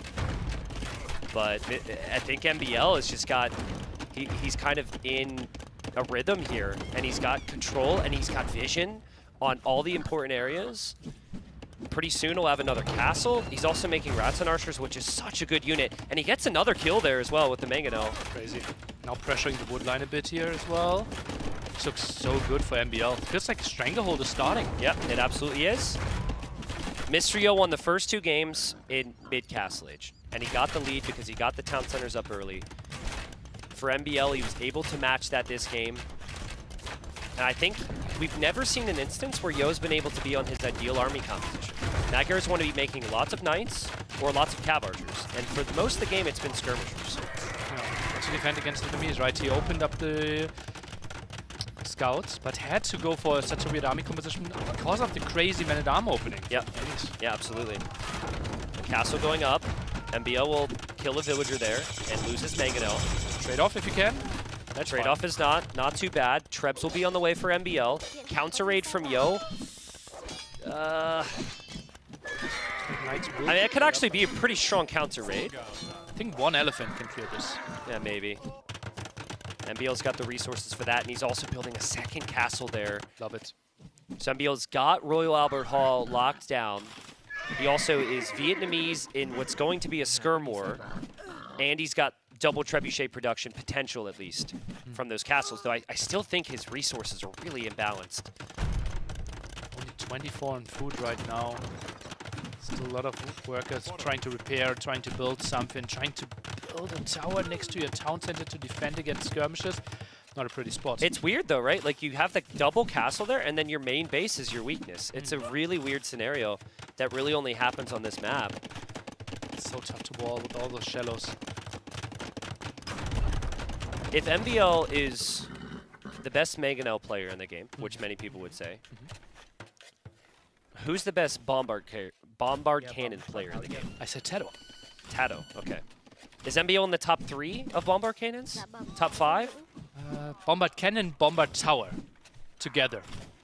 Okay, you throw in the bombard tower. I think Vietnamese get bombard towers, so if he has all the stone and gold, that's definitely something you can think about. I would love to see that. Because Magars just, I bring it up because Magars don't have that option. They can't make bombard cannons, which is a real weak point here. They can't reclaim that area at the bottom. In my ideal world, I would see MBL now walling the top shallows. Yeah. So that Yo can't expand towards the top. Because this area is locked down. Yeah. Or you just push a little bit further, because that's the only thing Yo has. If you could just push right to where Yo's TC is with your own castle or something, Yo's completely cooked. I would love to see Yo ram. Okay, he's actually trebbing. Yeah, to raid the north.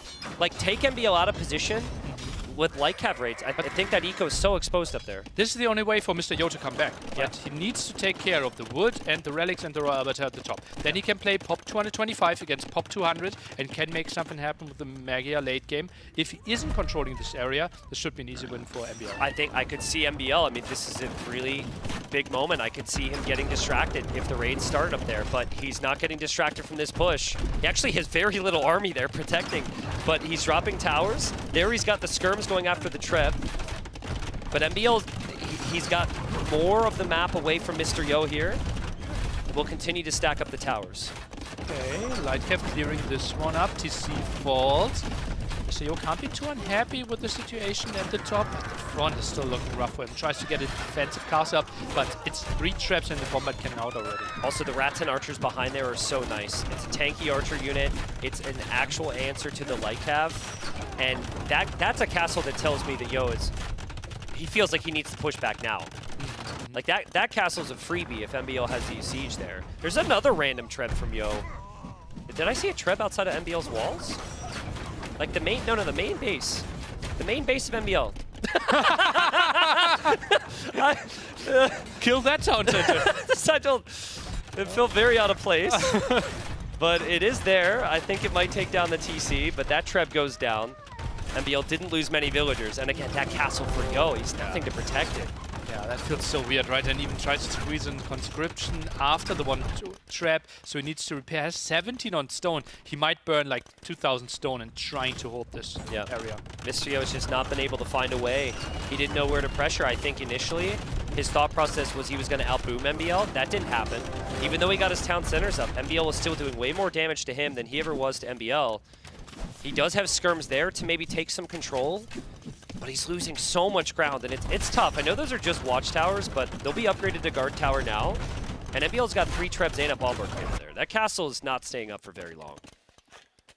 Observer looking for extra wood and extra foxes next to the edge of the map. Yeah, castle is going down. Conscription will finish still. Then you have 1 single trap against 4 and a bombard cannon. This will be impossible hold. Yeah. I think the only way losing this castle is acceptable is if you somehow take down the Trebs and the towers. Or get like 4 traps out yourself. Yeah. But having 1, not exactly ideal. Technically, you could get your way out of this by buying a castle again, but then you're spending limited gold on buying stone. But doing an okay job. Population are relatively close, and you see Mr. Yo breaking the pop 200 there for a small moment, at least when it came to houses. He is doing an okay job in increasing his population. Yep, but I think it's because MBL is switching gears a little bit. MBL's had the light bulb moment. He's remembering the Fire Lancer. And any other unit in the game, Millie, you actually need a solid economy to make the switch. For MBL, he's like, this thing costs wood and gold, just food for upgrades, and 1 upgrade to get to elite. So it's really strong, and you get extra HP with the Vietnamese as well. It's just a perfect unit against Skirm. but especially against the light cap Mr. Yo. Yeah, would be really nice. Still, only one armor upgrade is getting more of them. At the moment, he gets like to 15 Fire Lancers here. He should be winning this quite easily. And Mr. Yo is trying to expand, but MBL has army there. Yeah, Mr. Yo, I think, taps out, and MBL will get a win. Let's not forget what happened in our first best of 5, right? That also started with 2-0 for one player, ended up going to the 5th game, and MBL, I think, talking to himself a little bit. And he's probably saying, believe in yourself, dude, because that was sick. Yeah, and MBL, that is what we actually expected in game 2, right? Playing to his strength, picking his own home map. He's quickly checking Twitch chat. So what are they saying? Are they happy with what I did? Maybe looking at his strategies. I could see MBL writing out his game plan on his notes app on the flight or something. But yeah, it's exactly what he tried in game number 2. He tried a little bit of chaos. I just find it's very refreshing that MBL was able to turn it around after the first 2 games. Even after the opening here, I felt was less than ideal because I expected he would have needed to get value from the Man-at-Arms. He should have killed villagers with the Man-at-Arm investment. He didn't, but he just kept coming. And it was weird. Like, losing an army to counter units continues to send army forward anyways. Crazy, yeah. Maybe stubborn, maybe brilliant, something in between. Yep. Yeah, I mean, it's not something that Yo expected. I think once Yo cleared this, once he had skirms out, he never thought crossbows were going to be an issue. These crossbows are going to have a plaque in MBL's town. Maybe the mangonels as well. But like those crossbows really gave MBL the time and the positioning to get this castle up later. Felt so crazy, right? Both were counterattacking, and it felt like the skirms couldn't really dive too deep into the gold. But those crossbows from MBL, not so much damage. I think Mr. Yo will feel a little frustrated that happened, right? When you play towards the correct units, but they outpace you and they outmaneuver you like that, I think you're always going to feel like you should have done better there. But he's got 2 wins. He's up 2-1, and he'll have a home map remaining here. We'll be into the next game here in a second. But certainly, I would say, ran out of some ideas there.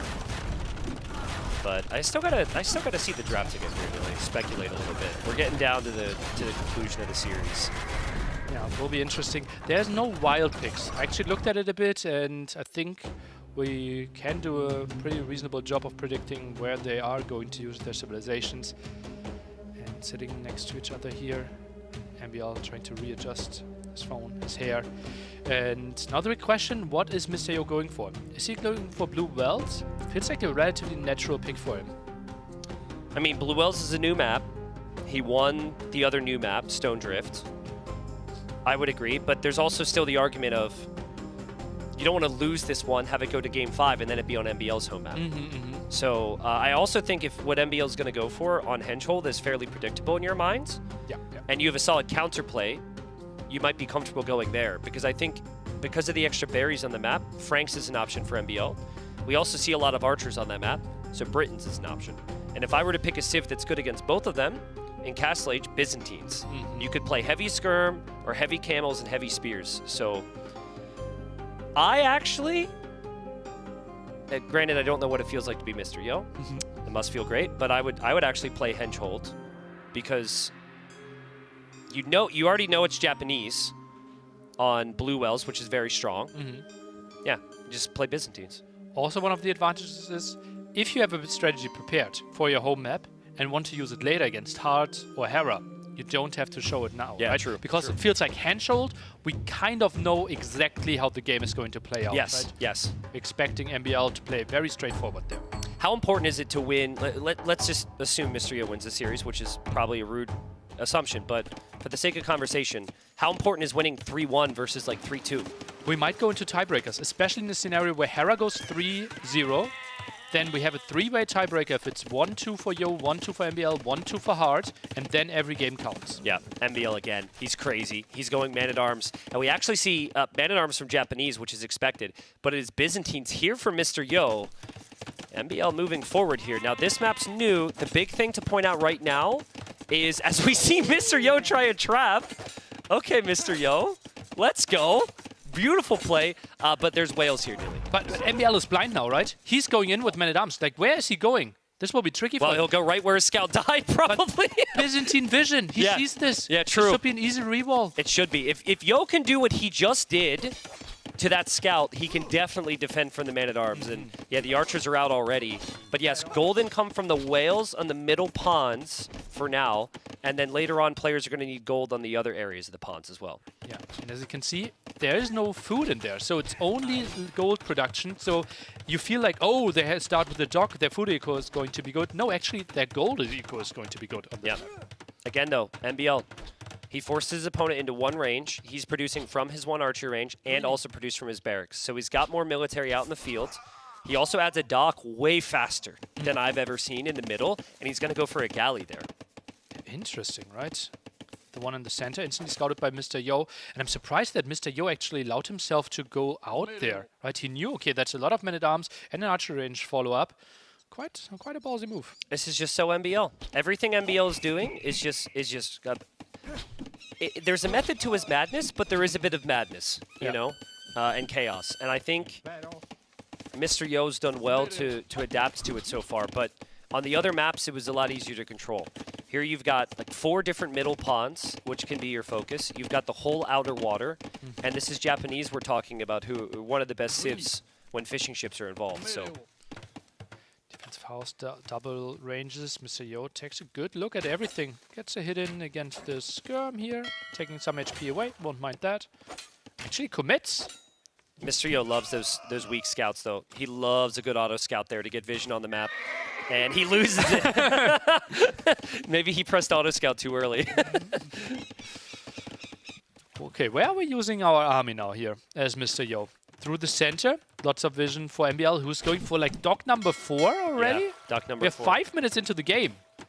But here's another question. Where do you feel like you can actually use your army if you're Yo? Because you don't have a scout. And if we could switch to Yo's Fog of War, every time he moves out, there's a red building or there's a red army waiting for him. Yeah, really nice vision for MBL as well. And armies intercepted, but those men-at-arms, they are losing an efficiency now. Yeah. All the range units out on the field.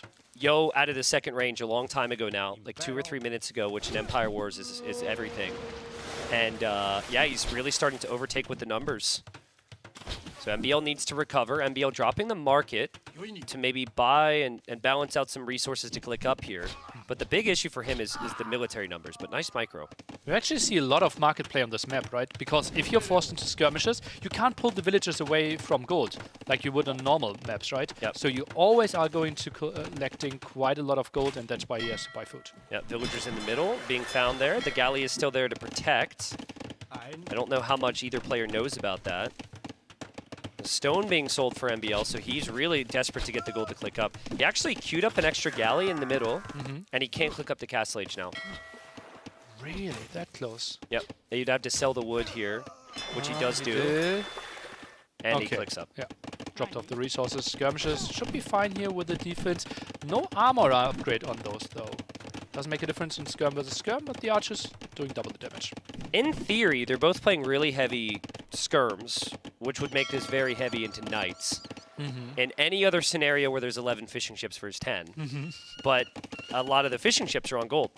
Yeah. So we'll see. It really comes down to the farms. I see Mr. Yo's got the farms. For MBL, I'm not sure if he's got the farm count he needs. Maybe this camel skirm for Mr. Yo, or maybe like open with 2 knights actually to aid against all the other skirms. And what's MBL's plan? He's actually back to adding men-at-arms. I think on paper, that's exactly what you need to do. I think so as well. It's just like the ram scenario earlier. On paper, the Cumans should add rams, but no one ever does it. Ended up working out. Here, it's like if there was a unit designed to deal with skirms and camels, it's a longsword.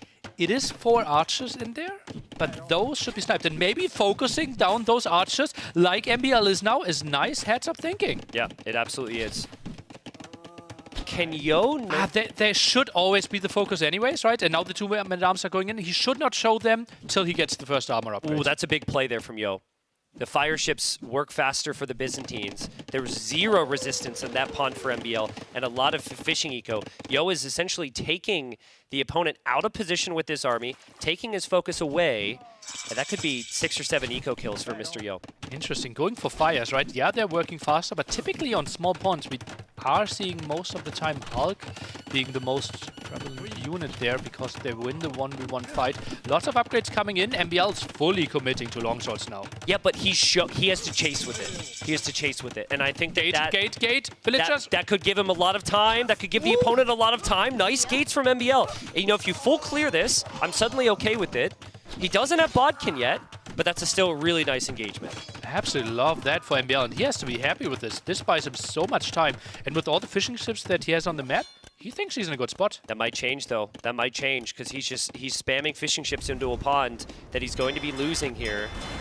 I know he's Japanese, and he's got a chance to recover, but it's kind of tough to recover against 2 upgraded fires when you've got nothing so far. Random demo there. Against Japanese as well. I think that was probably intended for another pond. I don't know. But Yo kills the 2 villagers in the middle. He also kills the galleys in the middle. And Mr. Yo will drop the town centers, and again, just 2nd and 3rd town center. Just like the other games where Mr. Yo found victory.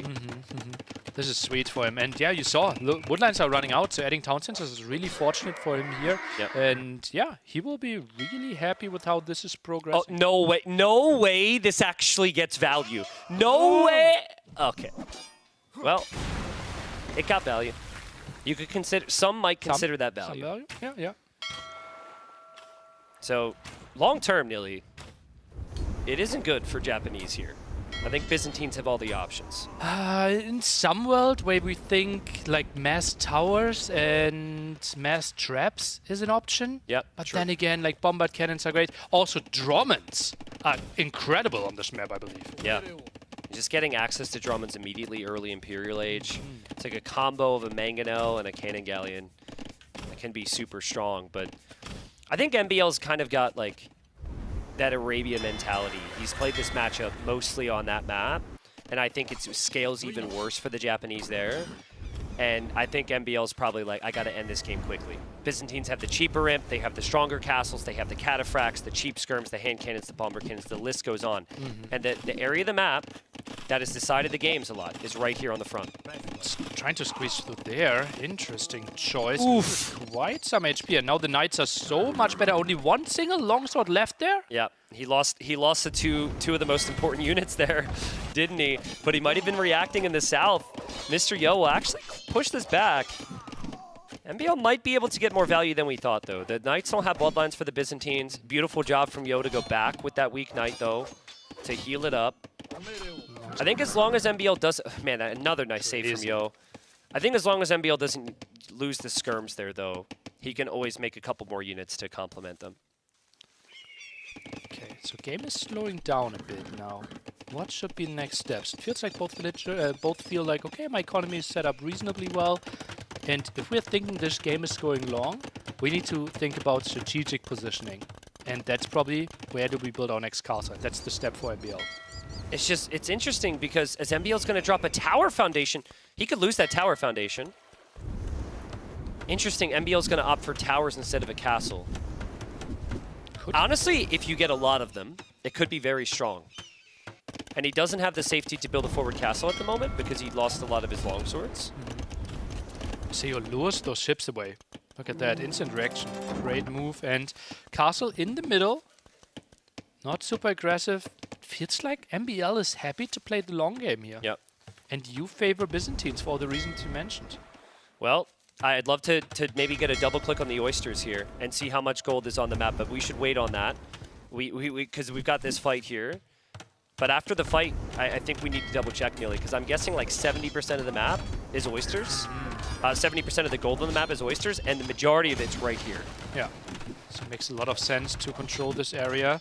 Towers, as you said, can be nice, but it feels like MBL. Look at how low his resources are. He's so far away from Imperial Age. Well, he kind of did the same thing as earlier. It's like now he's going... He's going for a tower in the north and a sneak dock in the north. He's also going for a castle down here in the south. He's like doing like 6 or 7 different things at once. So it's another chaotic flurry for MBL.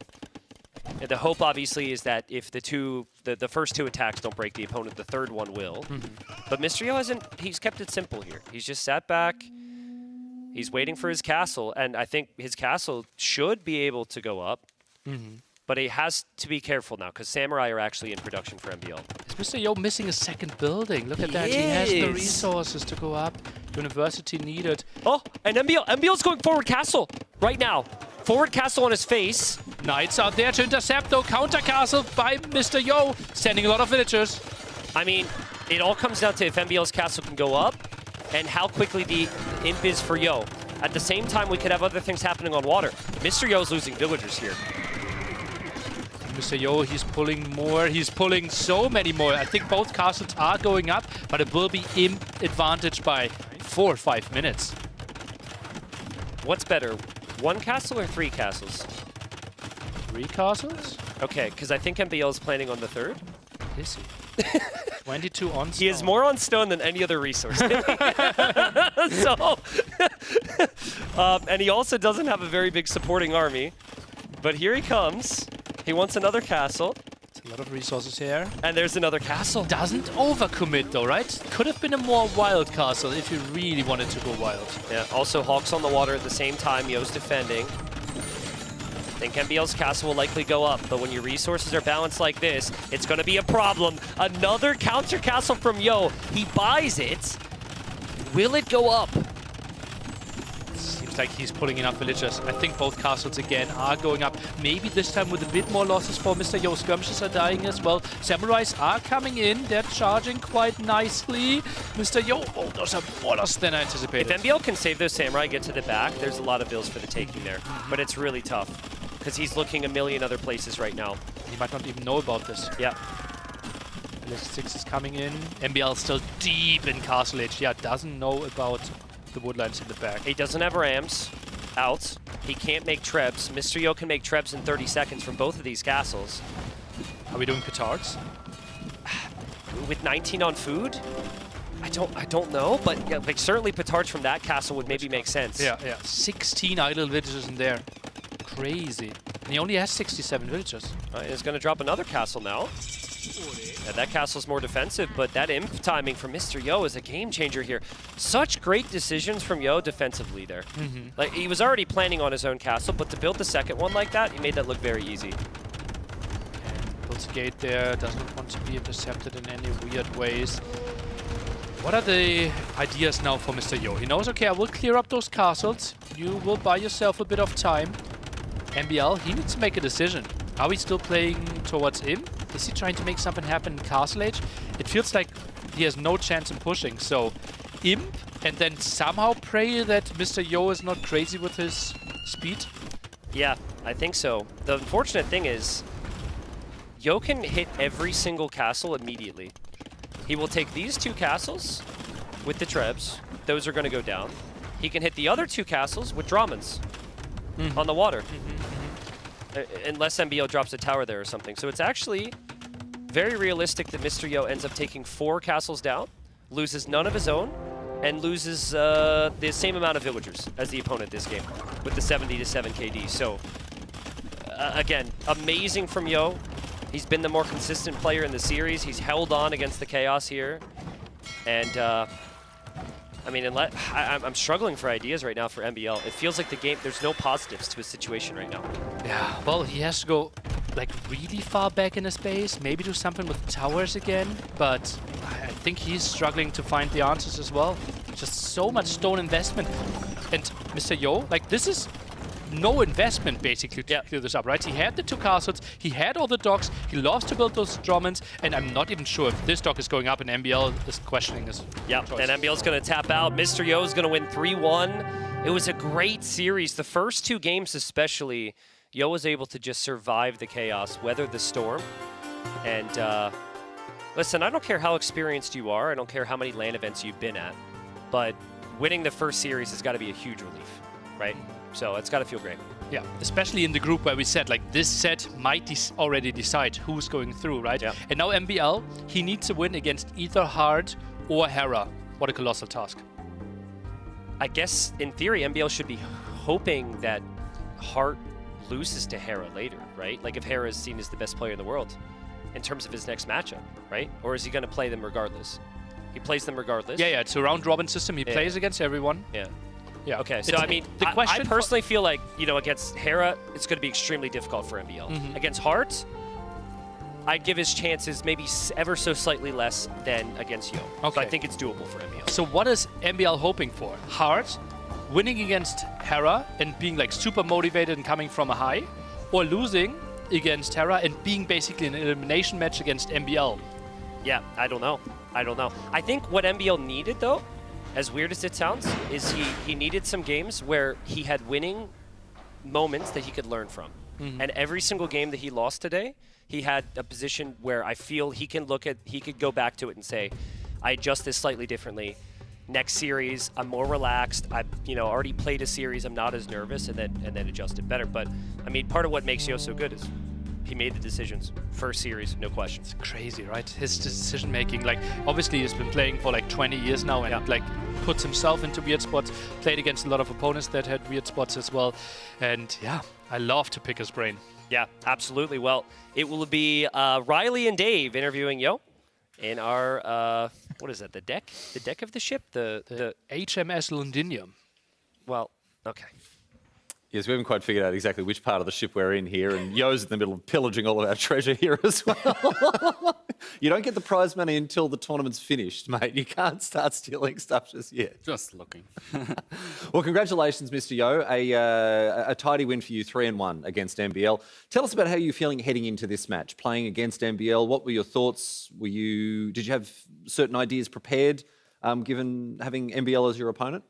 Well, I do have some strategy saved up for him, but let's say no one game turns out what I thought it should be. No matter the civilization or the strategy is so unusual. But that's MBL's play style.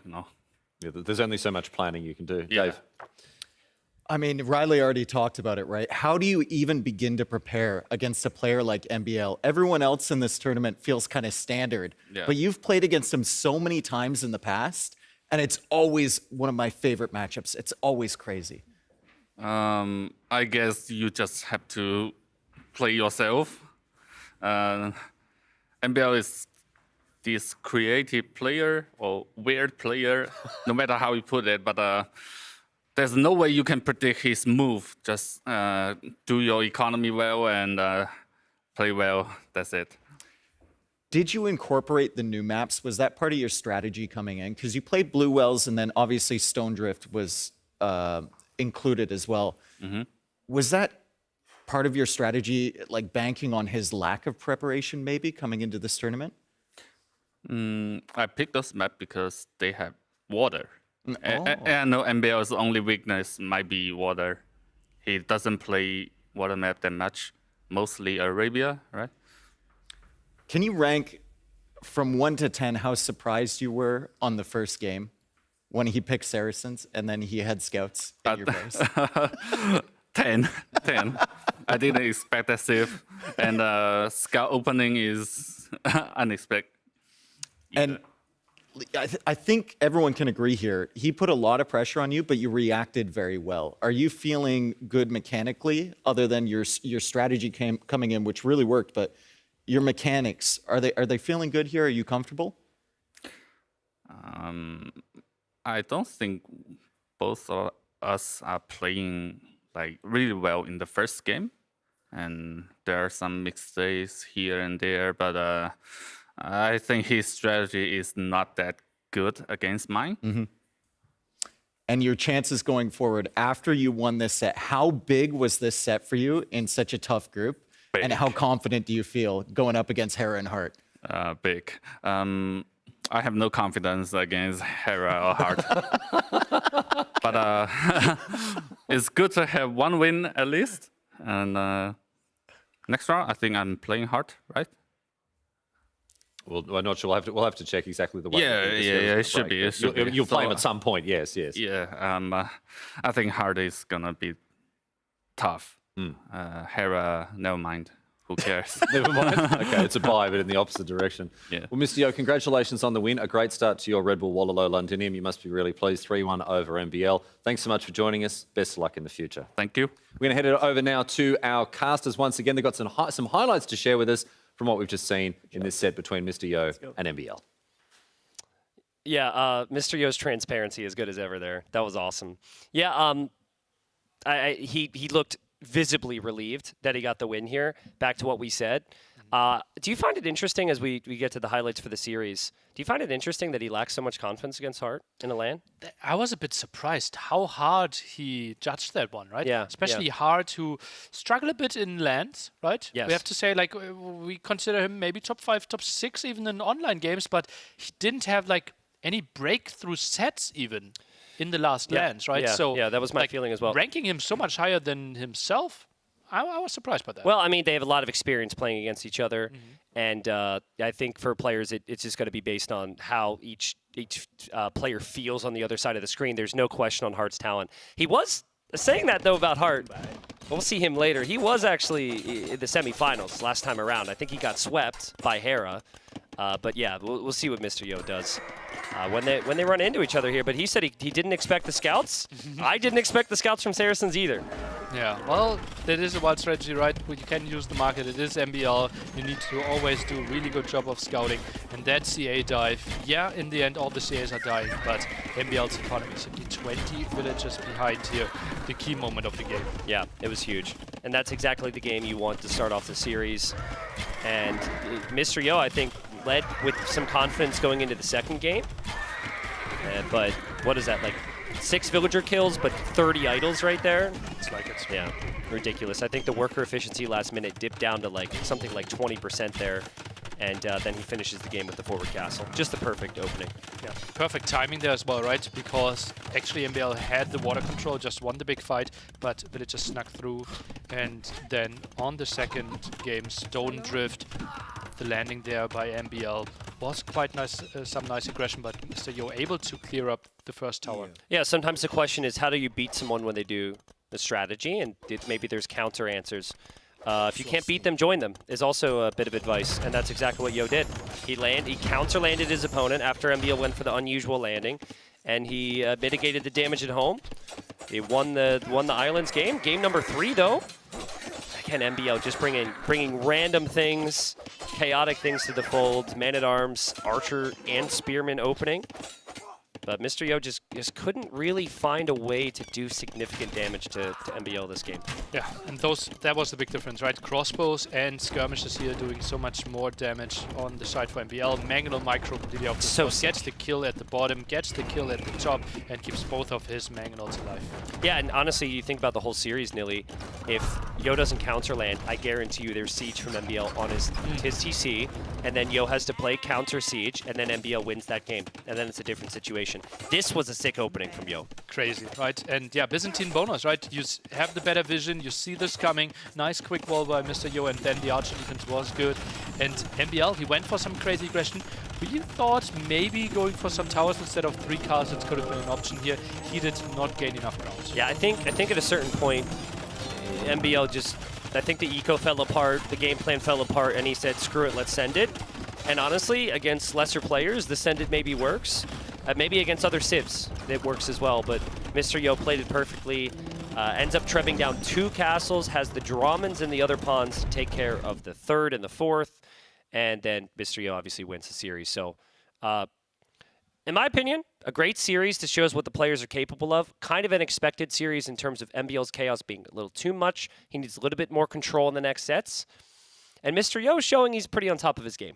Yeah, happy to see that. Typically a slow starter, this time with the W. And I'm excited to see what's up next. Riley will guide us through it. Well, thanks very much, yes, boys, and a great job on casting that set. As we move on now to have a look, Dave, at what's coming our way for the rest of the afternoon. And while we do have ACCM and Leary setting up behind us, I want to talk about what is in probably many people's eyes the headline act today. Like coming up later today, we've got Hera versus Hart. Hera, undisputedly the best player going around at this point. It was interesting to hear what Mr. Yo was saying about both of these players. You know, sort of being quite honest in thinking that Hera was going to be something of an insurmountable task. But Yo also noting that Hart is also a very formidable opponent. What are your thoughts on Hart coming into this tournament? Well, Hart has developed so much over the last few years, right? There was a time where it was basically Mr. Yo being the favorite going into a set against Hart, and now you heard how nervous he was matching up against him. Hart struggles against two players. He struggles against Leary and he struggles against Hera. Arguably the two best players in the world. Well, there's no argument there. I mean, basic consensus. It's two best. And Hart is just such a monster when it comes to preparation and meta and just optimizing the game. And he makes players nervous. Yes, a keen analytical mind. Yes. And I actually got the chance to catch up with him. We're going to show you some of that footage in just a second. It was really interesting, in particular, to hear about his preparation with those two players, his teammates, right? Like that's going to impact his, not just his preparation, but also coming into this tournament and playing against the Heras and the Learys. That's something that I guess preparing with them has a huge impact on. Yeah, I mean, and it's his chance to prove to the team and prove to the world that he belongs with those two. Our two best players in the game right now. I think he does. I know a lot of fans think he does. And this is an excellent chance to prove that. And he opens against the best player in the world. The best player in the world for a very long time now, Hera, later today. Yes, and you get to hear exactly what he thinks of that matchup. I got the chance to catch up with Hart earlier today.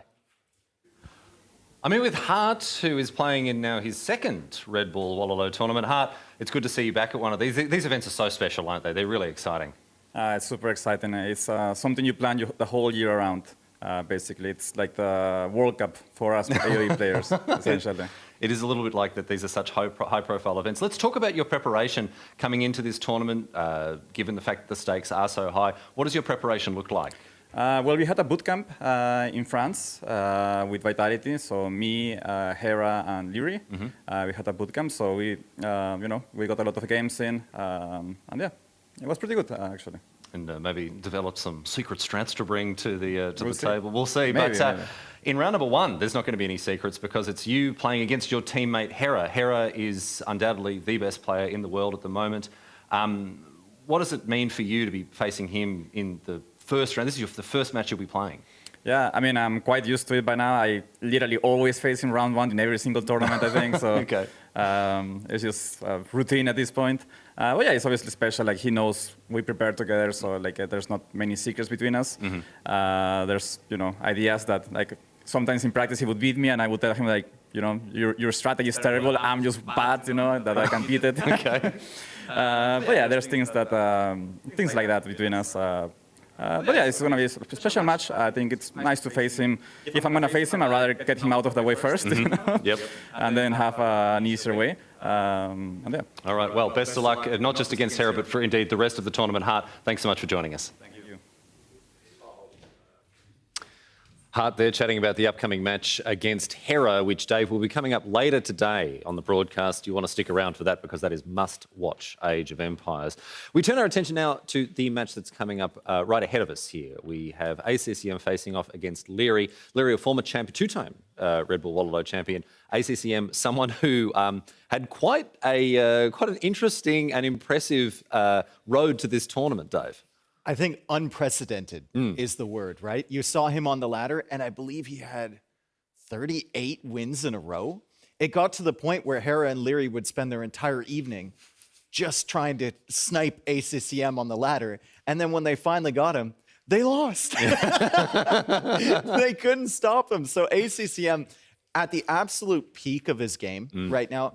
And, he keeps, I make fun of him because he keeps getting older. He's older than me. And he keeps getting better. Yeah. Which is like a fine wine. Not the way that graph usually works at all, right? Yes. So he's super impressive. The preparation is off the charts with this guy, and I think it's a really tough customer for Leary to do. Yeah, a huge amount of momentum behind ACCM. He's in great nick, but you can never count out the kid, two-time Red Bull Wololo champion Leary. We're going to get underway with this match right here, right now, as we throw it over to the casters. Mem and Nilly are standing by.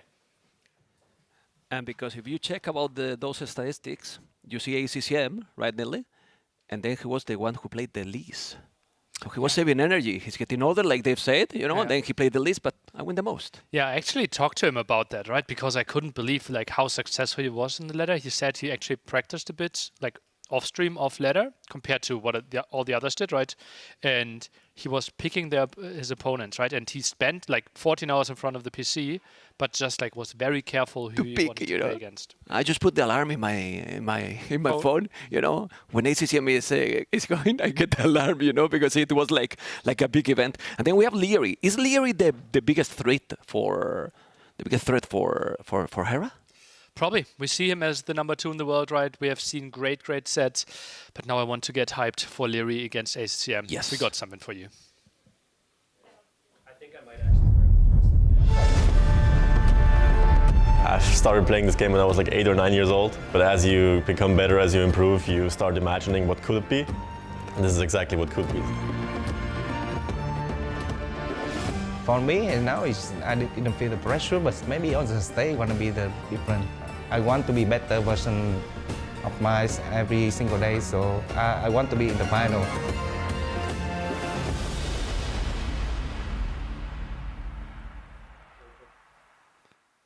A better version of himself every day. I love that approach.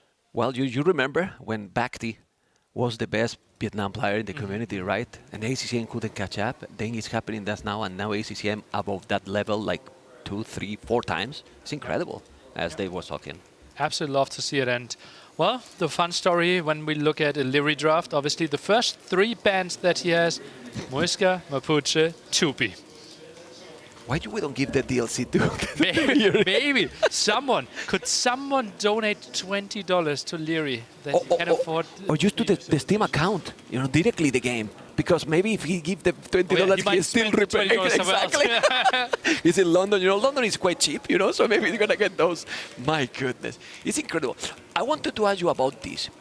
Knowing the opponent that he's gonna ban those civilizations is not an advantage already for his opponent.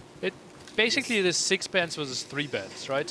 But for 3 bands would be enough as well. So I think Leary won't mind this too much, right? It just frees up so much more space in his head. Okay. Okay, and then we see the civilizations: Magyars, Dravidians, Mongols, Cumans, Tatars, Ethiopians, and then ACCM, Bengalis, Mayans, Armenians, Persians, Turks, and Churchians. Mongols this early? That is a rare thing. Where are we even trying to play this? I'm really surprised by that. It has to be Dorothea Quarry with all the deer? You think Vulpine? Yeah. You have that much hunt there? Fast castle into Lancers can be. We have seen that quite a bit. Ooh. It could be in that one, you know. Okay. I don't know. Like I don't see in any other. Like Crowwood, they're not special. I don't know. I have really seen that by Mongols. That will be interesting to find out. On the other side, well, kind of the standard civilizations that we would expect. Armenians. That was for Loch Ness. Might be, right? Yeah. Well, let's focus then. In the first game that we have is, but we have seen 2 times today. One, full focus on water. Sebastian won the water, then he got the game. The second one, it was a water map. Full land. Yeah, I was listening to Tristan. It was like, it's a water map, guys. Well, and now full land. But Leary is more a player like he likes to go to his own play, try to go very aggressive with the meta. It might go for water, no? In this one? Or what do you think? Depends a bit on the Civ matchup, but I think Dravidians, well, you can't really open scouts with them, right? So would be probably 1 dog, 1 archery range, and then try to put the pressure through the middle.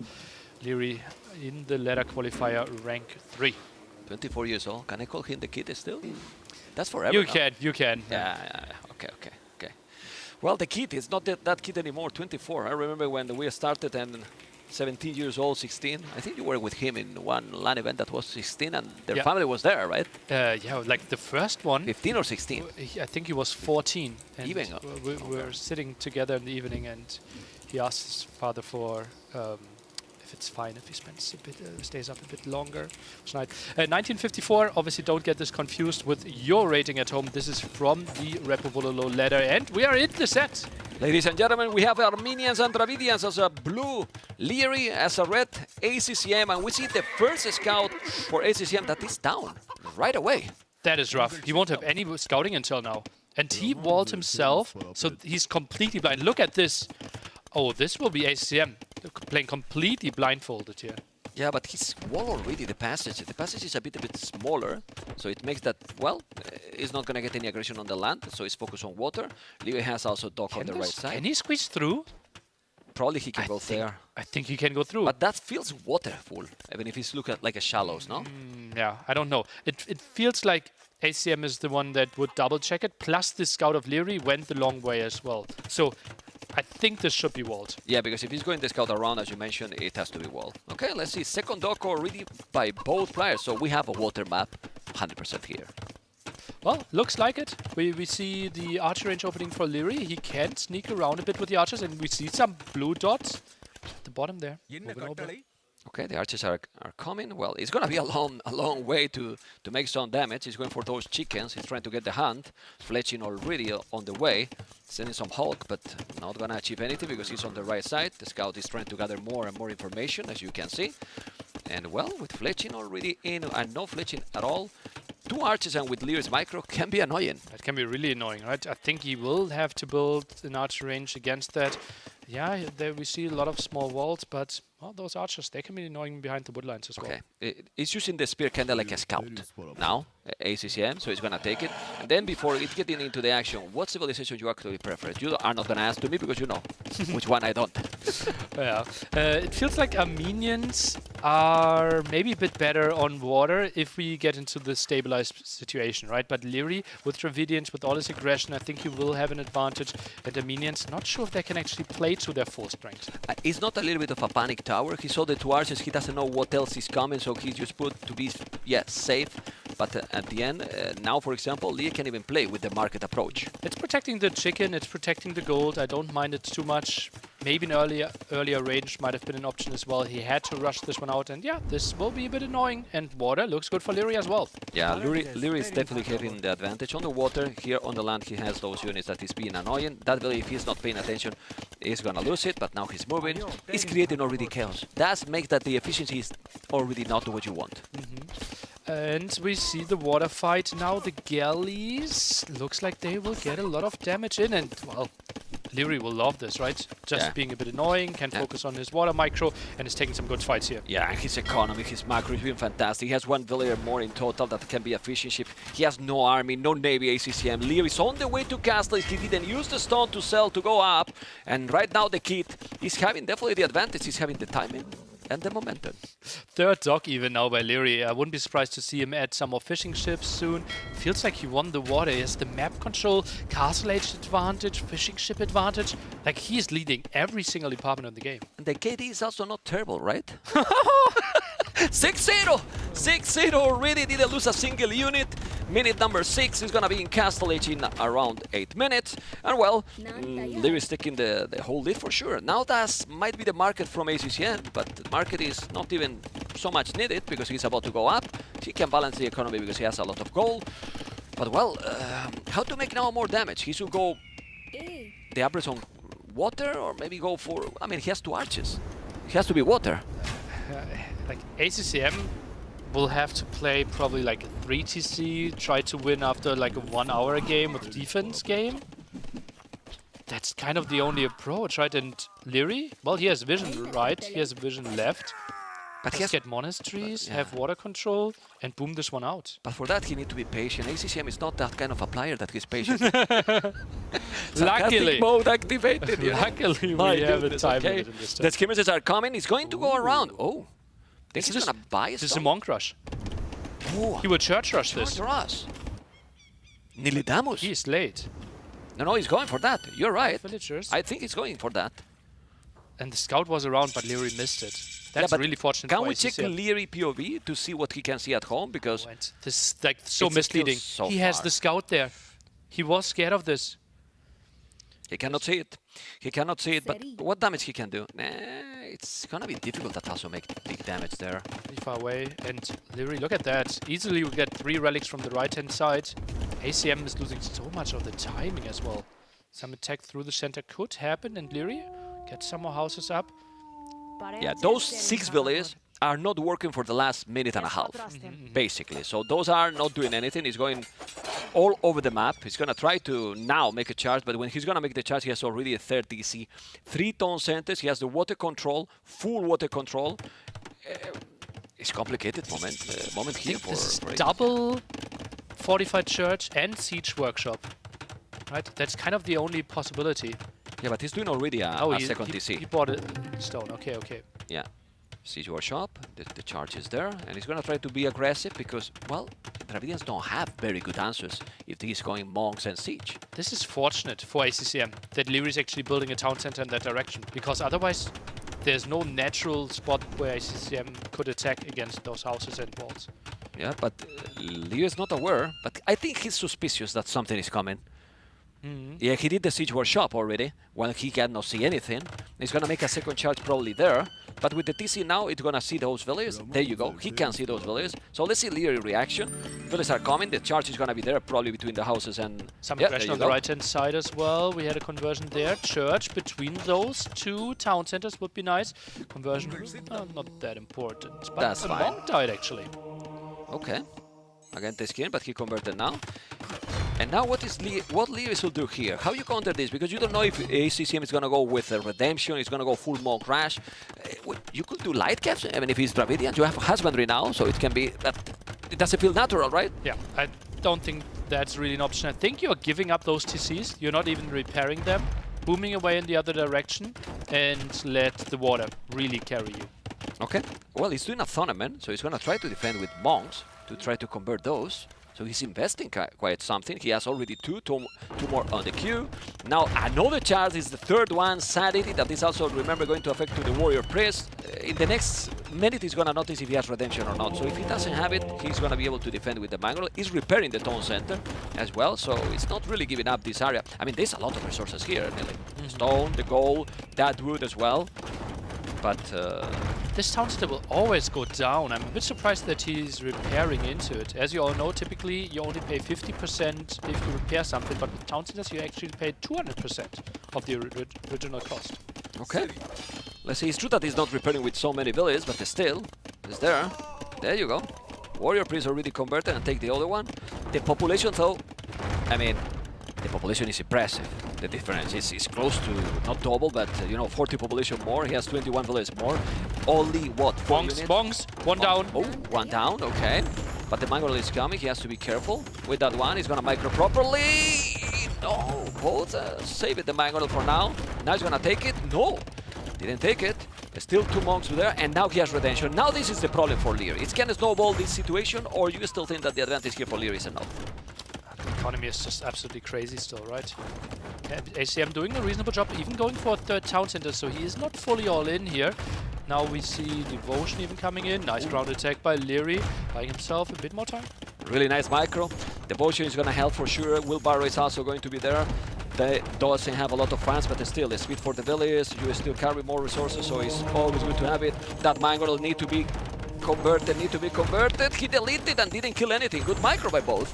Crazy good micro ACCM there. Saving everything, goes for Atonement himself. 20 villages difference still. We still don't see any other units. Leary is trying to hold with Mangrels when his opponent has Redemption. I don't know if this is the way to go, because right now, as you mentioned, he's spending a lot of resources to repair this. And if there is a moment that now Leary can have problems, if it's, for example, ACCM drop a castle in the face, that in this situation could be the best option, maybe. Not so sure, right? Because he only has 6 villagers at the front. And look at the stone of Leary. He has enough stone to drop a counter castle, and then he can pull 20 villagers. I actually think ACM could lose the game if he's trying to build a castle too aggressively. Yeah, but then what he's gonna do? Obviously, he doesn't know what we do. Like, he's so behind in terms of economy, and he needs to do something. He's doing another charge. That charge is in danger to be lost. Wow, that would be incredible that with Redemption, he will be able to pull him away from that position. Atonement now. What is he? He's not really going for the conversion there. Leary, what are your monks doing? Bit of a misclick there, apparently. Oh, he got converted, and now he's gonna try to do another one here. Remember that Dravidians doesn't have Redemption. He has to be careful. He's still repairing now with so many villages. As you mentioned, 600 stone for both sides. Finally, Light Cats with Dravidians, so Light Cat will happen. I don't know how many stables he has. If we can check that, vodka would be great. But he's building already the third stable. He has 2. Okay, it's only 2. But well, if he starts to expand Light Caps, that's the best way to clean it, Nile. Yeah, certainly is. But 3 churches bit surprised that we don't see any warrior priests so far. Could have out economy. Well, could be a bit more efficient, but obviously a lot of pressure here at the front. Yeah, the Armenians' economy is good, yes, but Leary has already almost 4,000 resources more. The Spears are trying to get some hit, not gonna get too much from there. He converted one Mangle, he can kill another, but he didn't! He didn't, and Leary micro instantly against that. The light guys are about to come. I see 3 already there. I don't think he did husbandry. It's always nice to have the speed in those units. And now we see the castle. He got 3 units in one shot. The 2 monks and the Mangonel. The castle is gonna defend that situation. The DC might be down, or maybe not. Maybe not. He's holding the situation, Nelly. And Leary is in an excellent position to take game number 1. Well, you can never really hope the town center, even if the castle goes up, right? The Mangonel still can outrage it. The other TC will go down, but Leary sits at 100 villagers and 12 fishing ships. He will be fine. But ACCM knows, okay, now it's time for water. I did enough distraction. Castle at the waterfront, and he's trying to reclaim the water. Yeah, his resources are not bad. At least resources in the bank. He needs a little bit more gold, and he can go up. And we have said already that Dravidians in it. Ooh, what Leary! He needs to be careful. He lost 1 village, but he could lose a lot more. Did he lose it? He noticed right away. I'm not convinced about his skill bar in armor. I mean, it's fine, but I will go for forging right away. You want to kill the monks. It's true that you want protection against those charges, but still, yeah, you need to kill these units melee. And the charges are not really doing a lot of damage, so I don't know. And ACCM is getting closer to go up to Imperial faster than his opponent. That would be very interesting. And now we're gonna see those units down with 1 shot. The castle is happening. It's a little bit of awkward situation now because one player has a lot more population, but the ACCM seems to be going up. Nah, look at the resources. What a nice clear up there with the light cav mem. Yeah, he's gonna clear got the clear up against everything, and now might be going for the Mangonels behind this. Yeah, he has a lot of army all the time. He's not being greedy, he's still building a lot, and now he's on the way to Imperial. All the light cavs are cleaning now all the Mangonels. The ram is going to be down. He killed the Mangonel before he dies, but Leo is doing TC number 4, if I'm not mistaken. 4 town centers, 30 villages more, on the way to Imperial. Well, looks really good. Really good. Really good for Really Leary. good. Felt like from the opening he had all the control. Now the light cav can even raid. No way ACM can really do anything against that. And the push kind of slowed down ACM. Yeah, he can go in, but he's so far behind. We didn't mention much about why this is a disadvantage, but it's basically for the early control of water. He has been getting the water. Dravidians, 12 fishing ships also working all the time, so it gives you that boost economy that makes that you're gonna make the boom he's having and adding army even under the pressure. Yeah, and also Leary got the first upgrade for fishing efficiency, right? Yeah. So that was really sweet for him. Got so much out of the right side of the pond here. And yeah, it just looks like everything is lining up for him right now. It's looking great. It's really looking great. Both are going up to Imperial. ACCM will try to hold because he knows that on water can be nice. But look at this battle now with the light caps. Monks as well trying to kill those units. You need to micro, but those monks are under the charge. He's still strong. Leary now is losing some units here. Okay, ACM taking good fights. Those Mangonels quite ambitious there, running under the church, but it feels like Leary has just crazy numbers. He has big numbers. I mean, he's losing some units and he is still creating right away more and more and more all the time. 160 population, 110. The population difference is just massive right now. Handcart for Lear as well, so he has all the eco upgrades, 3 relics, 1 relic only for ACCM, and is the relic from the charts that you get for free with Armenia. Not that he pick anyone. So, I don't know. I don't see how ACCM can come back in this one. It's going to be very, very rough. It will be tricky, right? It needs to be like a super long game. Is going for another castle on next to the shoreline here. And, oh no, rethinks it and builds the castle a bit further back. I'm not sure if he really has a chance to reclaim this. Goes for the demo upgrade. Ooh. And Cilician Fleet. So he's trying to go for water. Crazy demos. He's trying to go for water, but still, to go for crazy demos, you need to really have the water control. I mean, he can try to make it with these 3 docks he has here, but leave it. Just go a few traps, take those demos down, and it's so complicated. Those docks down, sorry, it's 3 only. Yeah, goes for ship right now as well. Okay, so Leary realizes, okay, water will be the most important thing, will be cheaper when it comes to the wood there for the ships, and faster production quite a costly upgrade, but lots of value here in this scenario for sure.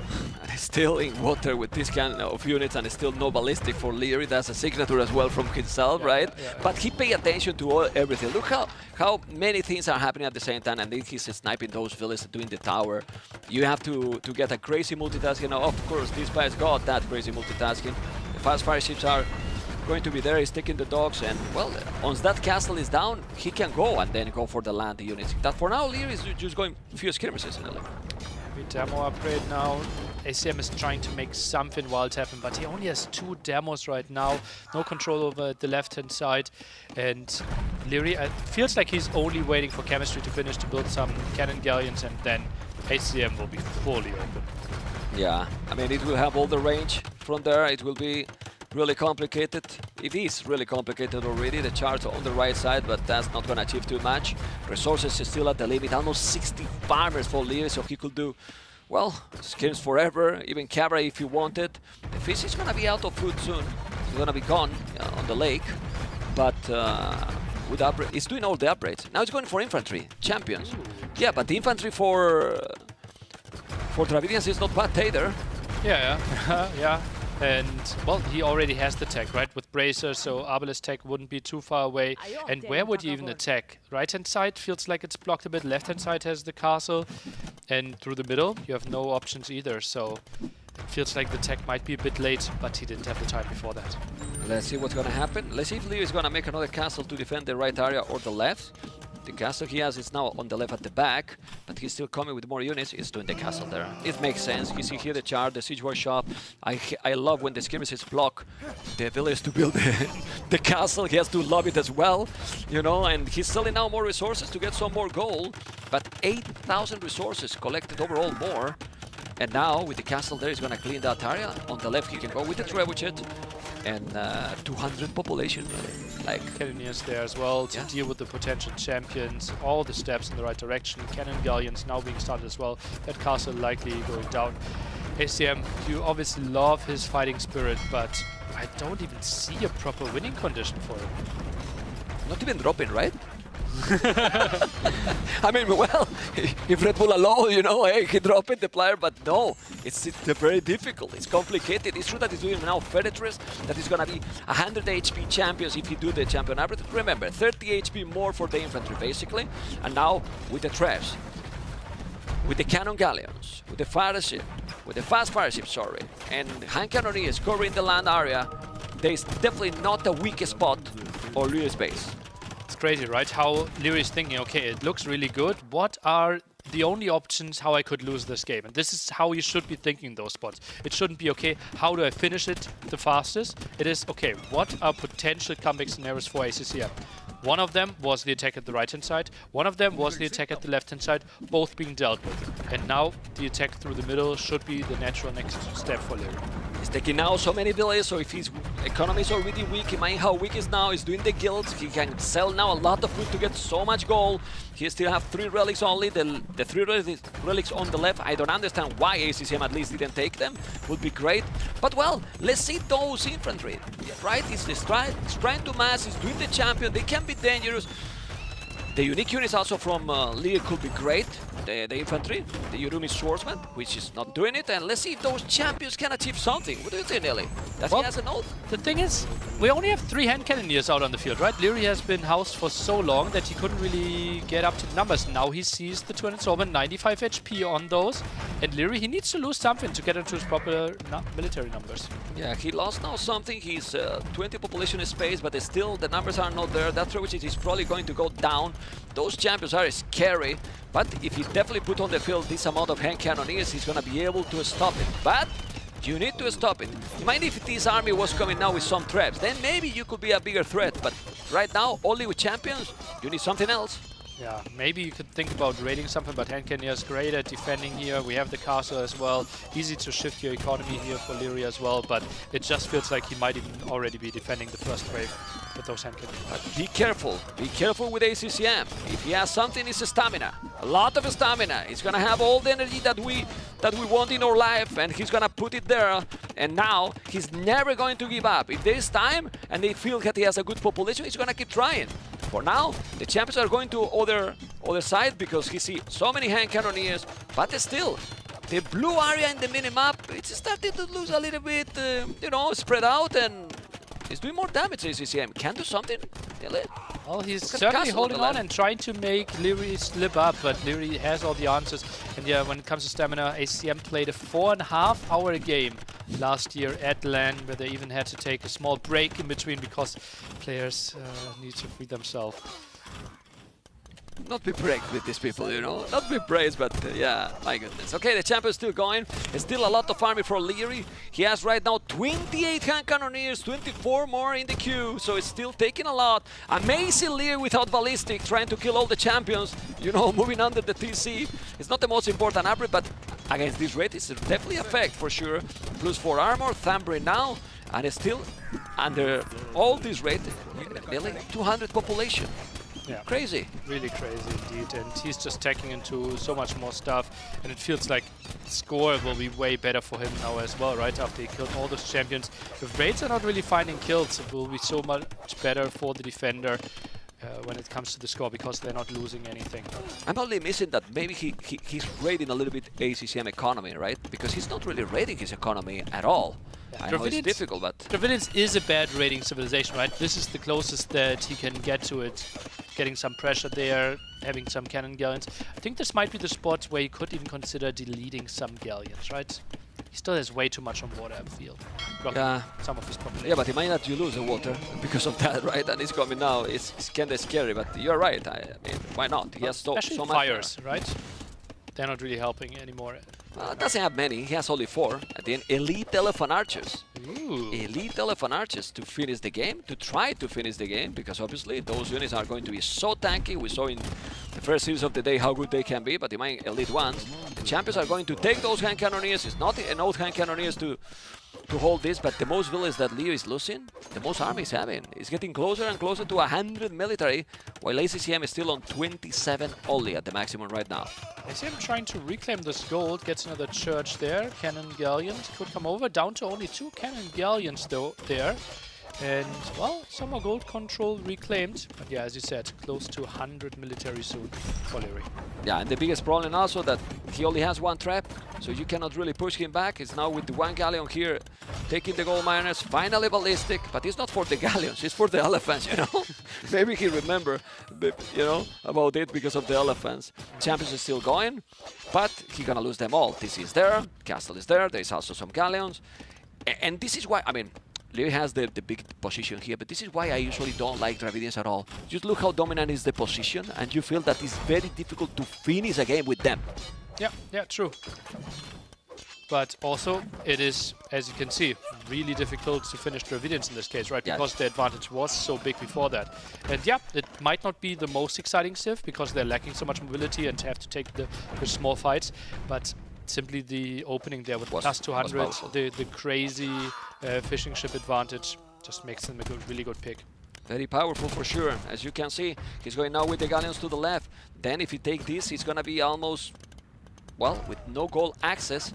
But 2 relics for ACCM is still holding, and let's see if he's gonna make elephants. He's doing more and more elephants. He's gonna send elephants in the economy. I believe so. Or not. Elephant archers, why not, right? He can also go at the left-hand side here, waited for 3 traps, is clearing this one up.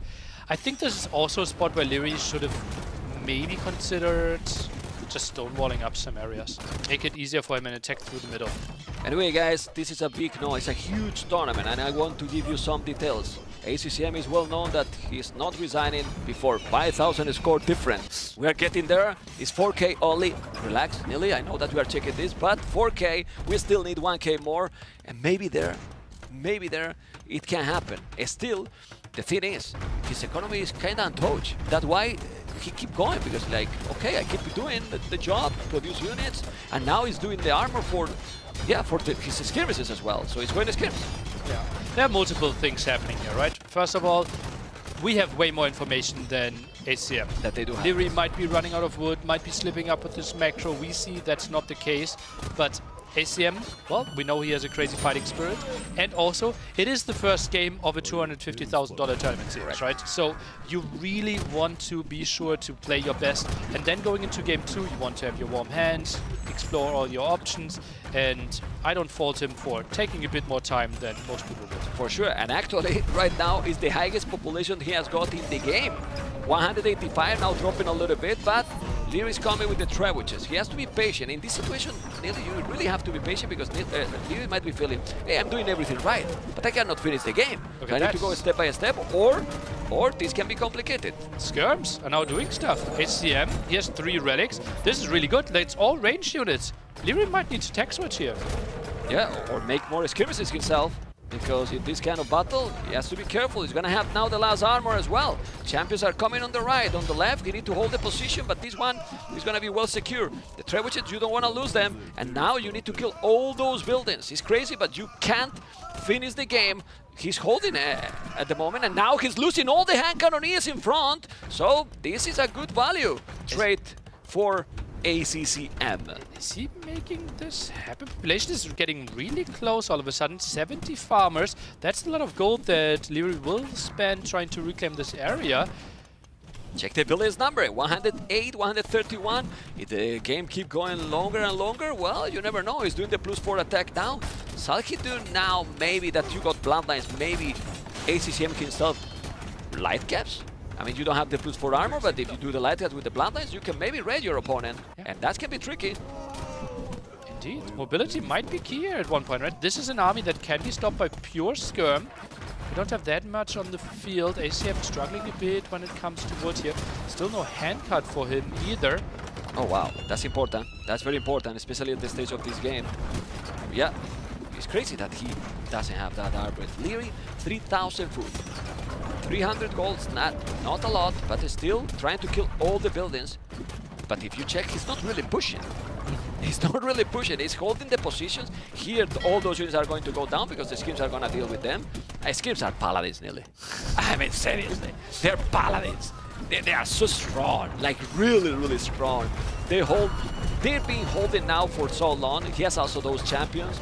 And well, let's see, because Leary has invested a lot in those elephant archers, and he has 8 only, and he has spent a lot of resources, so he has to be careful. And 142 villages for ACCM. 142, definitely. If he's on economy, he's not gonna have a problem. Yeah, and 8 more on the queue, right? He might be overbooming a bit because, yeah, he's holding quite okay, but there's no way that he can push if he only has 50 military on the field. Well, right now 25. Leary 77 is still trying to kill all those units. I still think that, yeah, it might be not the best units, but some light gas here should help for both. Even if it's Dravidians, you don't like them, but 4,000 food in the bank, you know, and you are having, well, but it's true that Leary has almost maximum population here. 200 pop, champions keep going, and the game is not finishing anytime soon, Nelly. Not sure about Dravidian light cap, but certainly a minion could go for light cap, right? They are missing the last armor plate as well, so it's not that pretty, but at least you get bloodlines and can make a bit more stuff happen. Some raids, make the game wild. Leary maybe loses like 20 villagers, not realizing, and ACM can prolong the game. Yeah, he's also missing an important armor, medical corps from Dravidians that will help a lot these elephant archers to regenerate HP. And he didn't make that arbit, not a very expensive one. We can check their podcast if you want, so the viewers exactly know what they do, but it's exactly what I mentioned. And it's important, especially with these very tanky and expensive units. You can see it's 300 food, 200 gold, so it's definitely help. 30 HP per minute. Does Leary know about this upgrade? Let's move on. Let's move on, you know, don't want to say what I think, you know. Not your typical Leary upgrade, yeah, not your typical army composition for Leary either. And yeah, therefore I'm not that surprised. ACM is trying to make something happen in the middle here. Maybe is this the time where he tries to contest water again? Well, there's still too much water it's left. Too much. It's really too much. It's crazy. Look at the KD. We didn't mention the KD. The KD is insane in favor to Leary. Has been killing units non-stop. 500 already killed. 200 more. Sending some champions on the right. But he's slowly pushing. Scale bar and armor right now. for ACCM. And this is the thing, this is the question. If a player insane fast like Leary cannot finish with Dravidians, come on, help me, Nilly. This is why Dravidians need something quicker, because they don't finish anything.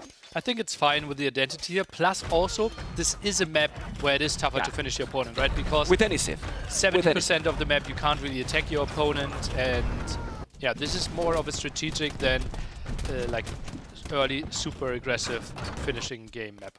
Okay, he's trying to use now those towers with hit a shot against the galleys, but you know, let's see. I mean, we know Lear that is a player that likes to go very aggressive to finish the games, you know, and he's have to really be calm here, pay attention.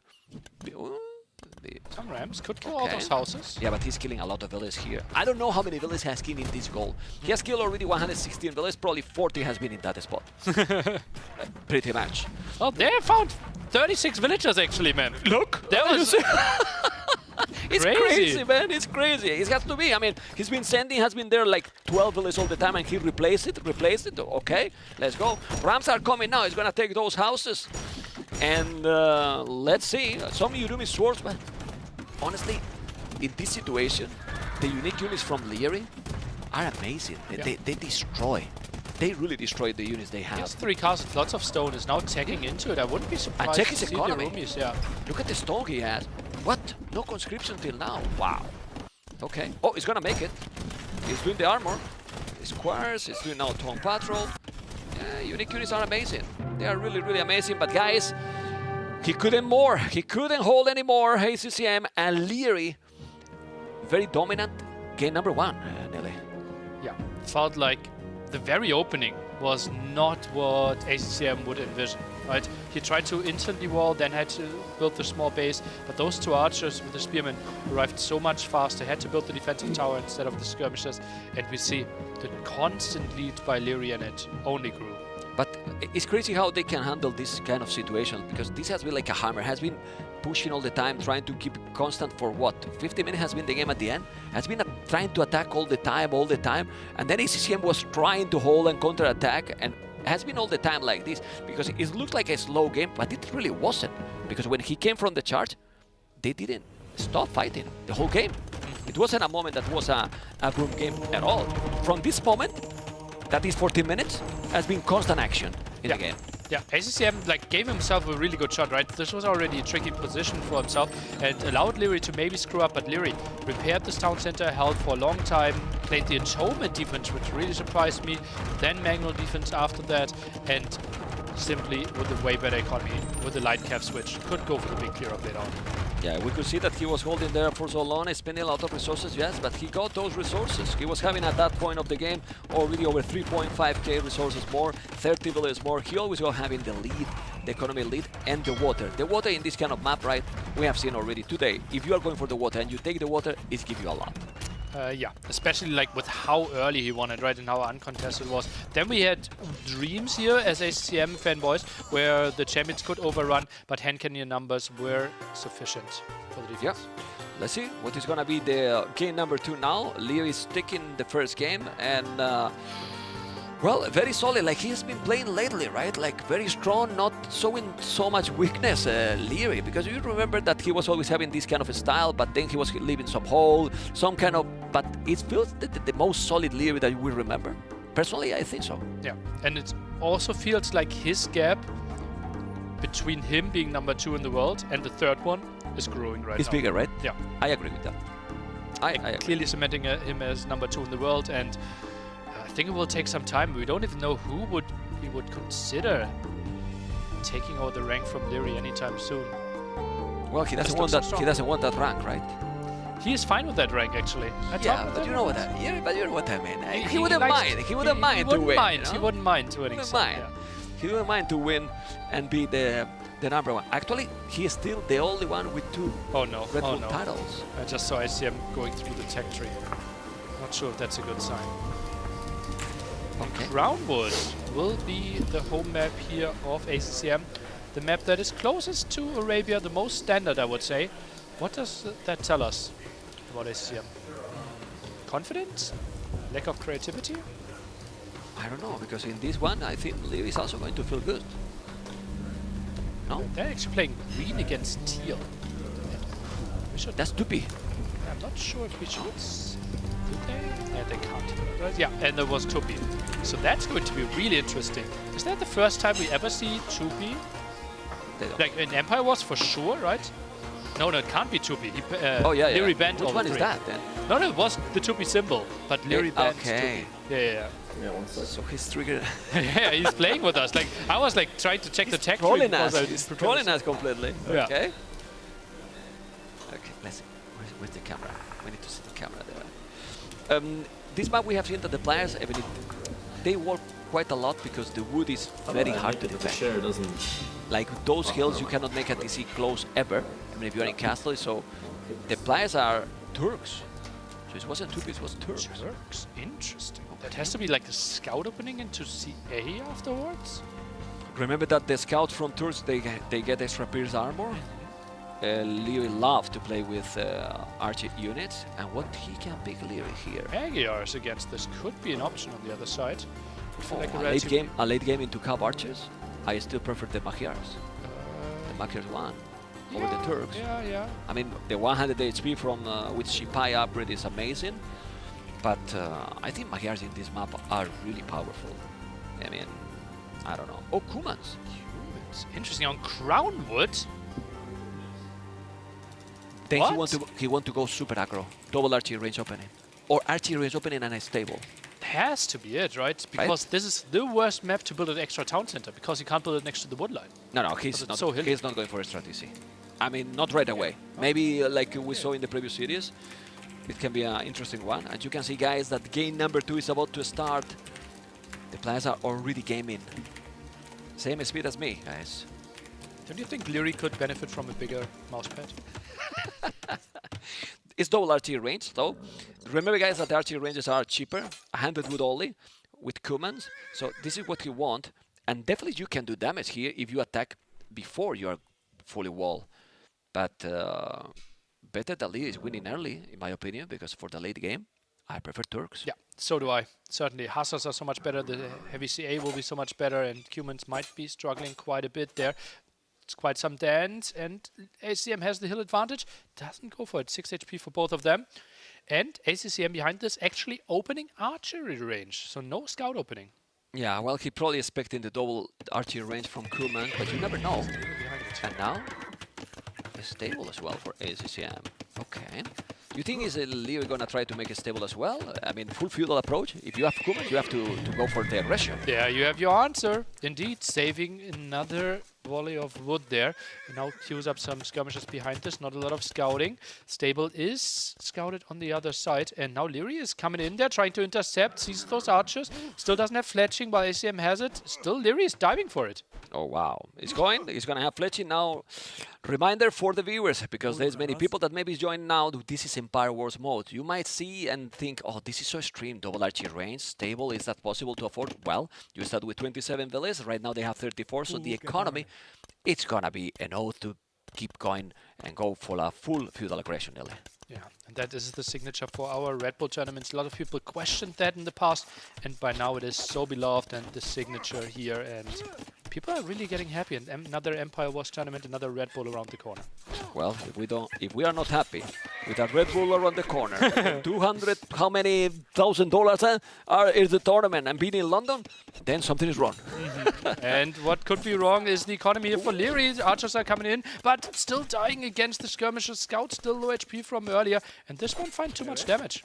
Didn't notice. Now we see the aggression in front as well. Leary is trying to do the job, but he has army. He probably didn't expect that ACCM was going to commit as much as he's doing.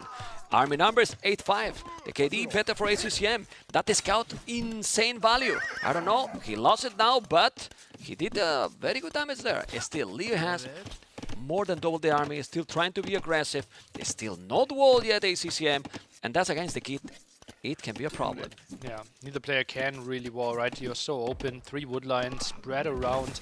Will be tricky, and I wouldn't be surprised if ACM was adding a second stable, but he's adding a second range instead. Okay. That is surprising to me. He's not using the first run right now. Yeah, well, you need a second, right?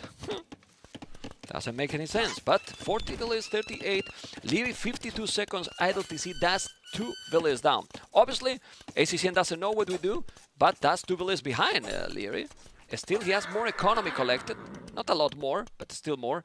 And army numbers is right now absolutely sick. 7-16. So if you keep all the aggression, it's gonna be very tricky for ACCM. Also, those spears at home, Leo is having some defense. That was probably what back in the days, nearly he was a bit more confident, let's say. Now he's not taking any confidence and he's going, well, definitely not greedy. And a lot of army coming. ACCM abandoned those two woodlands at the bottom here. Did not produce for quite some time. I thought he was even thinking about going for castle. Its resources are looking fine here, but there's still a lot of army. Now goes for forging. ACM, I think he was indecisive on what he wanted to do, and then he saw so much army from Leary, and now the scouts are in. Hey, it's only 2. He got lucky that he did that gate, but he's still on the berries. The scouts are going back. I think Leary might need also some upgrades in those scouts. We will see what he's going to do, because he's going to have now forging his opponent. His opponent has right now... Ooh, bloodlines. There you go. 6 scouts with forging. Bloodlines as well for ACCM. Full feudal. What is happening? I love it. Only one stable, right? I'm not sure if those numbers are sufficient. Tries to jump for the scout, for the villager, but couldn't get the kill. Yeah, not the best efficiency there with those villagers taking the wood from there. He's gonna take a long way to go to the TC and drop that wood, so it's not the best efficient. Also here with the Lumbercan with so many villagers, he's trying to put all the pressure here, and this is where Lear usually feel confident, feel comfortable, better say it, right? Having the initiative, having the advantage, having all the army, not getting attack at home, and right now this is gonna be a big engagement by Leary over ACCM. He tries to clear up all the archers. 2 spearmen still in the back. Tries to go for the kill. Wow, those spearmen survived for such a long time. Yes, they did. But is this an ult for Leary? Well, it looks like it is. 16 armies, 6 armies, killing a lot. Really, really a lot with the bloodlines here. He's controlling those units. Now he's taking the last scout. No, it's not. But 4 army, 13 army, and Leary is on the way to Castles. How he's doing that? No clue.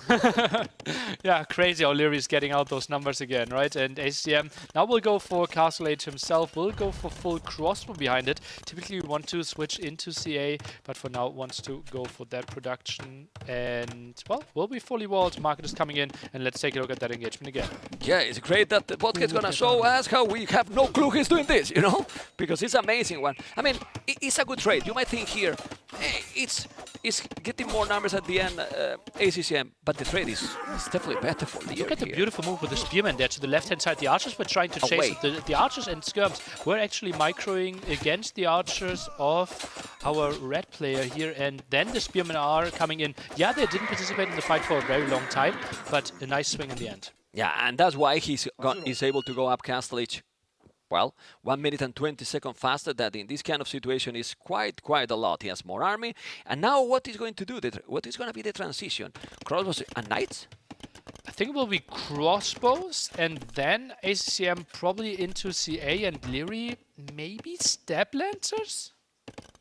Oh, but the step lancers against cav archers, I'm not sure about that. It's not pretty. It's not pretty. I prefer knights and crossbows, just and try to be aggressive, because the longer the game goes, not gonna be good for Leary, as we say. Still, this minute advantage is gonna be very important. Why?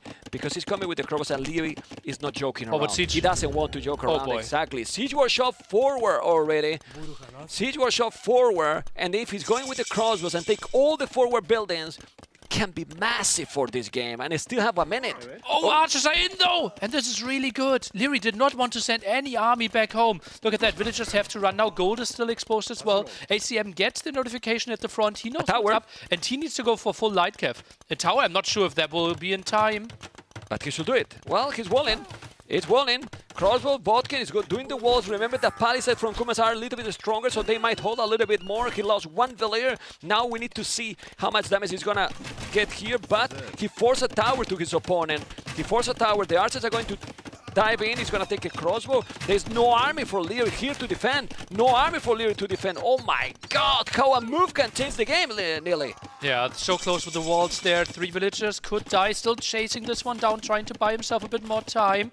Oh, this is so intense for both players. And now the thing is, if those archers were not inside, probably we will see already Lear with a ram, right? Or the Mangonel already there. Now it's a little bit slower, scale-barred in armor, and let's see if the push that Lear wanted to do is gonna be as effective, because right now, it's even behind in village, nearly. 46 to 47, and army numbers pretty much the same. Village going to be down. The light guys are taking off. Ooh, this can snowball badly for Leary. Full vision there. That's the only question now. How much damage is this group of crossbows going to do? Crossbows actually still alive at the bottom. I thought they would have died earlier, but now they clear up here. Can ACM do the same? Yeah, well, he didn't have anything, right? He needed to mass those knights, and now let's see the crossbows. Let's see the multitasking. Clean up his base now, Leary. Leary's gonna try to make the damage, and this is where Leary usually shine. Let's see a micro with those archers, but ballistic for ACCM. Can you win microing against ballistic? Well, we're gonna see now. Forcing more reaction for sure. More crossbows being produced here. It's only 10 at home against 12 at the front. Trying to dwindle down the numbers before it. Both players with... Oh, actually, ACCM is missing Botkin. Oh. Missing Botkin, he doesn't know. Oh my god. Outranged, outdamaged. Damn it. And with Leary's archers. Leary noticed. I think Leary has noticed. He's gonna have ballistic, but doesn't matter. The range is gonna be absolutely amazing here. He has to be careful. Ballistic help, but prefer Botkin. I prefer Botkin as well. And you see how Leary is dancing around there. Knows, okay, I need to get the most value out of this army. It will eventually die. And he finds 2 more villager kills. Yeah. He recovered the initiative one more time. 15 army to 28. It's crazy. It's really crazy because he got even +1 for the knight. +1 attack. Well, that was done before. And now the camels are coming, but Leary saved kind of a match point in at that point, right? Now Botkin is coming in. Yeah, but what numbers he has now in comparison with before, right? So many losses, yeah. Yeah, he lost so many. You can see double the archers for Leary, double the archers for Leary, and yeah, no ballistic, but now that is matter. Oh, the Mangers are now pushing here with the gold. It's going all in, Nelly. It's going all in. That's the only gold. And humans, well, they are putting out some pressure, trying to dance the Leary at the top, while the knights are coming in at the same time. Leary's raiding absolutely everything. Look at the Mangos at the back. More crows coming. He's dancing in the north. The knights are raiding. He's taking absolutely everything. 80 population, 60 population, and all his economy also idle. It's not only the numbers difference in his favor, it's also that the rest of the units are not working at all. No gold income right now. Villagers are trying to go for the left-hand side, but that's where we just had the raids. Not even clearing up that mangonel. Villagers idle here at the woodline as well. And Leary might even get away with some of his crossbows here. Wow. Oh. Okay. Ooh, that light cap has killed something. But still, it's so much damage. 7 villages ahead. Look at the army numbers. Doing now the siege war shot. But Leary has the timing and the momentum for sure is in a domination mode activated. Unless the one light cap goes completely berserk and kills like 10, 15 villagers, which, well, it's looking close. Getting there. It's getting there. He has 5 kills, soon 6. Well, now he cannot kill more. You know, he killed them all. All right, let's see the crossbows. He needs to move now. He needs to find the goal. Can we see blue point of view if he sees the goal there? He's gonna know, and now he's going, now he's going, now he's going. There you go. He needs to move, but again, even if he's not killing, he's moving 20 villages from there. There's a mangonel popping any second now. The knight even in. And the knight on the other side means the mangonel doesn't even know where to go. Yeah, well... Where are you moving out now? It's only 4 villages difference, but the problem, Nelly... Worker efficiency. Yeah. Bottom right numbers. Work efficiency last minute. That's basically telling the full story now. Yeah, and look at the army numbers. How is it possible? Because he got a great attack, ACCM. Hit that counter. If he didn't get that counter attack, how it will be the game then? Yeah. It's crazy. Ooh. Dodged that shot as well. Leary's still active. Can't really squeeze through there at the top, but still no gold income. Look at how he's surrounding the starting TC. And remember, guys, all this without ballistic. But Botkin for way longer time. Yeah, it's true. He lost half of his army, you know, and that probably snowballed more than not having ballistic for sure. Rams, well, where's the building from ACC? I mean, he got double archery range, one is stable, they completely disappear. He doesn't have any production building. He only have the siege war shot, and those villages are not villages anymore, are dancers. Because they are dancing the whole game. They are not working at all, and as you can see, Mangle is down for both, but that's benefit Leary. Leary has 7 villages more only, but that doesn't matter because the total population is massive advantage. 0 villagers on gold. He's now sent 1, but yeah, he's trying to use the market to somehow afford a mangonel again. But again, Knight is there, and ACCM should realize this is going to be a crazy uphill battle. It's impossible. Even for a player like ACCM that he so usually try and try, he's locked down here. He can't go away from that TC. Look at the arts and look at the ramp. He can't go away. What is this? He's trying to go away. Look, he can't go. I think Leary might be confused and might think like, okay, you have to be somewhere. Another TC, right? Yeah. And now this arch that's is coming. two new archery ranges. Okay. But he's not producing. He has no resources. Check his economy. Mangonel in danger. Crossbows. Some Not dead. that bad. The Mangonel is still down. It's incredible. The raid is constant. It's not stopping raiding. It's impossible. And ladies and gentlemen, GG has been called. So in mind, how was the domination that ACCM called it even like that? It was crazy, aggressive game, man. All in.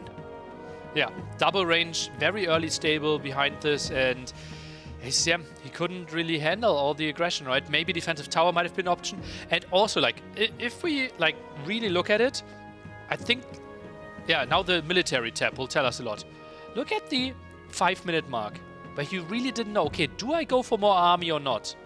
And he had a lot of resources floating, and then he had to decide, okay, I'm going for something, but Leary had such a big advantage already, and ACM could not catch up.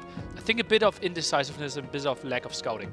Yeah, but it's crazy because you check the total of kills and then look the economy at the end. He was having him idle for the last 10 minutes. Yeah, brutal. For the last 10 minutes because it was similar amount of villages all the time, you know, and then army numbers in total was more or less the same. Well, I think that we couldn't handle this pressure either, you know. Insane. Really, really insane. Well, Leary is playing... Okay. Yeah. It's okay. Yeah, it's fine. It's fine. Looked like he played this game before. Because let's say, like, did ACCM made some big mistakes? I think the indecision... Yeah, I wasn't sure. Like, he was surprised by the Kumans, maybe? In this map? Can you be like... It was Magyars as well as an option to Tars. Yeah, but why Turks? He wasn't expecting Kumans. If you expect Kumans, you don't go for Turks in this map. Yeah, maybe. Right? Like, I mean, I don't know. This actually was a really good option for ACCM to still make something happen in this game. Well, he did happen, but the crazy part is that he recovered. Well, recovered because of no botkin. Yeah. Right? Maybe if it was botkin instead of ballistic in that situation, maybe in this situation was better to have early siege instead of ballistic. It is tricky. The map is too open, right? Like, where do you really go with your Mangonel? Your goal is so exposed at the front here. No, but to defend, I'm talking. And to defend ACCM. I mean, wow. Well, that series is definitely not over, but it's a 2-0 now. Longer game the first one, but very clear the first two games for, I would say, for Leary.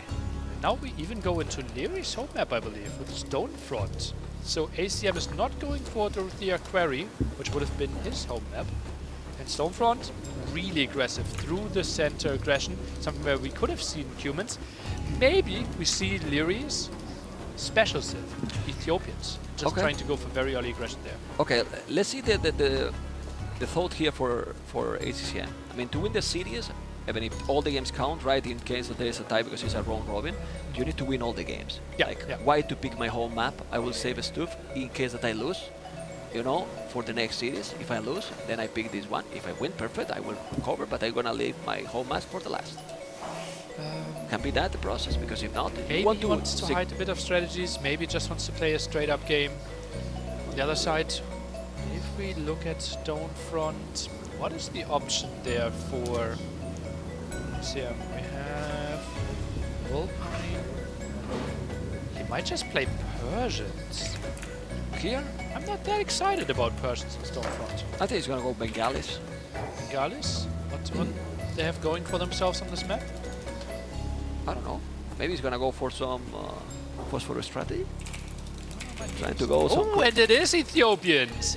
If you're an Ethiopians fan, this is your potentially only game that you're gonna see them in the tournament. Yeah, Ethiopians are not a crazy good civilization outside of Leary's hands. It feels like he loves them. He's going for so much aggression, and we see Bengalis for ACCM. That is going to be interesting because Leary will play full aggression. And we are expecting ACCM to come up with something wild. And you know what? Now the viewers will think they said through the headphones the civilizations to nearly a mem to lose. Thank good.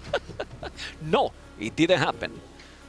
At least Okay. Okay, there might be a small bug on the map. We have the admin on the case, trying to look at it. Obviously, we have him in shouting distance next to them, and we're just confirming, is this 100% fair?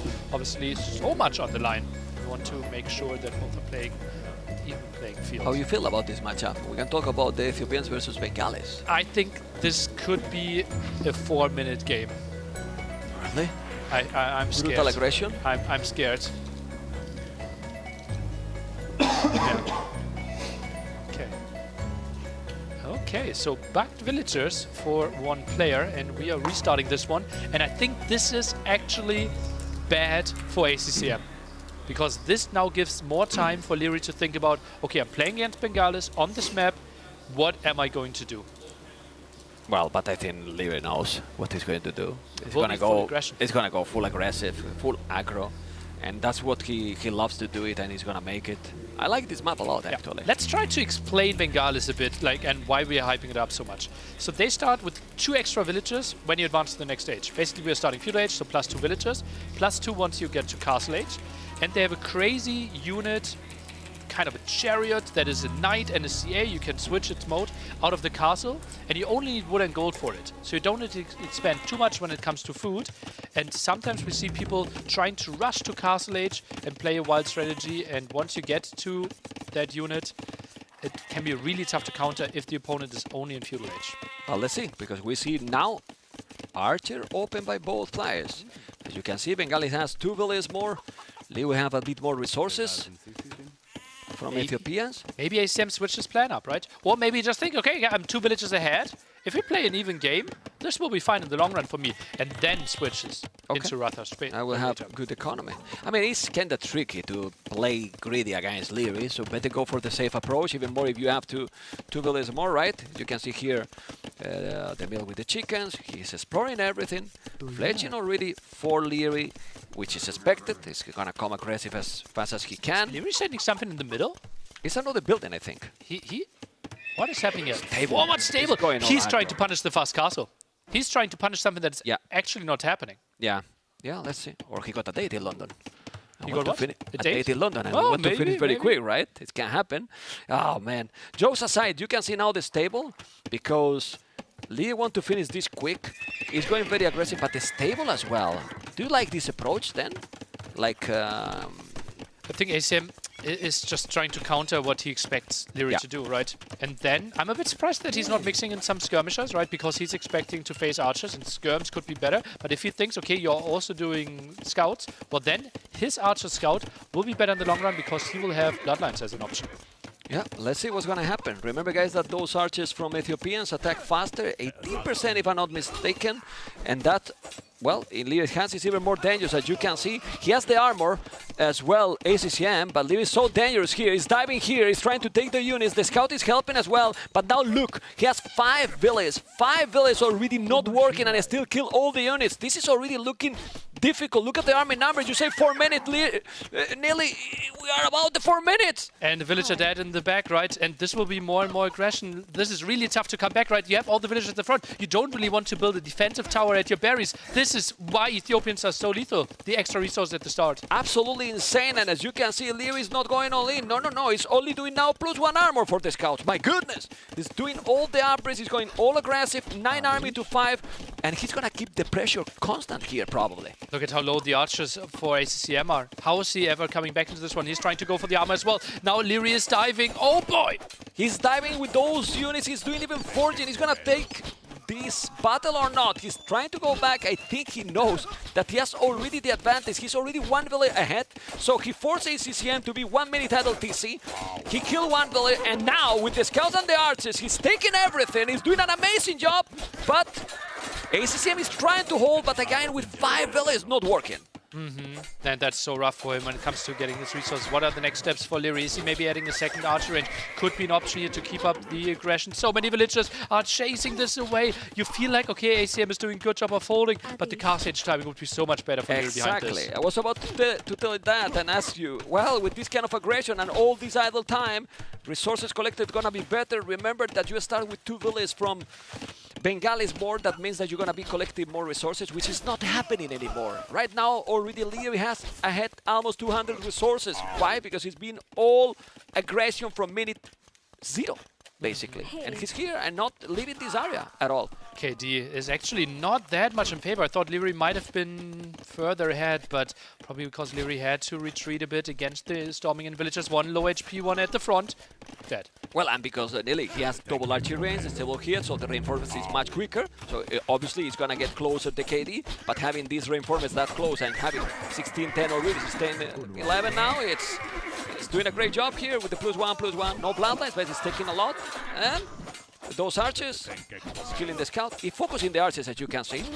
Focus always in the archers. And sending more scouts. Crazy how he keeps up the production. I'm a bit surprised that Leary is not adding the second range behind this. Maybe another building now could be the market. Is thinking about castling behind this, and ACM will be so far away from castling. Yeah, that's the thing. He's gonna keep trying to keep sending some units. He's not going all in, as you can see. And the transition to castle is he's gonna sell the stone. Yeah, most likely. Right? Is he just going full retreat now? Well, he does have a lot of army right now. What is that second That's building? a second range. So will be the crossbow timing. And ACM, how is he holding against that crossbow timing? I think he will be behind when it comes to castle age at least 2 minutes. He needs to go full skirmishes now to somehow survive. He's doing a good job of walling off the whole map, though. Yeah, but his 600 resources already collected more when you should be behind than Bengalis and resources collected. So it's crazy. He killed 3 villages. He forced 1 minute 10 seconds, only 18 seconds idle PC. He's now doing horse collar, so he have all the upgrades for those farms, and he's on the way to castles. These crossbows, guys, these crossbows are especially dangerous because they attack faster, and then he will have crossbows and Bodkin arrow, while his opponent will have 4 skirms. Interesting scout dive here. Typically you want to keep them alive because Bengalis loves to play monks, right? And then you can maybe do some light cap shenanigans, get a bit more vision. I think he just really wanted to figure out, okay, are you on stone? What do I need to expect from you? And stone is sold. Yeah. And Leary has a market. So if Leary is aware of this, he could check the market prices, know that ACM sold the stone, and therefore know that he's not playing against Ratas. You think Leary, not having the DLC, is going to check the market prices? He has no idea how much to sell stone. Exactly. But theoretically. Yeah. We are talking in the best position possible, right? The best situation possible. 40 seconds going to be in Castle Age. And then 2 minutes and 15 seconds. Armies double. Villas 3 more. That's going to be, well, closer because ACCM will get 2 villas extra with this civilization. But, at the end, only sell 100 stone Lear. Didn't have to send 200, so he can make another TC. I wouldn't mind even a second TC approach into, well, fast Imperial, because he's been the trademark for Leary back in the days. You know, 2-tone centers into archers, but now he's going to have crossbow, Bodkin arrow, extra TC, or now you go all in and make ballistic. Siege Workshop. Siege Workshop? Siege Workshop is the answer here, right? Because you're facing mass skirmishes. You already are there in the face of your opponent, so this feels like Mangonels will do a lot of damage. Needs to squeeze through though, 2-3 archers dead. Okay, well, the scout is still there. He has to be careful. The crops are already there, but now he's going to lose all the skirms. He's going to lose everything. He's losing all. He has no army. He has no army. The siege workshop is there. Look at the population. This is a total domination by the kid Nili. He's playing incredible this first series of the tournament. Yeah. So aggressive. Can't be more aggressive. Yeah. He's going to go more aggressive. He's killing you. Like, seriously. He's coming here and then push. Bye-bye, caster. Ethiopian's so good. And yeah, he's getting the extra TC at the side even, and goes for a Ram even. Most people would go for the Mangonel trying to put on the pressure, but Ram is actually better at killing those 2 forward archery ranges. Well, no, when the crops are already there, you know? Like, he cannot produce anything. 1 spear. Soon 6. Okay. He's actually going for elephant archers here, right? But he's already surrounded, might lose the archery ranges. He might get out like 2-3 elephant archers, and that's it. No, but this is I mean, I'm speechless. I mean, I don't know what to say. Impressive. It's impressive gameplay by him, honestly. Well, it reminds you that Leary Empire Wars mode activated back in the days. That one, that was so dominant, really, really aggressive, super fast, and winning games in 10 minutes. Yeah. Because it's crazy. Absolutely crazy. And yeah, he was so good with Ethiopians there. We've seen a lot of Ethiopians against Vikings back in like basically starting from Red Bull Wololo 1, and he has always shined there. It's good to see him back and in form, and this looks good to have a really promising tournament for him. He's looking strong. Yeah, he's looking really strong. Well, it reminds you of those times before the change in the balance with the look at upgrades. this. Oh, look at this. Oh, yeah, oh god, what a nerd. Yeah, well, he's trying to control absolutely all the units. He's coming out with those elephant archers. They don't have bloodlines, they don't have ballistic. He's doing a manual, trying to survive. But check the population difference in minute 15. 81 for Leary, 52. He keeps all the aggression. Do you remember a single attack to Leary's base? No. Impossible. No. He never crossed the... Can we put forward war for red, for ACCM, but what can? Well, because we probably send the scout. The initial scout at the start, but that's it. And now, Elephant Archer, basically the unit of choice for ACCM. Skirm's good against those, so that's what he's going for. We'll get Monk even there in the back. And we'll get more villager kills. Leary getting further and further ahead. Could even accept the conversion here. Yeah, he doesn't care. He's just one converted. He's gonna delete that one. Nah, he's not paying attention. He's gonna lose now that one. He's gonna heal with the Monk. He's still killing a little more. It's it's not stopping. He's diving in. Okay, that was too much. That was too much. Right, but he's still killing all the buildings. Yeah, so good. The Ram is getting the kills there. Market is down, and it just feels like more and more options are taken away from HCM. TC really low HP already. Feel bad, Nelly. I wanted to cast with you a little bit more, but we will get our shots. We will get our shots, man. But yeah, Leary, he didn't want us to cast more. Yeah. But we don't blame him often, right? 2 Mangolos, 3 Mangolos, look at those Krobos, the Ram is coming. And ladies and gentlemen, as you can see, the kid is in top shape.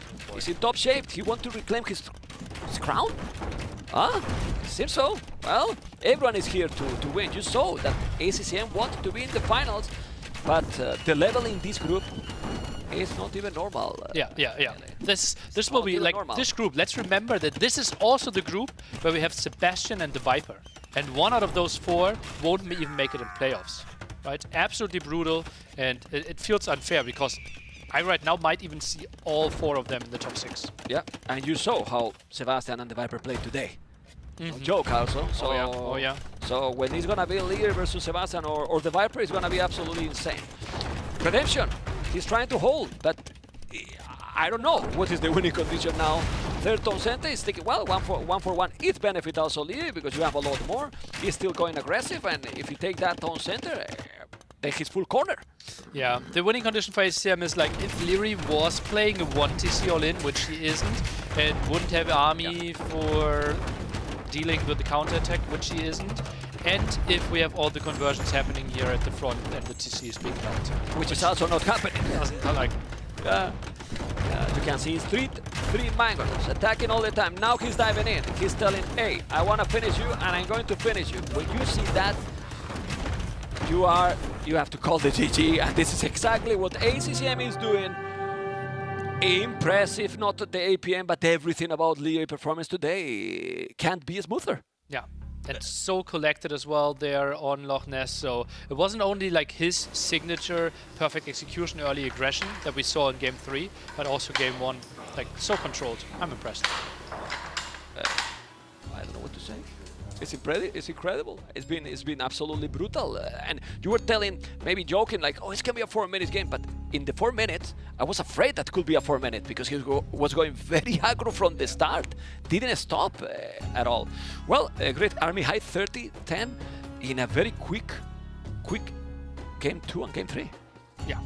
For what you expect, also having, it's well, incredible performance by Leary. I'm sure that you agree, guys, and hopefully you have enjoyed. We're gonna have Leary soon to see what he think. Well, what he's gonna think. I want to play like this the whole tournament. Yeah, I think he might be thinking about the next steps. Like this series, like job done, minimum requirement, right? Now it's very likely that he will make playoffs, right? With 1 win already and a decisive 3-0.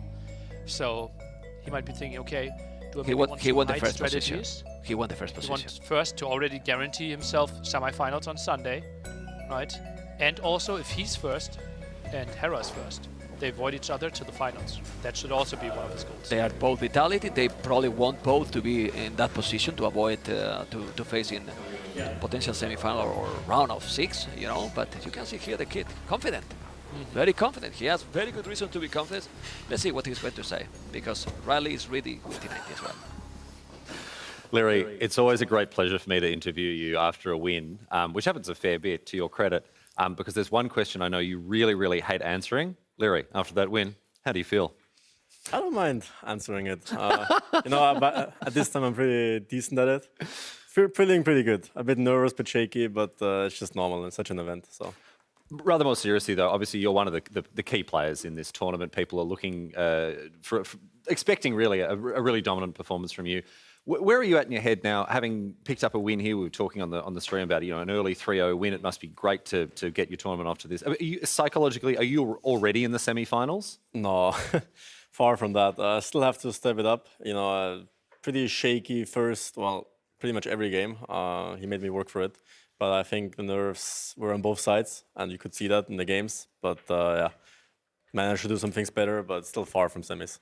Just, can you explain, because that looks far from shaky to most people, right? Can you explain what aspect of shaky? Was it like misclicks where do you sometimes like up the speed too much and like overclick?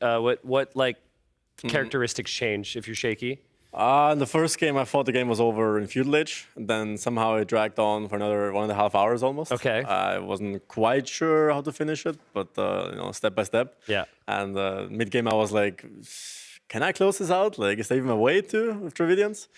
And second and third game, just small misclicks. You can tell by the way we micro as well, some resources styling up stock. And those things, those small things. Would you say this is like pretty much on par for a LAN though? It's like your first event, new venue. Is that common, like with all the LANs you've been at? Yeah, it happens every time. I think for most players, you know, it's a new stage, new setup, biggest tournament for what, years, so much on the line. And yeah, so it's just natural. Okay. Was there anything that like post-draft, after all the civs had been selected, that you saw on the other side today and you were like, oh boy? Because ACCM's got some strategies cooked up, right? Here's the cook for a reason. I wasn't sure about Bengalis, to be honest. I thought about Elephant Archers. In my previous drafts, I always banned them, like every single time. Yeah. This time I forgot. He first picked them. So I was like, true, there was something.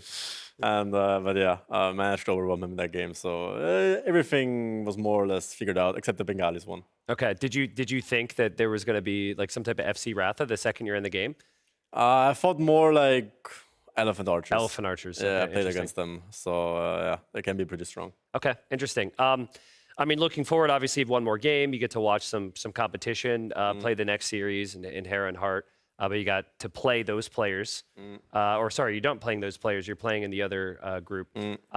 Just thoughts on being able to sit back, watch the competition after the 3-0 and what's to come?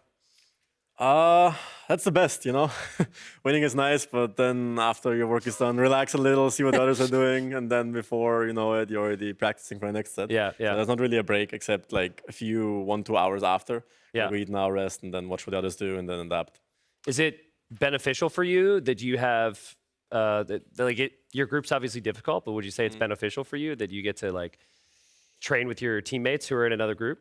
I think we would do that anyways. Yeah. I've seen Hart and Hera practicing against each other as well. Even though they're about to play. Yeah. Okay. But, you know, I have to beat everyone anyway. So got it. Okay. What a philosophy to have. I have to beat everyone anyway. So it's yeah, basically very, very clear goal setting for you, Larry. Mate, we're going to wrap things up here and get ready for our next set. Congratulations on the 3-0. We'll let you get away. But right now, we're going to head back over to the casters as they go through some of the highlights that we've seen from the series that just took place. Thank you, Riley. Nelly, after this win and seeing him so demanding with himself, don't you think that is even a better signal? Like, we are talking like we're speechless, how good he's playing, he's telling, I'm shaky, I think I can improve some small things. I'm happy, but he's searching the perfection. It felt like he was hungry. Right? To win.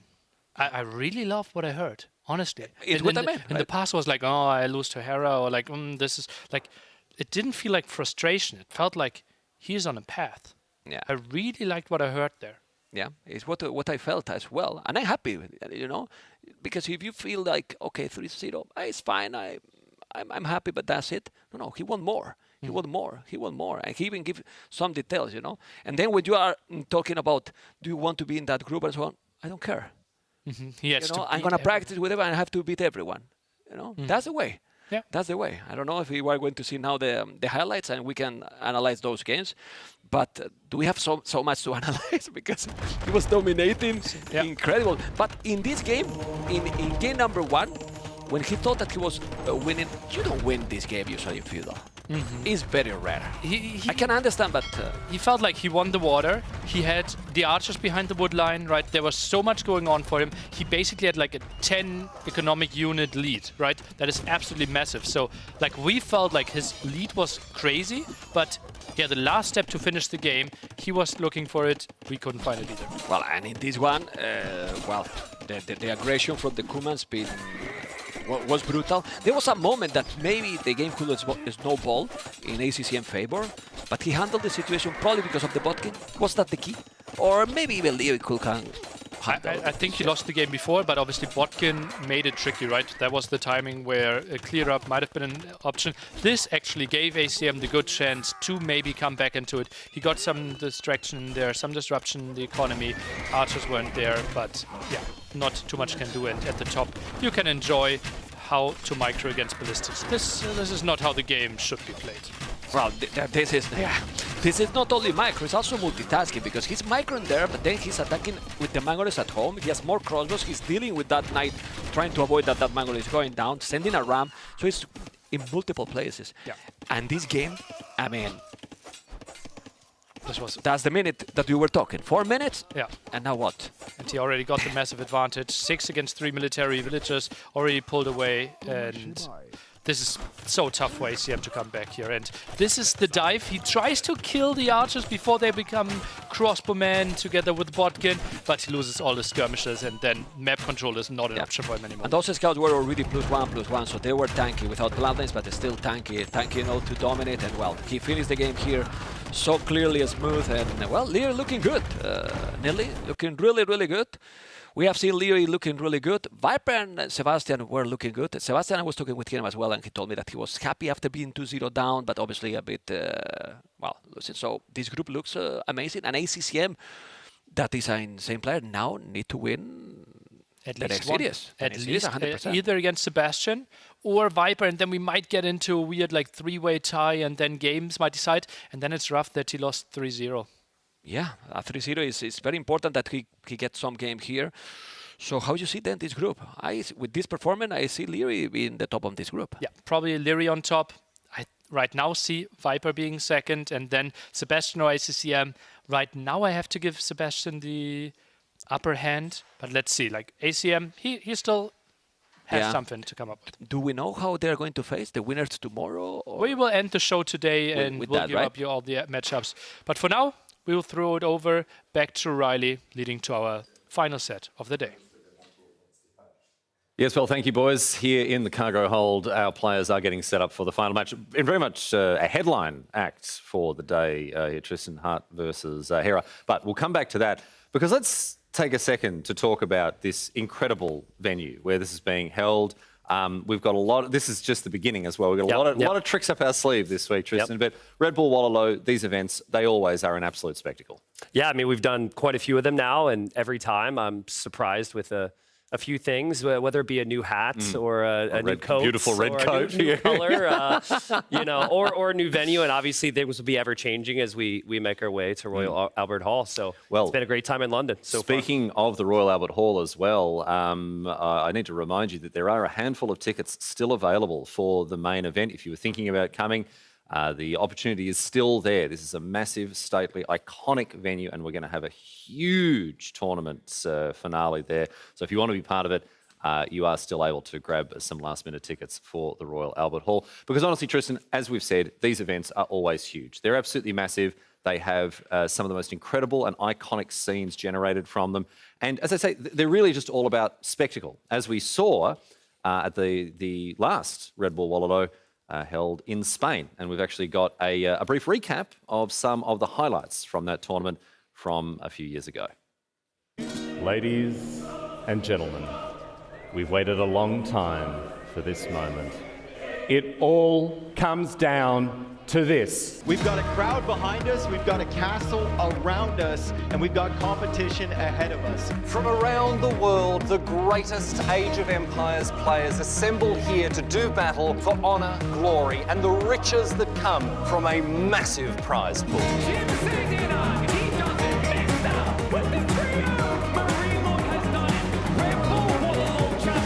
We will see Hera, we will see the Viper, and we will crown a Red Bull Wololo El Renado champion! Viper will not give up! Oh my goodness, what was that game, dude? This is it, this is the final fight here as Hera takes his long-awaited championship. The champion of Red Bull Wololo El Renado in Age of Empires 2, it is Hera!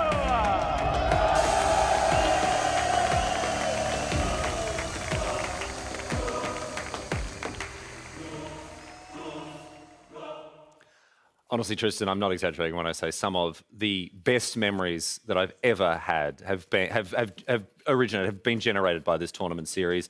It's a long, it's a proud, it's a storied history that that Red Bull Wololo has, and I'm so stoked to be part of it. I'm sure you are as well. Yeah, same. I got chills rewatching it. You know, it takes you back a little bit. Each event's had different storylines. Each event's had a different venue. It's been special. And each event they find a way to raise the stakes even further. I'm sure absolutely. at some point, if we keep going like this, Red Bull Wololo is going to be held on the moon at some point. I think I've said that in the past. Anyway, speaking of spectacle, right? Let's dial in now. Let's get serious as we get underway with our very much our headline act for today. It's Hart facing off against a player who is undisputably at the absolute height of his powers, undefeated at S-tier tournaments for I don't know how long. Hera. Set this match up for us a little bit, Tristan. What can we expect as the public enemy number one in Age of Empires 2 takes to the field? Well, I mean, you've got Hera. The expected is a high level of consistent play. If things go wrong, you have a feeling of there's going to be a rebound, right? Which is not always the case. The matchup here has not looked good for Hart. And I think a lot of that is because they know each other so well, right? Like Hera's best friends, Hart, Leary, you know, the two players that he's running into. And in Hart's case, I find that he has modeled a lot of his play after Hera. But I think for Hart, he's shown bright spots in all these games. You look at the score lines, and it might look good for Hera, but it's like, okay, that game was 50-50. That game was 60-40 for Hart. He's always there. I just think that when things go wrong in a game, it's so much easier to be the guy who has the history of winning, and that can sometimes tip the scales. So I think, obviously, Hera's the favorite, but I think in terms of level and execution and everything, and the meta, I think they're very close. Yeah. It's just always been the Hart one step behind, so. And I think Hart is in a position to pose a meaningful challenge here. 100%. We don't want to just say that this one isn't worth playing because it's a foregone conclusion.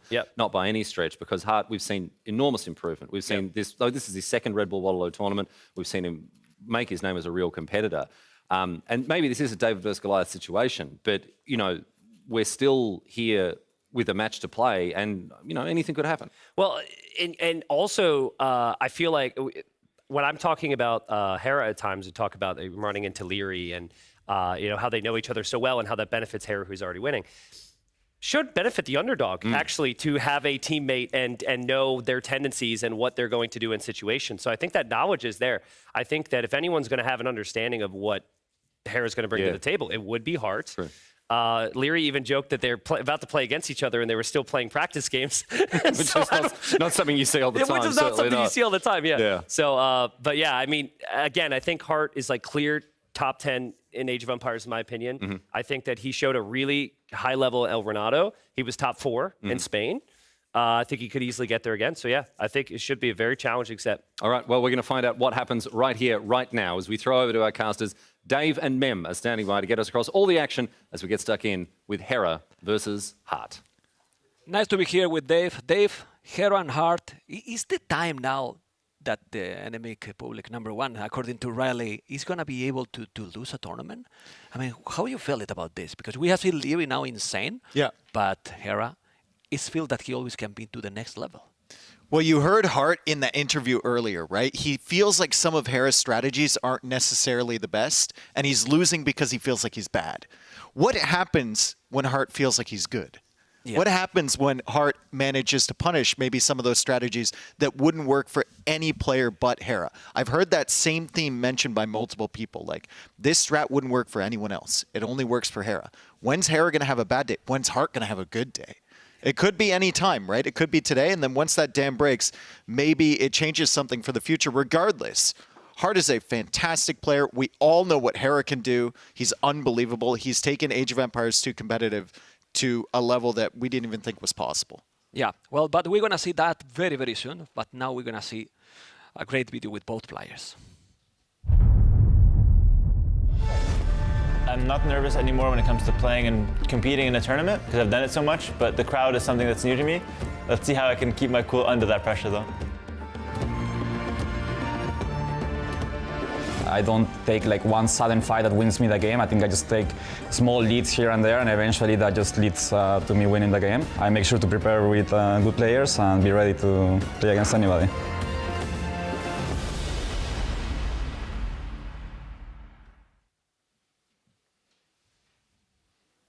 Dave, you agree with Tristan that this should benefit the underdog to be in the same team?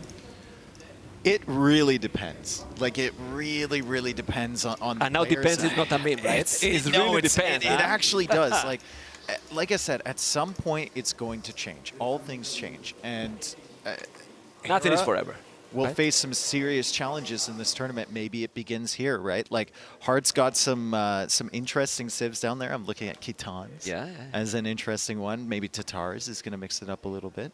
But Hera is the king for a reason right now. Yeah. He is on top of everything. He's constantly studying the game. He's constantly practicing the game. He puts in more hours than anyone else, and that's a big reason that he's on top. Does put himself also more pressure than anyone else? Can be also.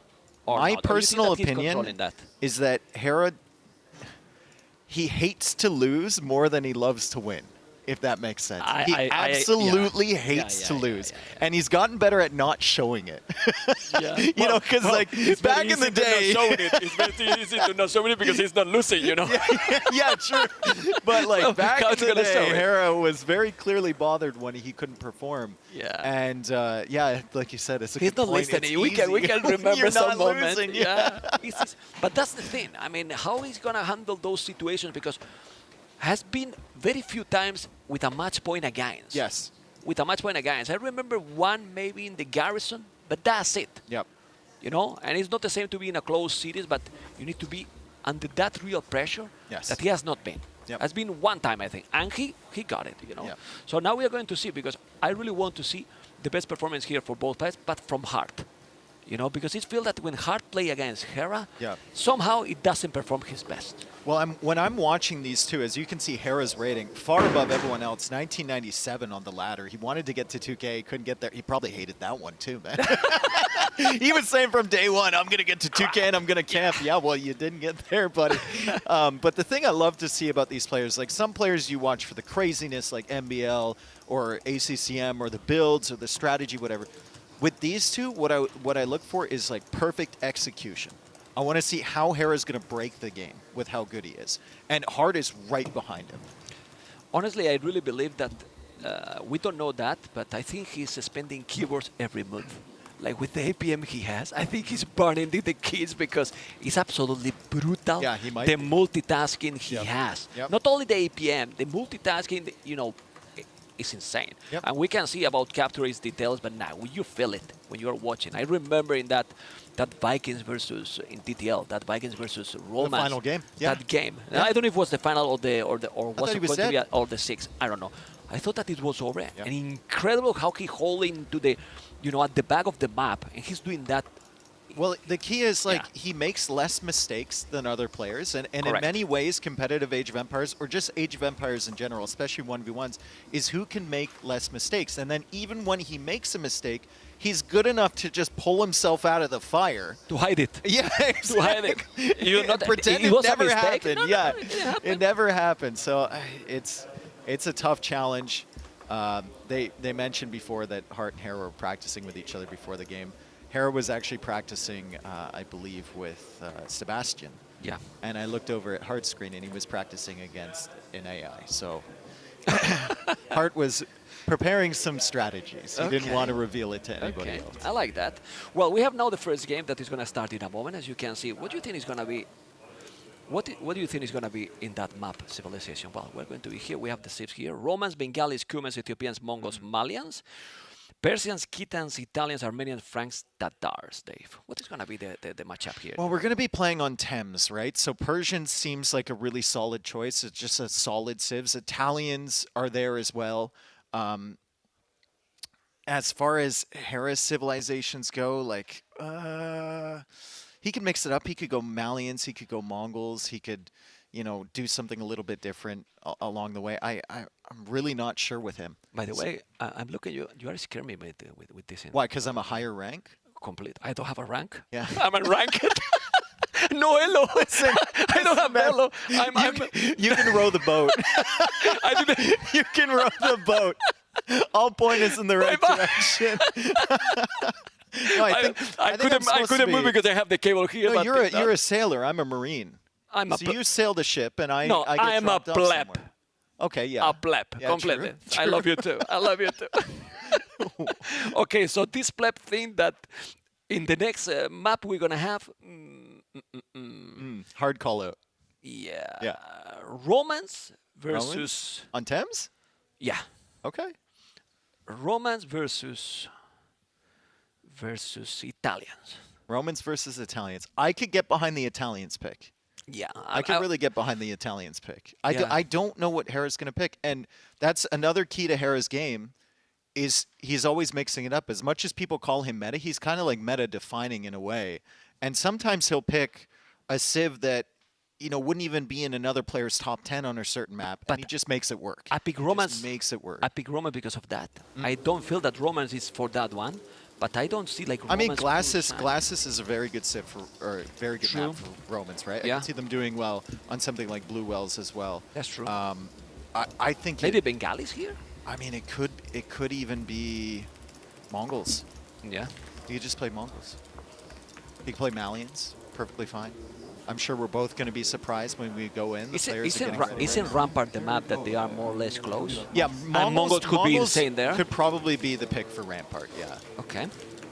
Okay, we are guessing, guys, but we're going to have not too much time to guess because they're about to start, as you can see. Hopefully, we're going to start into the game number 1 soon. And I would love to see a close series. That will be my, you know, the hope for this one. You know, Also, and for the hard ideal confidence series as well. here would be Hart jumps ahead 2-0, and then we get to see Hera under pressure. Yeah, well. I think. And then Game 5, whoever takes Game 5, if Hera comes back and wins too, that would be a perfect way to round out a fantastic day 1. By the way, before they start, did you expect the Leary ACCM happen? I didn't expect that dominance. I expected him to win, but it was kind of... Oof. I think I think ACCM doesn't have a lot of confidence against Lyrian Empire Wars. Okay. We've seen him win in RM. Like WWC2, I think he won the final against Leary. Like, he has history of winning against Leary in RM, but Empire Wars, Leary gets the archers on the field within 2 minutes, and he's just dancing around the front side of your base, right? Like, if ACCM has a rematch, he's going to have to come up with some better strategies, and he's going to have to realize that he can't be the aggressor really, really early, right? It's going to be Khitans. Nice. Ooh, we saw plenty of this in the ladder. Remember Thames with Khitans in the ladder? They were very popular at the beginning, and then they kind of faded away as people realized that Koreans were good on every single map. Yeah, they are now a bit more nerfed, right? Yeah. So Khitans, but let's see what is going to be then for Hera. Definitely wasn't Italians, and we have Romans. Romans, nice call. Well, we have Nice Romans, call. you know. I was thinking that Italians could be, as you mentioned, very, you know, but I don't know. I was thinking that Romans could be. I think Romans are quite a good counter pick to Khitans in many ways. Romans are very strong on Hera's hands, specifically, honestly. I mean, with the economy they have, Hera can really do a domination here. Let's see what's going to happen. Ladies and gentlemen, game number 1, last series of the day, on a first day that has been absolutely amazing. Hopefully, guys, you enjoy. This is Mem, Dave with me, Romans as a blue, Khitans as a red heart on the left of the map, and opening archer range, Dave. Yeah, and I found that people enjoy doing that with Khitans, right? The tendency is to open stable, but you're going to have to wait to get your forging upgrade anyway, and you're going to have to get your pastures and your food set up before you go into the stable. So it's like, it's almost better to open with archers to defend yourself and to push them away from spearmen, and then add 1 or 2 stables behind that and get all of your upgrades, and then you start pushing out. It's really important to save your food eco for your other upgrades, get it before you get the pastures up, and just build up your eco before you go into scouts. Get your economy going. Yeah. He has already the pasture upgrade already, and now we see how he's doing. Already some pasture. He will have the stable at some point, but Hera, it's already not wall completely, but it's on the way to wall. Yeah. So if you are wall, you have Romance, and then you cannot raid, then the Kitan's effect is gone.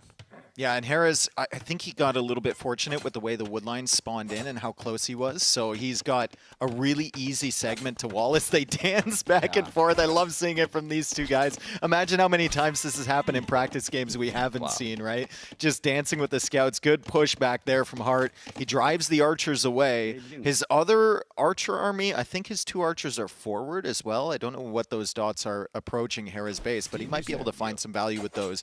His skirms, however, little bit exposed on the front side of the map. There we go. Villager dead, maybe? Can Hera save this? No! He didn't. And now look how Hera is thinking every time about everything. For some reason, he was expecting his opponent to go scout. He was doing forging, he canceled it. And now he's coming with the scout without forging, coming with the archers as well.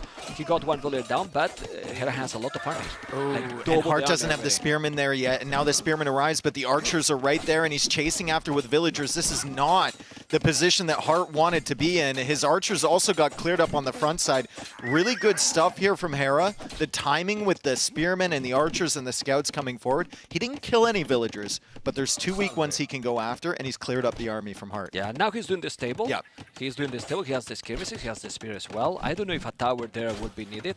For now, if he's going back a little bit, but when he sees this scout, he has to make a tower. I will make a tower from Hart because those are a lot of scout and archers. A tower need to be done. I would probably just use those villagers. There we go. Yeah. That's probably a good start. They were sitting there not doing anything for a while. Hera's trying to clear those up. Still doesn't get it, so Hart saves 2 1 HP villagers. Hera would rather keep the army mass than push in there and get those villagers. And we've got to pause here as Hera is having some issues maybe. Okay. Well, he stabilized a little bit. He still had 1 villager more. You can see how IDLTC with all this aggression is still 0 for Hart and Hera basically 9 seconds only. Keyboard disconnect or something? I don't know. Yeah. Pause the game pretty quick. Okay, there we go. Awesome. There you go. We keep going. The stable is already up. He seems that he's going to go back, so he's breathing a little bit hard here. Yeah, confirmed keyboard issues, but he's got it sorted. Maybe that's why he didn't go in and snipe that villager when he had the chance. But, I mean, it doesn't make a huge deal. He's still got his army, so he can be happy about that. He's got the scouts and the archers trying to push in.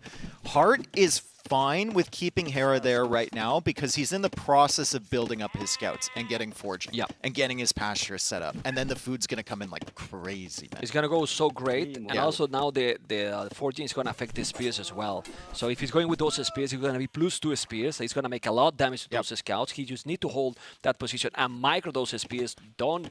And Hart needs to pull these villagers off gold too. There's no reason you should be floating almost 400 gold. Well, like just pull them off, and then you get bloodlines, and then you can click up the castle, and you're fine. Well, there's no bloodlines in Kitans, but it's still. Or sorry, yeah, it's fine. But if you make market here, you have a lot of gold. With 25 on food that you have, you're gonna be able to go up to castles like very quick. That shows you how long it's been since Kitan's got nerfed, because I haven't watched a Kitan's game in months. I forgot no bloodlines. Yeah, well. It's okay, you know. We watched plenty earlier. I wasn't going to remind you, so we can move on from the topic. We had like 3 months. Nice walls here. Look at those couple of houses. That is going to be fine. The schemes are coming. This is good amount of farming for Hart. And now the resources are great for Hart, yes. But Hera resources, insane. Yeah. On the way to Castlage Well, it's Romans too, right? On the way to And this is while he's Yes. making scouts and archers. So he's been constantly producing. That's a really good job from Hera. He's getting bloodlines himself. He's got Horse Collar on the way. Hart's just trying to complete the walls. I think Hart's in the mindset of like, if I get my pastures set up, I can just spam units and hopefully I can overwhelm Hera and catch him if he's trying to be a little bit too greedy expanding the eco. Well, the map is big, Dave. So Yes. even if it's 1 minute difference, it's going to be fine if it's wall. Yep. I think. Except that you are against many crossbows, which is on the way. 8 archers already, 10 can be crossbows and Bodkin. You will have to wall. I don't know if he will need a tower here. At least he didn't spend the stone, so he can build the tower. He's up, and it's 1 minute 30 seconds. It's not so bad. It's okay, yes. But the good thing is that he has many scouts here. He needs to deal with those, but those scouts got blindness as well. So now the +2 attack are not going to be that effective. He needs to hold a minute, or the snowball can be real, Dave. What do you do as Khitans against like Scorpion Pikemen? This is going to be in a difficult situation, right? Then you have to go into like heavy cav archers and castle. But why we don't see fire lancers? They have fire lancers. I mean, you could go fire lancer. Fire lancers. So it's a good option here with Khitans, you know, and then you float crazy amount of food because you are not using it, you know, so it would be a good option. But if Hera still has the crossbows, then that kind of... You got a lot of skirmishes here. Yeah, true. You make the it's going to be a chess game here with them trying to figure out what they want to do, and especially with Hera trying to figure out how much he needs to put into military and how much he can put into economy in terms of investment. Yeah. Because Heart's going to have an insane amount of pastures behind, the food's going to be coming in really quick, and there's a possibility Hera could get overwhelmed. Yeah. Well, he doesn't want to be greedy, so he's doing a tower on the goal. I think that's the tower. He has very good resources, like very good food, very good gold, very good wood, but he needs to make this look at Hera holding open the gate. Yes. Look at Hera sitting a scout in that gate. He holds it open. Heart's going to still take out some of the crossbows, though, and this is an ambitious dive here from Hera, but now he brings all the scouts into play. Still, without the crossbows, how threatening is this army without the crossbows here, man? Not anymore. I don't really think so, because Heart's going to be Castle Age soon. He didn't make any scouts on the way up to Castle Age, though, so he will have to wait for his units to come out. But Hera loses all of his range units. Yeah. He lost all the army now, and now he can go, and he's going Lancers. Those Lancers, when you make the second food upgrade and the bows, is going to be really nice economy. But just explain me one thing. You are playing against a player like Hera that is absolutely amazing with the micro, with the multitasking. Why you are not wall? I knew you were going to ask. I was about to finish your question for you, because I knew you were going to say that. He gets one crossbow. Okay, there's still an army there. And there's 2 more crossbows in a night coming from the north side. It's sending all because it's open. He had it open completely. He didn't make the market before, so now he has to panic, make that market. Spearman coming over. Still not the end of the world for Khitans. Like, they can overcome a villager deficit, that's for sure. Yeah, but the problem now is that look at the army numbers. Yes. Even if villages are only 4 difference, you can see the amount of army. The Lancers are okay, but the crossbows with the Knights, in my opinion, are just better. And especially if you have so many. 11 crossbows, 5 Knights. Hera is also playing so smooth, very aggressive. Yeah. He wasn't even wall completely himself at home, but that's fine when you have the initiative. But when you don't have the initiative, you need to be wall because he's now coming all over the map. Excellent use of small numbers of units from Hera. He's just getting the ultimate value from these units, even after he lost most of his crossbows. I think Heart made a mistake, man. I think he should have been making scouts on the way up to Castle Age. Why not? If he had a few scouts, he could have cleared those archers early, and then he can go into the step lane. So you don't have to greed it out and wait till Castle Age when you have food in the bank. Especially when you have fully upgraded, they are +2 attack, you have the armor, and now it's a complete snowball game. And game number 1 is what I like to call total and brutal domination, Dave. Well, it felt kind of even for a while, right? And then just but one in 1 little minute, fight, one little advantage for Hera, and that's all it takes for the best in the world. And now he's clearing up the pastures. And Hera's not going to get, you know, super excited about this position and try and go in for damage and lose his army again. He's just going to slowly work away on these pastures. He knows it's a big investment for Heart to build those early. And he's going to be very patient and just wait here on the hill. But also Heart is maybe thinking, oh, he's going all in, he's having a lot of army. He's not even that. No, he's not going all in. He has a second TC Yeah. already. You know, so he has a good economy going. He has 15 villages more than double the army. He's raiding a lot. And do you remember the last time Heart attacked with a civilization like Khitans to Hera? He didn't. You know? He had 2 archers forward, and that's the last time he was even near Hera's base. Beautiful game from Hera. Yeah. He's doing heavy cav archer in castles. I like it, but... There's the university as well for ballistics. Okay. But this is a desperation play. Like, this is I need a better army. I know my eco is going to be way behind yours. and I need to mass up this army, but he's not going to get the chance. Hera has ballistics as well. It just came in. He's going to be sniping these cav archers if they get close, and if they run away, he's going to kill all the vills. GG, game 1 goes to Hera. That APM, what is that APM? 183? APM average. Hello? 183. Can we please see the keyboard? That's why they paused it. My keyboard is not working. How is it gonna work? Your keyboard cannot work. It's impossible. Dave, it's not possible to work. The keyboard is broken. That's effective. That's effective APM, Yeah. folks. That's not actual APM. That's effective actions. Holy cow! That keyboard, you know where it's Someone going? needs to buy that keyboard a drink. That keyboard is going to the damn hell after this series, you know? You can throw through the windows. Open the window, Red Bull. Oh my god! That's the average. God. I didn't even check the peak, you know, because the peak is... The peak was like 300 or something. Whatever, Yes, you know. Just well, we want to check the statistics. Well, exploration, very important. 46% it was exploration. There's the attack that Hart. And he killed 1 villain. Yeah, it was very impressive. From there, then he was like, okay, I'm done. Well, and then we had this stalemate, right? And Hart manages to wall up again on the front side, but he doesn't wall the marshes at the top. And he doesn't wall anything behind this. He adds the tower. The tower didn't really give him a lot of value, to be honest. It gave nothing. Yeah, it chased away the crossbows, so they couldn't sit on the gold. But Probably it was better that he lose the gold. Yeah. You know, like, but go back with the look gold at mine. this. 38 seconds away from Castle Age, right? If he had queued up a few scouts and had 3 scouts on the field, I think this becomes far easier. He has time to wall, and then he can start massing his units. But he was waiting. He was waiting And for actually, Castle Age. probably it's better to lose the skips outside. Yeah. You know, because either way, he was losing inside, and then he was inside now with the army, and he was going to have the tower. But I mean, Hera's just going to punish you for those mistakes every single time. And you can see him dancing around. Very similar energy to the Leary games against ACCM, right? He gets him with 3 crossbows, and it's just done. I think Hera broke his keyboard. Let's check. Can we zoom in? Are you okay? Blink twice if you're fine, keyboard. Okay. But the difference here with the previous series with Leary and ACCM is that Hart is a very fast player. Oh, he's super quick. He was 115 on that. Yeah, he was over 100 APM all the time, so it's even more, you know, overwhelming probably for him. You know, let's see now what is going to be the game number 2, because the start is. Where does Hart go here? I think Hart goes to a game or a map that's a completely different vibe to that. He doesn't want a land-based map, probably. I think Blue Wells is probably a good pick, right? You can mix it up. You get a forward dock or something and start attacking Hera from different angles. I'm checking the minimap. Maybe not. Is that is that Blue Wells? I think it's Blue Wells. Yeah, it's Blue Wells. Okay. Okay, so we know something about something. Yeah, it reminds me a lot to Immersion, the map that we had in the. Very good map as well. The difference between this one is that it's not just the food in the center. It's almost all the gold on the map is in that water, right? I think there's only 4 tiles of gold in each player's base, so that's like 8 tiles total on the map, and then the rest is oysters and whales. Whales. All right. Let's see then what civilizations can be. Then Italians or Armenians. Well, could be Persians too.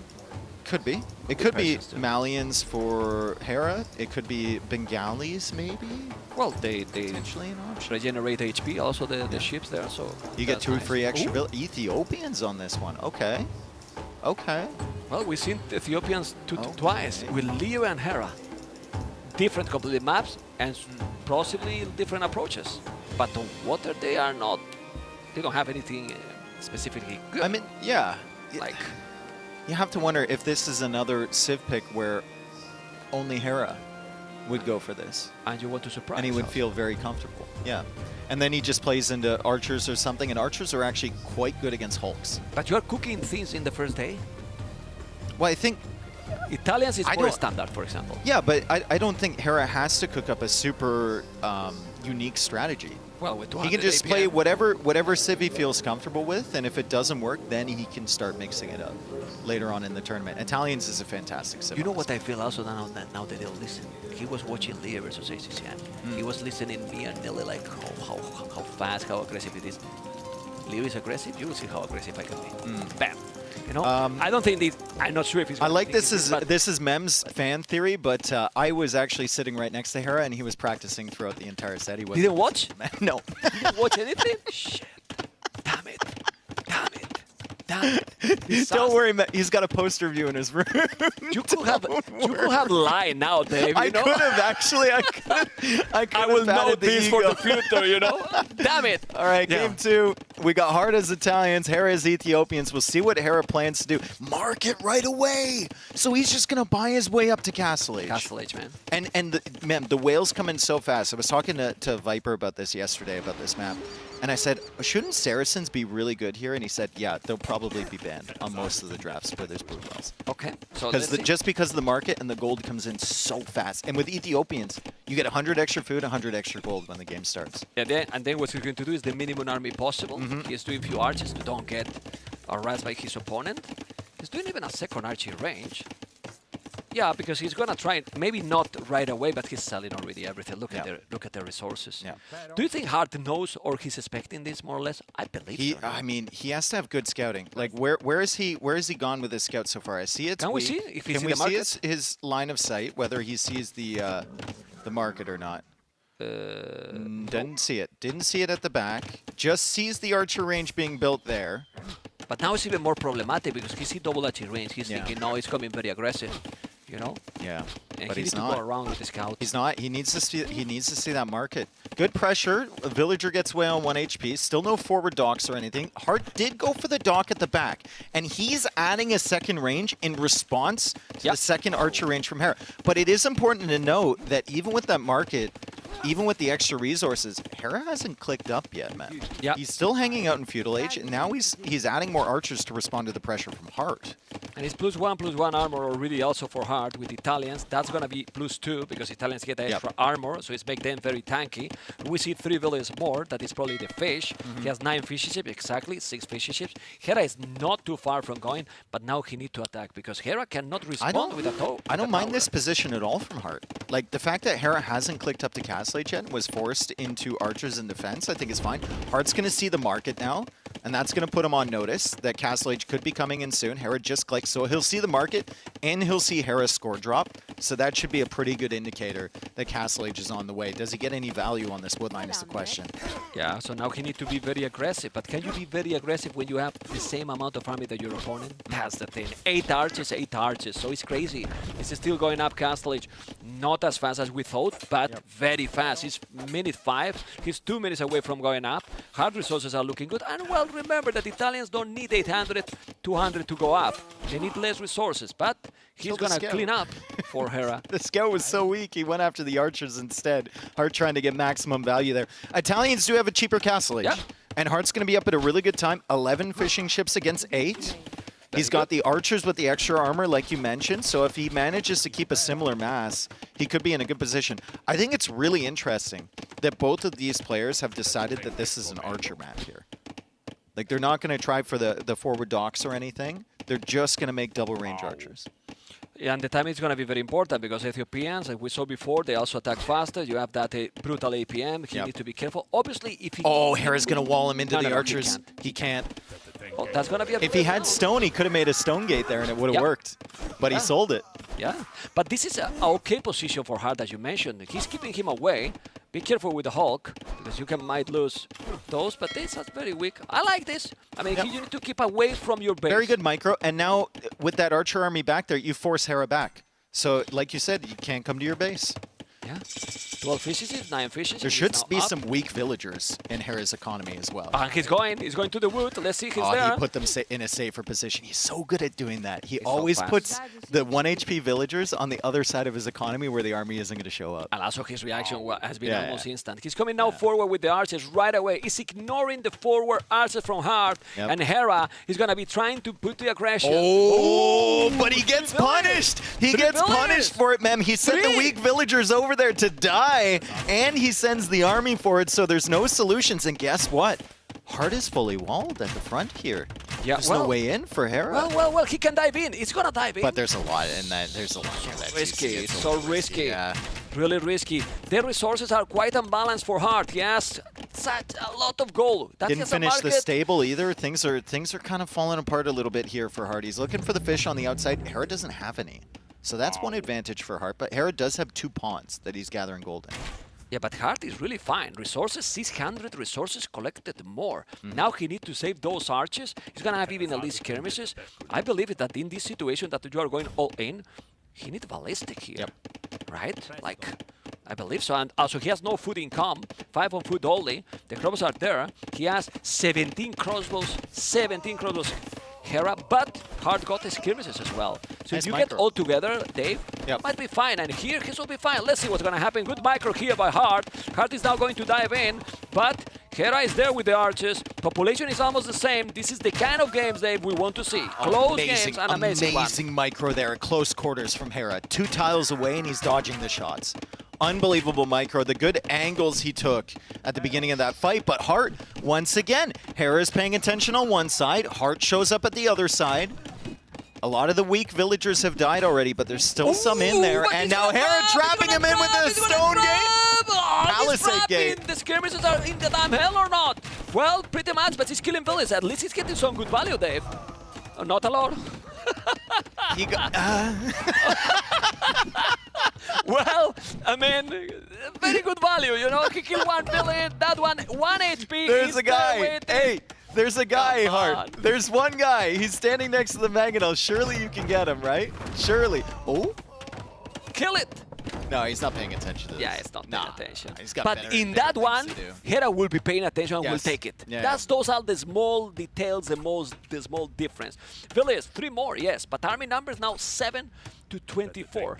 So I believe that now, who need the siege as well is Hart. It's coming Hera more and more aggressive with the Bangalore and more crossbows. No ballistic, but who need ballistic when you have that micro? I think Hart has identified that Hera doesn't have a dock on the outside. So he's added a second dock himself, and he's going to expand his food eco on the outside. Fish, right? I think he hasn't really been taking any food from any land-based sources. It's just been that fish on the outside for him.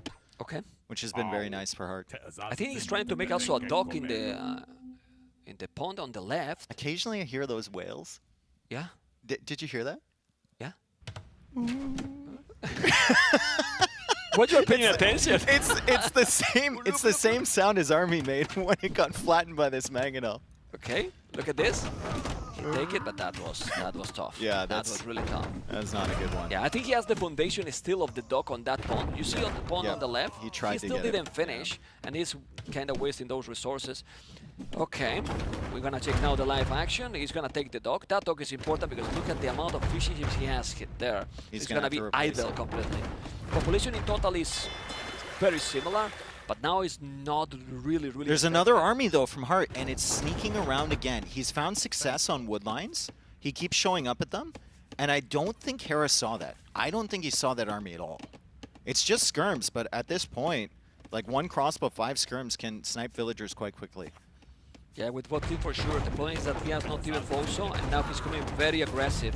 He has 4 mangoes, 2 on the left, 2 on the right, so many crossbows. They are coming close, he's gonna take it, but nice he's split dancing. from Hera. He's dancing, he's coming now with the feed mangle in front. He's gonna be able to take all of them or not. He took out 2 mangonels, man! Whoa. Hart took out 2 mangonels! He needs to take 2 more. He really needs to take 2 more. I mean, it's not the node. He's raiding at the back, though. He's got the skirms at the back. Okay. Hera may be distracted not seeing this. The weak villagers we talked about before are back there. So Hart's going to get some more villager kills. Will Hera be distracted when he sees that? Can Hart clear up the mangonels on the front? And Hera did go for a dock, and he did it in a very sneaky location. Hart doesn't know this until it's already up. But he needs a big badaboom here. He needs a big badaboom. The skirmishes is still being annoying. Let's see if now he's going to be able to take it. Delete the house, delete the house, delete the house. Delete that house and kill it. Not now.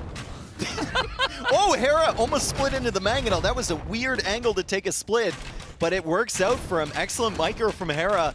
Ooh, this is so tense. Hart needs value from these mangonels. He gets a big shot there. He's still killing villagers in the back of Hera's base. Hera is hard locked in on the front side. He's trying to wall him in, but he loses another villager. Yeah, but with all that said, he has still 1,000 resources collected more with 15 villages lost. So he's still with a better and more efficient economy. He's gonna take another village. No, don't lose it like this. That's a big badaboom here with the mangonel. You need to control, but that's the problem. It's going so aggressive with 4 mangonels in front of the crossbows. And how do you stop that? so difficult. You need to have an insane micro to stop those 4 Mangonels, and he's also on water, Dave. Games like this are about who can make less mistakes. Yeah. Right? Who can manage both sides, and they've been doing pretty well. I think Hera's a little bit ahead. He's got this fantastic position on the front side of Heart's base, but Heart still has more eco than Hera. But like you said, res collected, still ahead for Hera. Yeah, let's see now. This is a good one. He's taking Nice another. job It's from 2. Hart. Now he's gonna take that one. You need to take that one. He's gonna take Hera it now. missed. He take Hera it. lost another one. He take it 3. He got 3 Mangonels. He's gonna take that one or not? You have to be careful. He's taking the villain. He no! dodged that. How did he dodge? I don't know.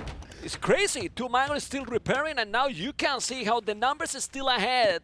But he lost a lot of expensive army, Dave, and 12 villains more. One thing I like about Hera is how he set up his eco. That's why the res collected. He had all of those fish over there, and he only just now goes out for a dock. I was wondering about that. The numbers were kind of skewed in his favor, but Hera still had more res collected, and that explains a lot. He never got an opportunity to go replace that dock that was destroyed earlier. Yeah, he's doing now, and population is almost the same. Definitely, this is the kind of games we want to see with those two. Very, very close.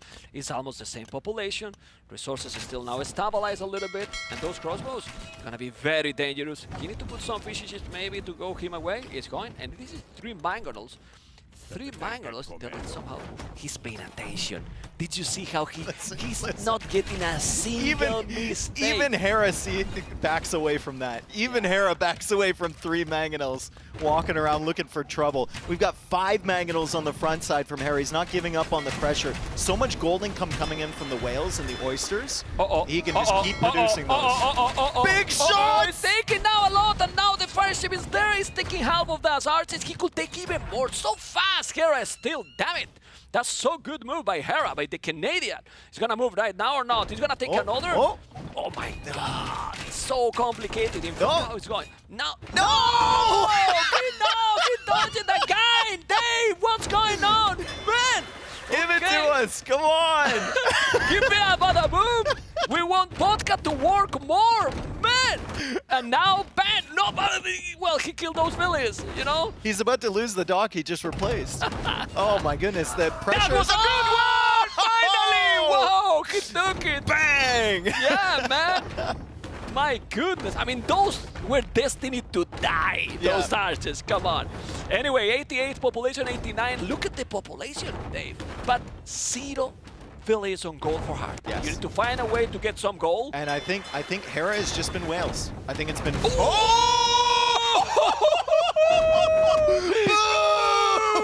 How many bada booms, Dave? What is this? Who says demos got nerfed, man? Who says demos are back? Demos are back. Oh man, this game has some fireworks in it. I'm Holy sweating now, man. Well, he took so many Mangonels and still with 0 on gold. You need the middle. How much gold left in the map? Vodka? Because most of the gold is probably it's in the middle. Well, I think Hera hasn't been taking any of the gold really in his base. He's just been using the fishing chips to take the whales and the oysters. And Hart, because he hasn't had any fishing chips on those, and because his gold is forward here, he hasn't really been taking gold either. He's had 0 on gold forever. Yeah, forever. But the crazy part of all this is population is almost the same. Crazy badaboons all over. Check the resources for the Canadian. Oh yeah. He's about to go up to Imperial. And you know why? Because he added farms early. He wasn't taking fish on the outside. Hart was relying on the food coming in there, and he added farms early. And here we go. Revenge of the demo! But the old demo will kill 4.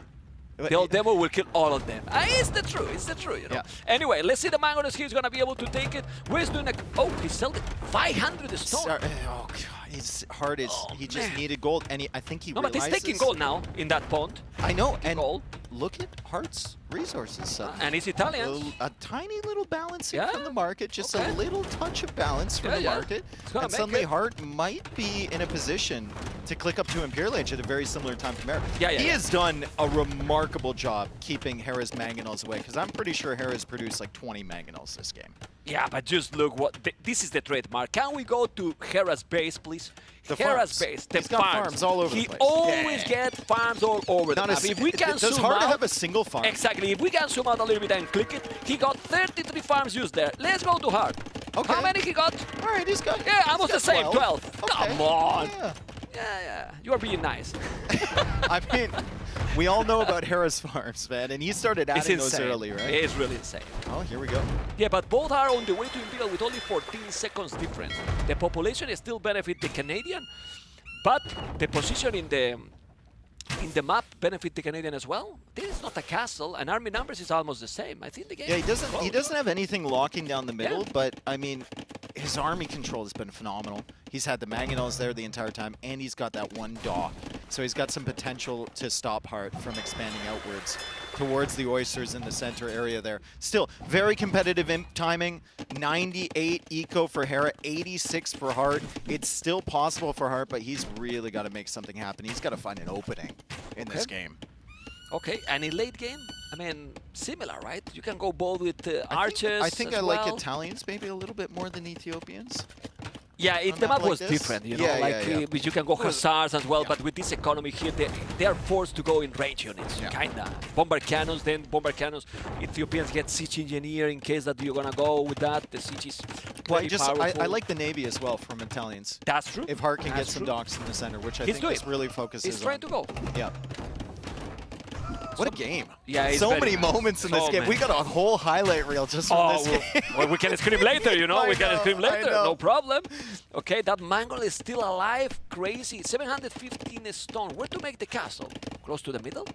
I think it has to be, if you feel like you have control here for Hera, Hera can make it on Hart's side of that middle pawn. Not too aggressive, but it keeps him away from that. Hart, yeah, right there, right there. Hart, his needs to go to contest that castle. You need, as soon as you see that castle, you need to build one to keep your gold safe and then start trapping it Yeah, down. but the problem, Dave, is with what? You have 5 archers, 3 skirmishes, your opponent has 17 archers, it's going +3, it's going to make ballistic in a moment.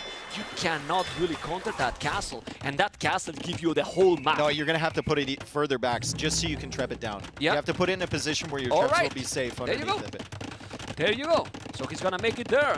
Let's see what he's gonna do, because he can still do the job. You need chemistry, but the problem is Hart has a very balanced economy. 0 wood, 0 food, 0 gold, 0 everything, and not what you need. You know, you need resources, and right now he needs chemistry right away, which is not happening, Dave. You know that's my favorite line from you, right? That's always been my favorite. Perfectly balanced eco. 0, 0, 0, 0. Well, he got some stone, you know. Yeah. All right, we go with the skirmishes, or what? What he's going to do? Because since he doesn't have a lot of economy, he needs to make some more skirms, and some cannon galleons there would be great.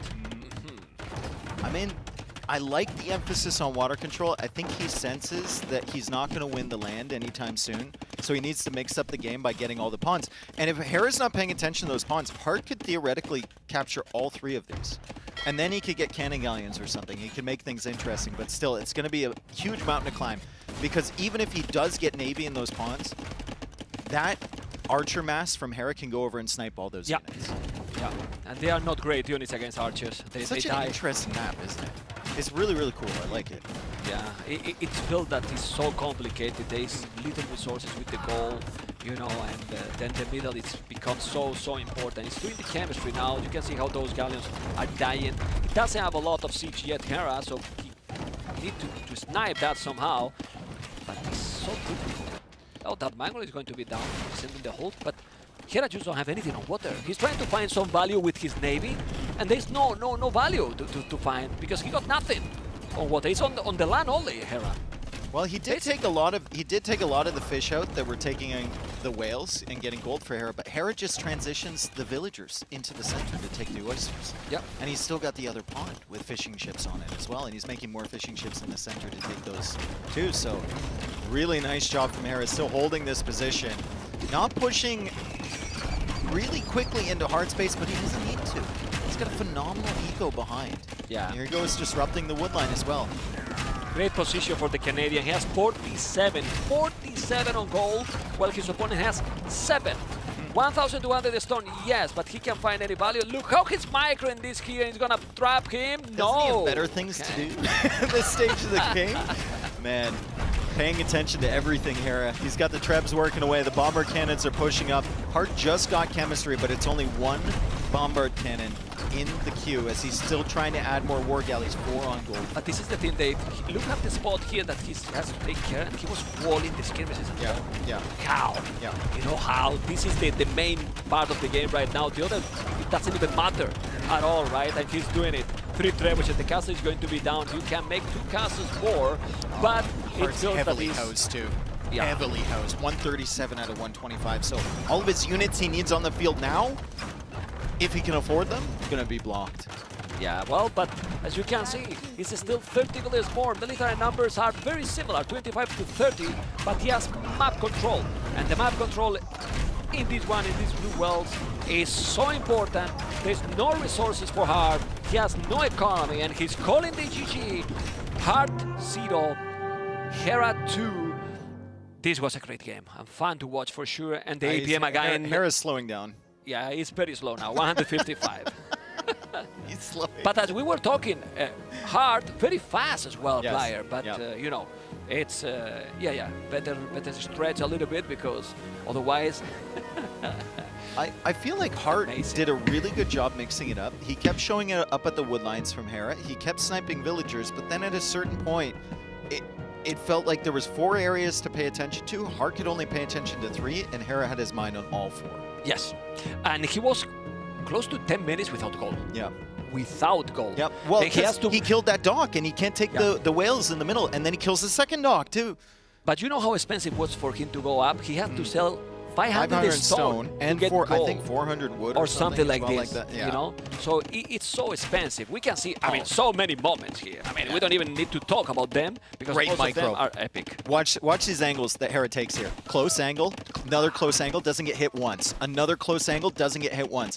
You have to click at the perfect location to dodge those shots when you're that close. Hart comes in here. He snipes a couple villagers. These were some really good raids. And Hera, you know, he had to come back to deal with this, but deal with it, he did. He sends the Mangonel and he walls in the army, and then Hart's not paying attention to this because he tries to click out and the skirms just won't go. Doesn't get any more value from that. And then from that point forward, it just felt like Hera always had a better army. Yeah, he was dominant. I mean, he was doing some good kills here. He took like 3 Mangonels, I think. Yep. He's gonna take 1 more and another 3. Exactly. Now he's gonna take the 3rd one, if I'm not mistaken. There you go, with this one. Got it. But still, man, and he was 12 ahead, but as you mentioned, on that pond, it was not working. So it was an efficient army. You can see 12 there were idle. And now big one, let's go. Here it comes, man, here it comes. This one. Quiet now.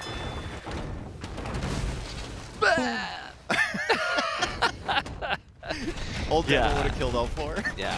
Anyway, you can see how he got already here the game. He was even doing guard tower, you know. It was paying attention to everything. It was very fun game for sure. Very fun game to watch. So many moments, and yeah, but it feels that this map can snowball. Yes. This map can really snowball. It's super hard, super Well, the complicated. gold comes in so fast. Yeah. Hera had those 2 pawns, and he disrupted the gold from Hart. And I actually kind of want to know how many Mangonels he made that game. It probably showed us at the end there. I don't remember, but over 20. He must have made a lot of Mangonels. Over 20 for sure. And that's a lot of gold. Yeah, and wood. Lot of gold and wood. Let's see what is gonna be the next map. Hengehold. All right. So Hart for Hengehold, he does have Franks. He does have Armenians potentially. And then we're looking at Hera. Hera's got like Bengalis. Humans. We saw Humans earlier. This is the one with the berries at the around, right? And it's so got the France 3 boars in the middle as well. France has to be. Now it's 2. Now it's 2 boars. Is it only 2? They changed it. They Okay. changed that. Okay. Now it's 2 boars. We have Franks, so I think it's a must. I love in this map also Portuguese. We have seen quite a lot, but Portuguese has been banned. Yeah, in Portuguese this map. is out of there. Has been banned, so it's not there. So let's see what it's going to be. Franks and Cumans. Cumans aggression? Humans, like... I would love to see it, because we have seen Cumans and it's giving a spectacular games, actually. Yeah. So, I wouldn't mind. I think we could see Armenians here from Hart as well. I think Armenians could have potential. You grab all the relics in the center really quickly. You have the mule carts. Franks is expected. Okay. It's expected, kinda. Okay. You can go also with Franks here, double stable. What's it going to be from Hera? Is it going to be Bengalis? Is it going to be Cumans? I go Cumans. Let's see if they Okay, can. I want to go. I want to lose the 50-50 2 times, and I want to go Bengalis because I saw him playing it against MBL on this map earlier. Okay. But but to go in feudal as well? For feudal aggression with you go for some feudal aggression. You can go. You have bloodlines, you have everything. Bengalis, you got it. Yeah, I did. Got it. I can't lose all the time. 50-50. Even by mistake. I gotta win sometimes. Well, I'm thinking if you go full feudal, you got the bonus from for Franks that is gonna give you some boost, but then you don't have bloodlines. I think you just do enough to survive until you get to Castle Age. Yeah. You see if there's any openings. You open like range and then into the stable or something like that. There's the archer range right there for Hera. Game number 3, Bengalis against Franks. Now there are a ton of berries on the outside, and Hart is just gonna do the Franks thing. He's just gonna make it stable. Purely predictable, but it's very, very difficult to stop because they get that extra HP early before Bloodlines. And of course, the berries are coming in quicker for the Franks. Yeah, 15% to be more precise, and you have already berries already taken by the start in Empire Wars. This is gonna be now the core and the town center, and you can see how much berries you can get here. Amazing, amazing bonus for sure.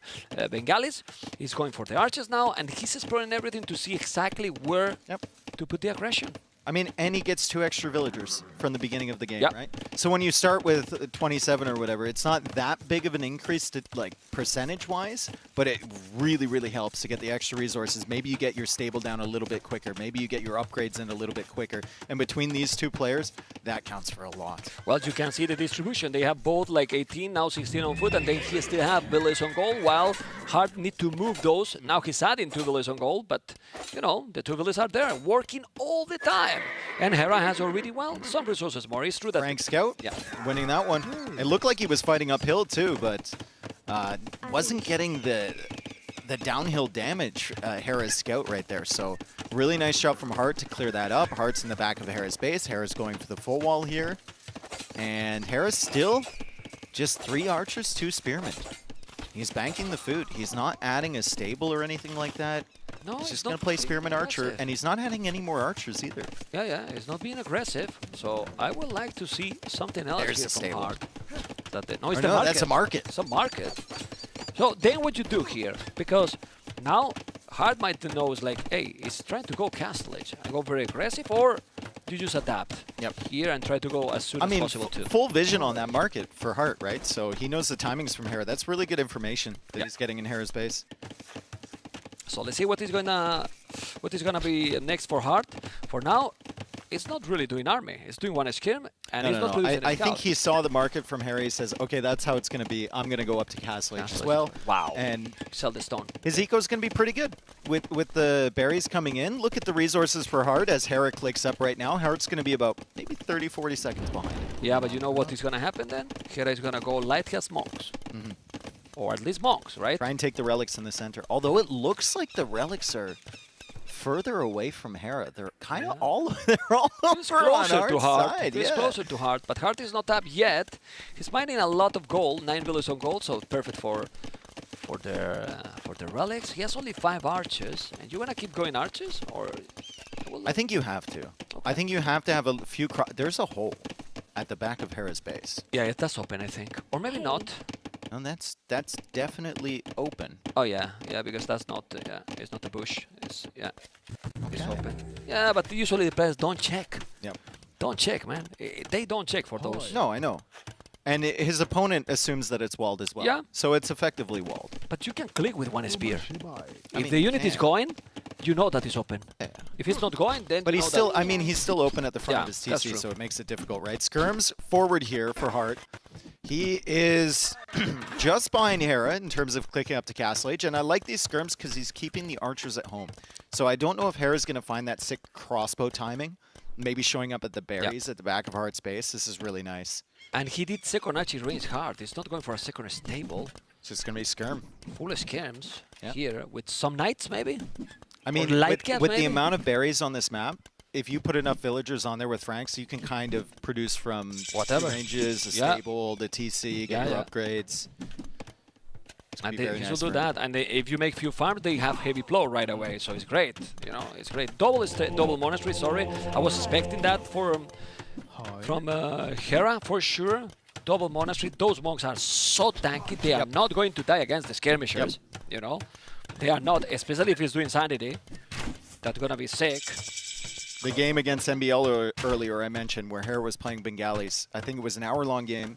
NBL ended up winning, but he looked at Hera, he's like, how on earth did you survive for that long? And he was making monks. The monks are just so Hera's monk control, insane. He can balance his eco with it too. And he got the 2 extra villagers from getting up to Castle Age. So he's got that nice little 3-villager lead over Hart right now. Very, very solid stuff here from Hera, despite losing the villager early. He's doing university, so he might try to go ballistic. I don't know if he's going to try to, at some point, to make a counter-attack. For now, he's holding in that position. He has also heal advantage, hard, so that heal advantage is going to give even more boost. And I don't know, like, because if you want to go now for Sun Siege and keep pushing, he can go Redemption, but that's a lot of gold. Maybe some aggression, some extra aggression here for Hart would be great at this point. I think Hart is fairly happy to see these crossbows still at home. Yeah. For Hera, right? Like, don't give him any momentum whatsoever. Keep adding some military, keep those crossbows there, and maybe try and grab 1 or 2 relics and then add the TC. Yeah, and now Hera doesn't have mobility. That's why now he's doing light caps, so he's gonna try to snipe those monks with the light caps. It gives you some map control. And Hart is in a okay position for sure. Really. I like that he pressured the monks back as well with the skirmishers. Like, if he converts a skirm, so what? So what? No it's problem. one skirm, right? Just pull the monks out of position, and then you snipe them. The extra armor is going to be very annoying with Bengalis, though. They don't die to 1 skirmisher volley, as Hera converts a couple of them. Couple more monks, maybe dying here for Hera. He takes another one. Still don't have sanity, I think, It's so a he still skirms. need that HP. Siege Workshop now, and you can see how Hera is still ahead in villages. Still have only 1,000. He's gonna have the second now. Hart is producing more and more light caps. That's gonna help a lot. But with 2 TCs, I will go Siege also. I mean, you need to keep this hill. Small hill, the space. Don't let. He's going in for the monk. He's going in for the monks. Hart He trying to cannot take kill those it. out, but look He at this. cannot. Look He's at killing. the armor on these monks. It's like a tank. And the other tanks are healing it as well, so that monk doesn't go down, and Hart actually gives up that position a little bit. Hera's still trying to micro those skirmishers down. It's only the first armor upgrade for Hart, and Ballistics is in for Hera, and that's a really good fight there. I mean, he's killing absolutely everything with those 3 monks. With 1, he was dodging the arrows from those skirmishers, and he was healing completely. He's pushing now back, and if he couldn't hold against 2, 3, or couldn't push against 2, 3 monks, now with 6 and an armored elephant, how he's gonna be able to do it with those crossbows also And these got ballistic. light cap can't kill the monks either.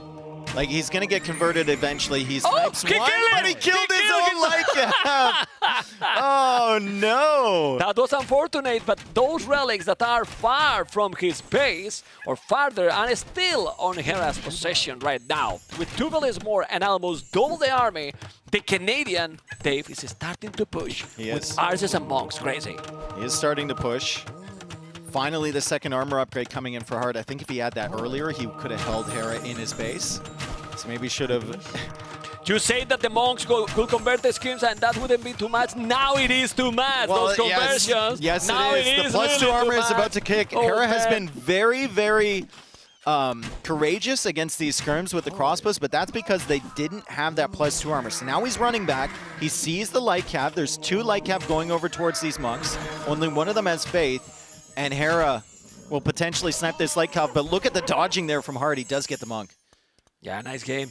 Nice game. Again, completely different. We don't see this kind of approach so often, you know, but he's taking so many relics. It's true that Hart got 2 relics, but that monastery, I feel, it's in danger. Yeah. It is in danger, Look at you this. know? They got converted at the wrong moment, brother.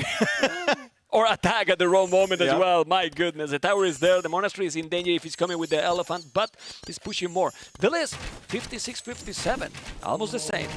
Double TCs for both, now doing the 3rd town center, and the game kind of stabilized a little bit with a very nice food production for Hart. But then you check resources collected in total, and Hera surprisingly is still ahead. Yeah, I mean, he's had the villager lead for the entire game, right? Because he got the extra villagers with Bengalis, and apparently that outpaces the extra bonus on the Frankish berries. He's got the elephant working away on that monastery now, and like you said, the monastery is just not going to stay up for very long. The monks are behind this, And Hart, it must be such a frustrating experience for him trying to kill monks with skirms and light cav, and they just won't die. He's going to get that one, though. He's pushing back the main army, potentially, going after the monks behind. He's repairing the monastery, working away on the elephant. He might be able to hold this position. This is nice. This is a very nice hold by Hart. Also, I like how he attacked the reinforcement by Hera. But you can heal the elephant. Yeah, well, but he forced him to go back, you know? He forced him to go back, so it's something, and now the monks are going to be killed? No! It's not possible. Hera is going to come with a forward castle in a moment. I have a very hot take. Skirm should counter monks. Yeah, well. Skirm should counter monks. That is a spicy castle from Hera. He's got all the monks healing behind. The skirms feel like they're doing absolutely no damage to these because of the extra armor from Bengalis. And the castle is going to be going up soon. What can Hart possibly do about this? He's got 700 gold in the bank, but what can that get him? Does he even have a market? Well, I'm not sure, to be honest, but now he's going to get 5 relics. He's going to take all the relics. Hera is getting the map control. The only good thing here is that Hera doesn't have... He deletes it, puts it further forward. He's going to make the forward on the face of his teammate, and now his teammate is not a friend anymore. It's his enemy. He wants to kill him. He wants to win 3-0, and that castle is pretty much... I wouldn't say the game, but he forced him to delete so many farms, take the castle. It's a brutal castle, Dave. It is. And the confidence from Hera to just delete that first foundation and go for it. Hart's going to continue to play here. I think a lot of players would have resigned in this position, but he still has 75 villagers. He didn't lose that many villagers forward there. And right now, Hera's comp is still just crossbow monk, which I'm not certain can kill you. No, and he's doing a castle at home, you know, and you have a big map with a lot of resources to expand if you want. You can really move. This is the only thing that I would like that Hart is doing. Just move a little bit more away from that area, you know, because he cannot kill with those crossbows. He has the skirmishes. And the problem is, Hera can put a second castle. This will do maybe more towers. Hart? Probably. Otherwise, you just leave those monks. Don't die, man. They don't die. It has to be, I have to ask Hart after this. It has to be one of the most frustrating experiences, having a full group of skirms, trying to kill a monk, and you're not even doing half damage. Yeah. You're not even doing half. It's incredible. Well, they're healing all the time, right? The castle is there. That helps a lot. He can go, oh, he take one monk now. Almost a second. Not even the second from the castle. Yeah, not even the castle can take out those That's monks. crazy. Okay, population is still ahead for Hera by not a lot, but a lot of farming, man. Hera will know that Hart's going to expand to the berries on the outside. The market's there for Hart. He's going to probably take that down, and Hera's raiding where he thinks the expansion's going to be. There is actually a TC there. I don't know if he saw the mill further to the right, because that could be a target for Hera. Okay. I don't know if he saw those villagers over there. Probably he didn't. No. Go the fog of war. He probably didn't. But he can assume that there's something. No, he didn't. He didn't. That's good for Hart. Oh, the second castle is at home, so he's kind of like, I have to be careful if I get a counter-attack or something. You know, but there's still a lot of farming. Village is still hard ahead. But the problem with this is that Hera now is not spending any resources on military. Yeah. So he's going to be able to go up to Imperial eventually. Right? Yeah, and you have to be super patient if you're Hart. You can't pick away at this army. You have to take one big engagement, because if you don't send enough, suddenly your army is going to be Hera's army. And he sees the castle now at the back there. Still doesn't have ballistics for the skirms. Yeah. Okay, he's moving now those. He's just dodging those. Look at the TC he's doing forward. The score difference is actually insane. He's having a lot more resources, probably a lot more map control. Well, not map control, explore map for Hera. He's exploring everything. He's taking more and more map, and he's about to go up to Imperial. He's winning now with the macro. He's controlling the map, and with the macro, he's going to go up to Imperial. Yep, 5 relics. He's got a great villager count, 89 villagers. His wheelbarrow coming in, resources looking fantastic. Hart did get the skirmishers, I think, inside of Hera's base, so it might be doing damage, but right now we're going to be watching the army as it pushes forward for the Mangonels. Hera does snipe it with his last shot. Another Mangonel pushing forward. Hart is, I think, still killing villagers in Hera's base. He's got the skirmishers back here, and once again, Hera not really noticing that in time, so very similar to last game. But also similar to last game is Hera forward with that army, with that castle. Yeah, didn't kill fantastic position. Didn't kill much here either because he didn't have ballistic. That's why he's going to university now. But you can see how Hera is on the way to Imperial, while Hart is on the way to nothing right now because he has husbandry. But what he has, 4 light cats, 9 skirmishes. Look at the amount of army from Hera. 13 monks. 13 monks and 2 more on the way. 20 crossbows. My goodness. He deleted them all. That's frustration. No! Frustration, Dave. Frustration. Man. Probably the correct play, but you never want to have to do that, right? Yeah, but he was like, you are not going to convert me a single unit more. Yeah. You know? That's the frustration seeping in there for Hart. Resources looking really good for Hera. 1,200 gold in the bank as we see Hart's decision making. I'm gonna read it out live time. He's like, oh, I'm getting converted. Can't kill that. Oh no, 2-shot. No. No, he converted one. Get him out. You Get him know, out. converted one and deleted you know, it was deleted by himself. You know. Anyway, do you think that seeing this score and when he reach Imperial, he might call it? Well, what do you think? We'll see. It's gonna be his reaction. The map is really big, so you can't really expand, and it's not easy that you're gonna get raided by Hera right now with the army he has. I mean, the light cover coming in here. How many upgrades does he have? He's got forging, he's got the armor. He can kill a lot of villains now. And Hera's still not paying attention to this. That's surprising. So Hera could lose quite a bit of villagers. If Hart kills enough here, he might have the confidence to play on, but Hera does notice it. He pulls the villagers away. It's still a lot of villager losses. It's not enough to even out the game. Even with the villager lead being the way it is for Hart, he still hasn't clicked up to him, but his resources.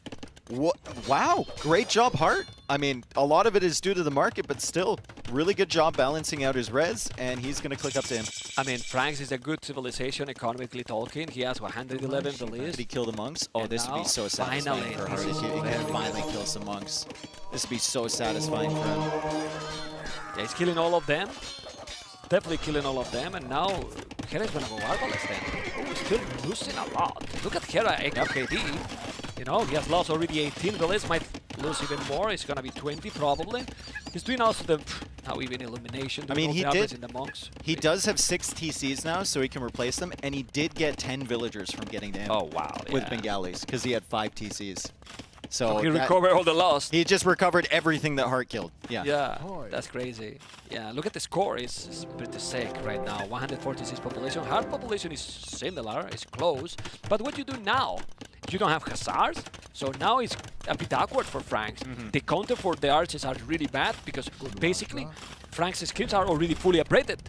You only can add chemistry to them. I think you can play light cav, elite skirm with the final armor until you make your way into something else. If you're just trying to buy time, I think you need to have skirms to deal with the arbalists.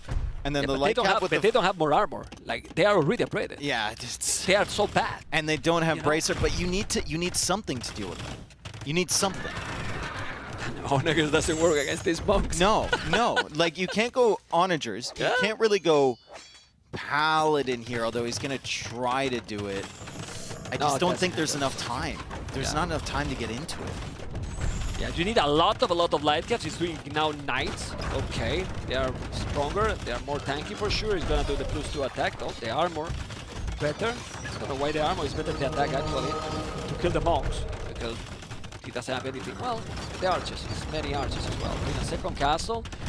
And he has a healthy population. Yeah. Let's see, but the arbalists are there. And Hera with his 6 TCs has just popped up to 134 villagers. So now he's suddenly 10 villagers ahead of Hart. It's crazy. 67 farmers. Yeah. You know, at some point he will start to do are they light farmers as well? Or are they foragers? Berries. Might be berries, yes. 4 years, yeah. Well, no, he has farms. He's Hera, man. He's got farms. Oh my god. Yeah, he's got some farms. Yeah, he doesn't believe in the berries. He doesn't believe in the berries at all. They're there. Oh my god. He just doesn't take them. You know? No efficiency with the berries, right? Yep. They're farmers. I like them. Mangonels?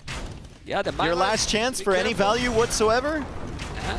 Cavalier operator is on the way, but it's not gonna be probably in time. It's still 20 army for Hart, but it's only 6 skirmishes, 3 light caps, 9 knights, and now he's raiding with the arbalest. Raiding absolutely everything. Hera has 200 population. He doesn't have Mahayana upgrade, so it could be even more population than that, if I'm not mistaken. So, total domination, Dave, by the Canadian. Some would say brutal. Brutal, right? Yeah, brutal, for sure. So we have seen the kit before, Vitality, Leary in top shape, Hera, top shape as well, and we expected a Mahayana all the way. It might be what, 220, 215 population probably, something like this. 10% extra space, right? So it's gonna give him 15 extra pop space here. Yeah. 215 in 30 seconds. If the game is gonna last 30 seconds more, the Cavaliers are coming. They are strong, but he's only 10 and he has monks. He's gonna convert. He's gonna split. Oh, he's gonna split the light cav and the Cavalier. I still don't know if Hart even has devotion after all of this time. I'm not certain if he actually has that tech. I don't recall it going in. But Hart's gonna call the GG. A just ran into a wall here that was Hera, the best player in the world currently. And Hera was on top of his game today, man. Holy cow. Played amazing. Yeah. The level the players are showing, the ones that are mainly winning today, because Mr. Yo also played very strong, even if he didn't think that was going to his best level, but these last two today, impressive. The confidence there from Hera to play monks against skirms, even with Bengalis. Yeah. Like, it's just not something you see, right? And he uses it to back up the crossbows. And I think a big part of that game was the fact that Hart was just a little bit too late with that second armor upgrade. But here we go. Hera with Riley and Nilly, and they're going to ask him about that impressive 3-0 victory. Yes, indeed. Thank you very much, Dave. And welcome, Hera, to this little chat we're having after a very emphatic win for you, 3-0 against your teammate and good friend Hart. Obviously, the way that you wanted to start your tournament, perhaps the way that we're all expecting you to start your tournament, you must be very happy with that result. Yeah, I'm very happy with it. I think I didn't really play my best as it was day one. I felt a little shaky in certain games. So I'm actually really, really happy this time around to get the clean sweep. It does kind of put Hart in a tricky situation though in the group, but I hope you can come back from that. It's interesting because you're not the only player who's talked about sort of shaking off. I don't know if it's nerves or just, sort of getting in the groove, finding your rhythm, that sort of thing. Despite all the preparation, there's nothing quite that can really prepare you for an event like this, even with your success at this level. Yeah, like there's a couple of factors. Like number one, it's just like a big event, so you're not like 100% there, like nerves-wise. And then there's no setup like home, and having to adjust to somewhere or something else, different equipment, etc., is quite challenging. Like my eyes are bleeding right now, to be honest. But I think it's just because the monitor brightness was very like bright on me, so I have to make some adjustments for next time. But yeah, it's just. As the tournament goes, I hope I get more comfortable in my setup. Yeah, and I'm sure many other players will build that sort of momentum as well. Yeah. Nilly, we've prepared some highlights that I want you to perhaps get into it with Hera. We can roll those now and have a look at some of the key moments in this match. Nilly, if you want to talk us through some of the stuff we're seeing here. Yeah, just looking at game one, right? We have Kitans against Romans. Probably a lot of play around Bloodlines not being had on the Kitan side. What was your thought process there? Yeah, I think Kitans have, the no bloodline weakness, but also I think they take a long time to get going. So I felt like if I can just build up momentum with Romans that start like really strong with the extra savings right away, I feel like I can get that momentum and just keep it, and it worked out well. Yeah, is there any way like where you felt like, okay, that's Kitan's strength, I really need to avoid him getting to that state? Yeah, absolutely. So I played pretty open in this game. At least I didn't full wall, and that was because I realized that if I can attack him and not let him, counterattack me with really strong units that Kitans have access to, with the extra damage skeleton and whatnot, I'd be in a better position that way. So I wanted to attack more than defend that game. And then Blue Wells, obviously we don't have too much experience yet, right? Yeah. It feels so weird to have those fishing ships collecting gold. How is that changing your approach in the game? I actually really love the Whales edition. Actually, I love all the animals that were added to the game recently. I think it just makes for such diverse strategies, and like the map creation has just been like way better, way more diverse. It definitely changes things a lot. Like I'm now taking gold from fishing ships, which means that I don't need like a mining camp. It also means I need to make more fishing ships to get more gold. It's pretty tricky. I don't think I figured it out. I don't think anyone has really. Want to comment on this scene maybe? I'm surprised I didn't get all four, to be honest. It was a good play from him for sure. And then, yeah, we went into game 3, Bengalis against Franks. Was there any mind games around maybe playing fast castle, or was it always like, I feel like Franks will struggle against the approach that you had? No, I don't think I need to like fast castle or get into Wrathas at all. I think like Bengalis are just a good civ here, and a lot of people don't know this, but the monks counter the skirms. I was telling Sebastian this before his round way back in the qualifier. Yeah, only doing 1 damage is absolutely crazy in this instant, and you healed yourself up. It felt like he couldn't really kill them. Typically, ranged units should counter monks. Yeah, like any other Civ there with monks, and I'm just getting one shot by his skirmass, and here he like hits me, I take 10 damage, I heal it instantly, and it's just like impossible for him to play. He actually played pretty well this game, to be fair, like all things considered, but it's just like a hard game for him. Yeah. Is there any other approach that he can do? Some theories were crafted, like maybe scout, skir, maybe tower aggression, or maybe some men-at-arms to really force the issue? I don't really think so. I don't know how strong Franks are here. Like the berry bonus is nice, but like it's just not the strongest civilization. It's a bit predictable, so I don't really think he can do much. Okay. Yeah, we felt also like Bengalis played really well, especially like after you had your wall set up, you had an impossible to kill army. Obviously, nice healing with your crossbows over and over again, and the elephants, and yeah, you just overwhelmed him. Yeah, I felt good there, and I had prepared that from a long time ago, so it felt good to just get like a win with it, like finally, because I had prepared it like after I qualified already, so I just had it in the back pocket basically. Ooh, nice. And yeah, it felt good. Well done, Hera, and we're looking forward to seeing what you've got cooked up for us tomorrow, because of course we'll be checking in with not just Hera but the rest of the players as the broadcast continues. We can have a look now at the schedule that'll be coming your way for day number 2 as we check in with our second day of action here at Age of Empires 2 as part of Red Bull Wololo. Opening things up, match 1, we're not giving you much of a break. Hera facing off against MBL. Match number 2, another titan of the game in the form of Viper playing off against ACCM. Match number 3, you can see there, Yo playing against Hart. And then finally, rounding things out, we've got Leary versus Sebastian. Nilly, interested to get your thoughts, your impressions, some of these key matches, some of the big moments we're expecting to see tomorrow. Actually, it's funny, right? Aren't they always matching up a winner against someone that lost their first game?